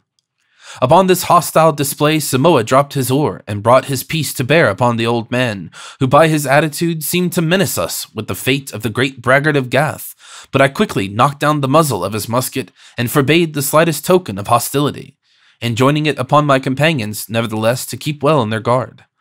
We now ceased rowing, and after a few minutes' uproar in the canoe, they ran to the steering paddles, and forcing round their craft before the wind, rapidly ran away from us. With all haste we set our sail, and pulling also at our oars, soon overtook them, determined upon coming into closer communion.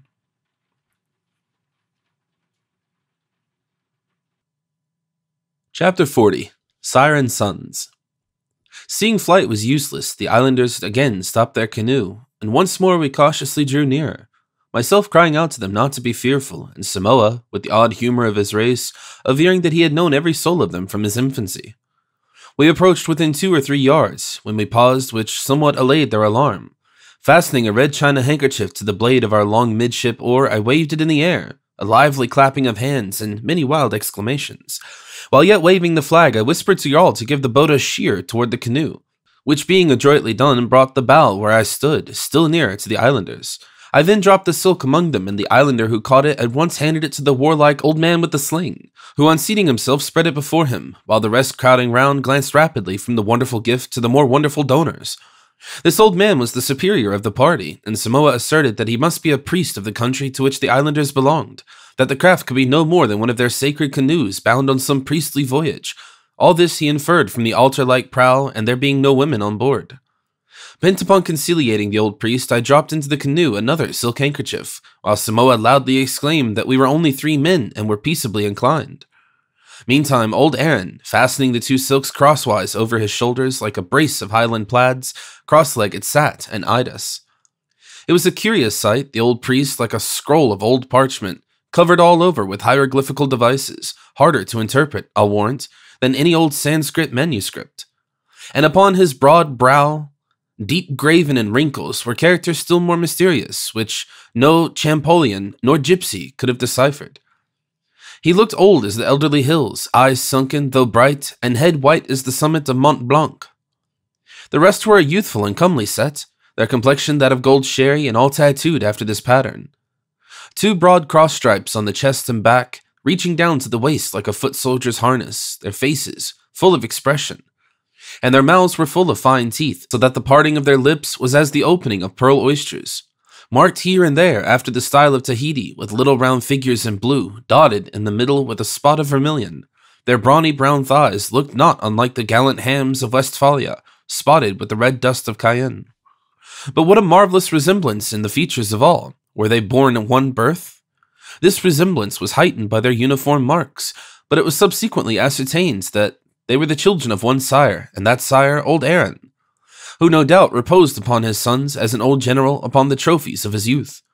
They were the children of his many mothers, and he was training them up for the priesthood.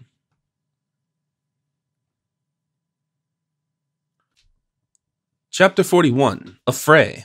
So bent were the strangers upon concealing who they were and the object of their voyage that it was some time ere we could obtain the information we desired. They pointed toward the tent as if it contained their Eleusinian mysteries, and the old priest gave us to know that it would be profanation to enter it. But all this only roused my curiosity to unravel the wonder. At last I succeeded. In that mysterious tent was concealed a beautiful maiden, and in pursuance of a barbarous custom by Alima, the priest, she was being borne an offering from the island of Ama to the gods of Thither. Now hearing of the maiden, I waited for no more. Need I add how stirred was my soul towards this invisible victim, and how hotly I swore that precious blood of hers should never smoke upon an altar. If we drowned for it, I was bent upon rescuing the captive, but as yet, no gentle sign of distress had been waved to us from the tent. Thence no sound could be heard but an occasional rustle of the matting. Was it possible that one about to be immolated could proceed thus tranquilly to her fate? But desperately as I resolved to accomplish the deliverance of the maiden, it was best to set heedfully about it. I desired no shedding of blood, though the odds were against us. The old priest seemed determined to prevent us from boarding his craft, but being equally determined the other way, I cautiously laid the bow of the chamois against the canoe's quarter, so as to present the smallest possible chance for a hostile entrance into our boat. Then Samoa, knife in ear, and myself with a cutlass, stepped upon the dais, leaving Jarl in the boat's head, equipped with his harpoon, 3 loaded muskets laying by his side. He was strictly enjoined to resist the slightest demonstration toward our craft. As we boarded the canoe, the islanders slowly retreated, meantime earnestly conferring in whispers. All but the old priest, who still seated, presented an undaunted, though troubled front. To our surprise, he motioned us to sit down by him, which we did, taking care, however, not to cut off our communication with Jarl. With the hope of inspiring goodwill, I now unfolded a roll of printed cotton, and spreading it before the priest, directed his attention to the pictorial embellishments thereon, representing some hundreds of sailor boys simultaneously ascending some hundreds of uniform sections of a ship's rigging. Glancing at them a moment, by a significant sign he gave me to know that long previous he himself had ascended the shrouds of a ship. Making this allusion, his countenance was overcast with a ferocious expression, as if something terrific was connected with his reminiscence, but it soon passed away, and somewhat abruptly he assumed an air of much merriment. While we were thus sitting together, and my whole soul full of the thoughts of the captive, and how best to accomplish my purpose, and often gazing toward the tent, I all at once noticed a movement among the strangers. Almost in the same instant, Samoa, right across the face of Alima, and his ordinary tones, bade me take heed to myself, for mischief was brewing. Hardly was this warning uttered when, with carved clubs in their hands, the islanders completely surrounded us. Then uprose the old priest and gave us to know that we were wholly in his power, and if we did not swear to depart in our boat forthwith and molest him no more, the peril be ours. Depart and you live, stay and you die. 15-3, madness to gainsay his mandate, yet a beautiful maiden was at stake. The knife before dangling in Samoa's ear was now in his hand. Jarl cried out for us again to regain the boat, several of the islanders making a rush for it. No time to think, all passed quicker than it can be said. They closed in upon us to push us from the canoe. Rudely, the old priest flung me from his side, menacing me with his dagger, the sharp spine of a fish. A thrust and a threat. Ere I knew it, my cutlass made a quick lunge. A curse from the priest's mouth, red blood from his side, he tottered, stared about him, and fell over like a brown hemlock into the sea. A yell of maledictions rose on the air, a wild cry was heard from the tent. Making a dead breach among the crowd, we now dashed side by side for the boat. Springing into it, we found Jarl battling with 2 islanders, while the rest were still howling upon the dais. Rage and grief had almost disabled them. With one stroke of my cutlass, I now parted the line that held us with the canoe, and with Samoa falling upon the 2 islanders, by Jarl's help, we quickly mastered them, forcing them down to the bottom of the boat. The Skyman and Samoa holding passive the captives, I quickly set our sail, and snatching the sheet at the cavil, we rapidly shot from the canoe. The strangers defying us with their spears, several couching them as if to dart, while others held back their hands as if to prevent them from jeopardizing the lives of their countrymen in the chamois. Seemingly untoward events oftentimes lead to successful results. Far from destroying all chance of rescuing the captive, our temporary flight, indispensable for the safety of Jarl, only made the success of our enterprise more probable. For having made prisoners 2 of the strangers, I determined to retain them as hostages, through whom to effect my plans without further bloodshed. And here it must needs be related that some of the natives were wounded in the fray, while all 3 of their assailants had received several bruises.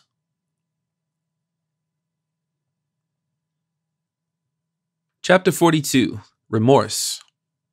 During the skirmish, not a single musket had been discharged. The first snatched by Jarl had missed fire, and ere he could seize another, it was close quarters with him, and no gestures to spare. His harpoon was his all, and truly there is nothing like steel in the fray. It comes and it goes with a will, and is never a-weary. Your sword is your life, and that of your foe, to keep or take as it happens. Closer home does it go than a rammer, and fighting with steel is a play without ever an interlude. There are points more deadly than bullets, and stocks packed full of subtle tubes, whence comes an impulse more reliable than powder. Binding our prisoners lengthwise across the boat's seats, we rowed for the canoe, making signs of amity. Now if there be anything fitted to make a high tide ebb in the veins, it is the sight of a vanquished foe, inferior to yourself in the powers of destruction, but whom some necessity has forced you to subdue. All victories are not triumphs, nor all who conquer heroes. As we drew near the canoe, it was plain that the loss of their sire had again for the instant overcome the survivors. Raising hands, they cursed us, and at intervals sent forth a low, piercing wail peculiar to their race. As before, faint cries were heard from the tent, and all the while rose and fell on the sea, the ill-fated canoe. As I gazed at this sight, what iron mace fell on my soul? What curse rang sharp in my ear? It was I who was the author of the deed that caused the shrill wails that I had heard. By this hand the dead man had died. Remorse smote me hard, and like lightning I asked myself whether the death deed I had done was sprung of a virtuous motive, the rescuing a captive from thrall, or whether beneath that pretense I had engaged in this fatal affray for some other and selfish purpose, the companionship of a beautiful maid. But throttling the thought, I swore to be gay. Am I not rescuing the maiden? Let them go down who withstand me. At the dismal spectacle before him, Jarl, hitherto menacing our prisoners with his weapon, in order to intimidate their countrymen, honest Jarl dropped his harpoon. But shaking his knife in the air, Samoa yet defied the strangers, nor could we prevent him. His heathenish blood was up. Standing foremost in the boat, I now assured the strangers that all we sought at their hands was the maiden in the tent. That captive surrendered, our own, unharmed, should be restored. If not, they must die.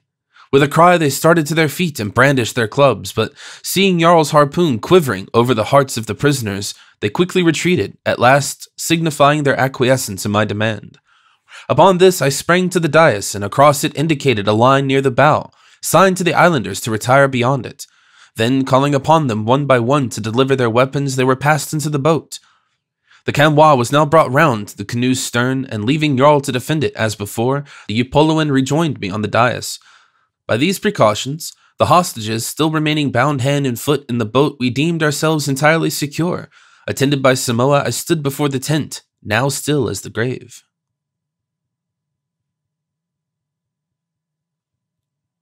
Chapter 43. The tent entered. By means of thin spaces between the braids of matting, the place was open to the air, but not to view. There was also a round opening on one side, only large enough, however, to admit the arm. But this aperture was partially closed from within. In front, a deep-dyed rug of osiers covering the entranceway was intricately laced to the standing part of the tent.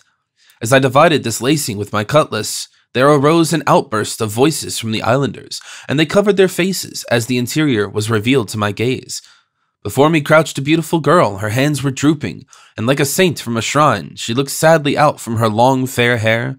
A low wail issued from her lips, and she trembled like a sound. There were tears on her cheek, and a rose-colored pearl on her bosom. Did I dream? A snow-white skin, blue firmament eyes, Golconda locks. For an instant spellbound I stood, while with a slow, apprehensive movement and still gazing fixedly, the captive gathered more closely about her a gauze-like robe. Taking one step within and partially dropping the curtain of the tent, I so stood as to have both sight and speech of Samoa, who tarried without, while the maiden, crouching in the farther corner of the retreat, was wholly screened from all eyes but mine. Crossing my hands before me, I now stood without speaking. For the soul of me, I could not link this mysterious creature with the tawny strangers. She seemed of another race, So powerful was this impression that unconsciously I addressed her in my own tongue. She started and, bending over, listened intently as if the first faint echo of something dimly remembered. Again I spoke when, throwing back her hair, the maiden looked up with a piercing, bewildered gaze. But her eyes soon fell, and bending over once more, she resumed her former attitude. At length she slowly chanted to herself several musical words, unlike those of the islanders, but though I knew not what they meant, they vaguely seemed familiar.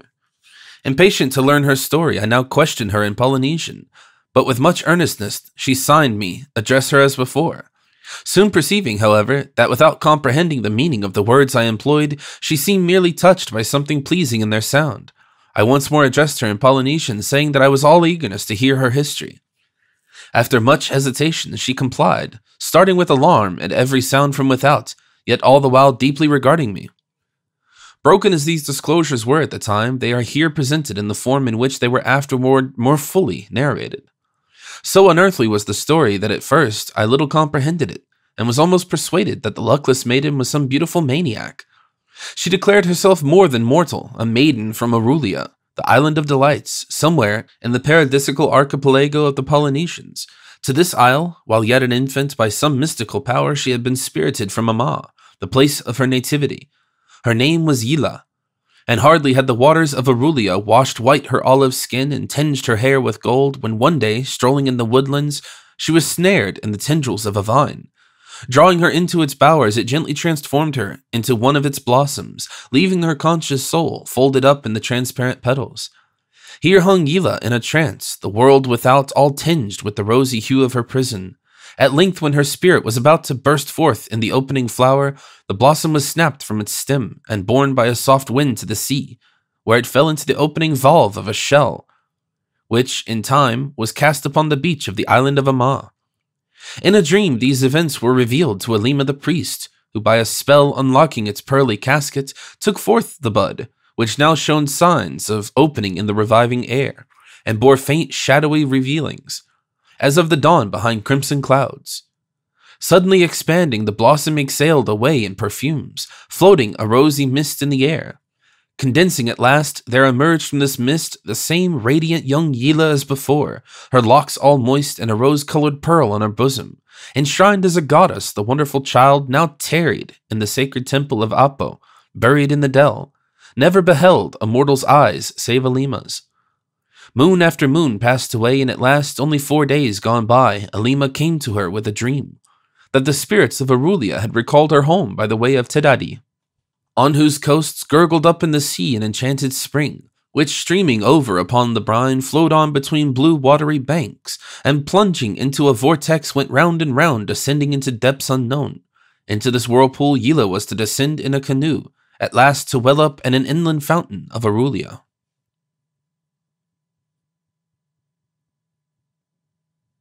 Chapter 44. Away.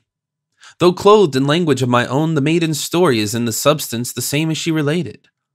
Yet were not these things narrated as past events. She merely recounted them as impressions of her childhood, and of her destiny yet unaccomplished. And mystical as the tale most assuredly was, my knowledge of the strange arts of the island priesthood, and the rapt fancies indulged in by many of their victims, deprived it in good part of the effect it otherwise would have produced. For ulterior purposes connected with their sacerdotal supremacy, the priests of these climes oftentimes secrete mere infants in their temples, and jealously secluding them from all intercourse with the world, craftily delude them as they grow up into the wildest conceits. Thus wrought upon, their pupils almost lose their humanity in the constant indulgence of seraphic imaginings, in many cases becoming inspired as oracles, and as such, they are sometimes resorted to by devotees.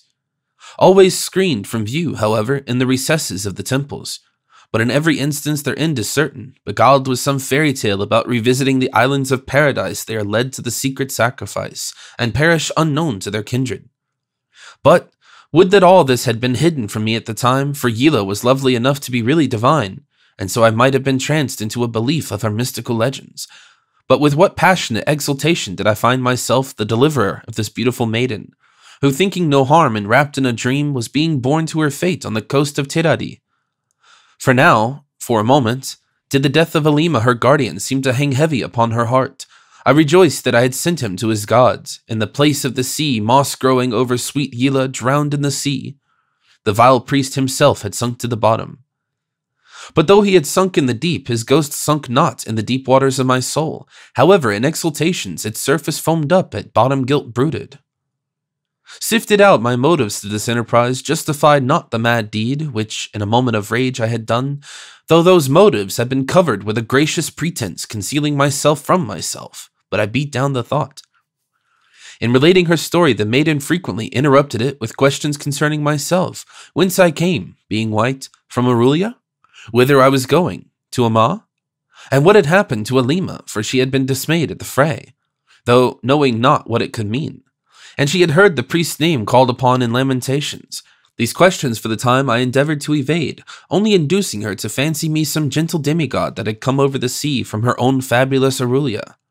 And all this she must verily have believed, for whom, like me, ere this could she have beheld? Still fixed she her eyes upon me strangely, and hung upon the accents of my voice. While this scene was passing, the strangers began to show signs of impatience, and a voice from the Camois repeatedly hailed us to accelerate our movements. My course was quickly decided. The only obstacle to be encountered was the possibility of Yila's alarm at being suddenly borne into my prow. For this event I now sought to prepare her. I informed the damsel that Alima had been dispatched on a long errand to Aurelia, leaving to my care for the present the guardianship of the lovely Yila, and that therefore it was necessary to carry her tent into my own canoe, then waiting to receive it. This intelligence she received with the utmost concern, and not knowing what her perplexity might lead, I thought fit to transport her into the Camois, while yet overwhelmed by the announcement of my intention. Quitting her retreat, I apprised Jarl of my design, and then, no more delay. At bottom, the tent was attached to a light framework of bamboos, and from its upper corners, 4 cords, like those of a marquee, confined it to the dais. These, Samoa's knife soon parted. When lifting the light tent, we speedily transferred it to the Camois. A wild yell going up from the islanders, which drowned the faint cries of the maiden, but we heeded not the din. Toss in the fruit, hanging from the altar prow, it was done. And then running up our sail, we glided away, Camois, tent, hostages and all. Rushing to the now vacant stern of their canoe, the islanders once more lifted up their hands and their voices in curses. A suitable distance gained, we paused to fling overboard the arms we had taken, and Jarl proceeded to liberate the hostages. Meanwhile, I entered the tent, and by many tokens sought to allay the maiden's alarm. Thus engaged, violent plunges were heard, our prisoners taking to the sea to regain their canoe. All dripping, they were received by their brethren with wild caresses. From something now said by the captives, the rest seemed suddenly inspirited with hopes of revenge, again wildly shaking their spears just before picked up from the sea. With great clamor and confusion, they soon set their mat sail, and instead of sailing southward for Thither or northward for Ama, their home, they steered straight after us in our wake. Foremost in the prow stood 3, javelins poised for a dart, at intervals, raising a yell. Did they mean to pursue me? Full in my rear they came on, baying like hounds on their game. Yila trembled at their cries. My own heart beat hard with undefinable dread. The corpse of Alima seemed floating before, its avengers were raging behind. But soon these phantoms departed, for very soon it appeared that in vain the pagans pursued. Their craft, our fleet, Camois, outleaped, and farther astern dropped the evil-boding canoe, till at last but a speck, when a great swell of the sea surged up before it, and it was seen no more. Samoa swore that it must have swamped and gone down, but however it was, my heart lightened apace. I saw none but ourselves on the sea. I remembered that our keel left no track as it sailed. Let the Oregon Indian through brush, bramble, and briar hunt his enemy's trail. Far over the mountains and down in the vales comes he to the water, he snuffs idly in air.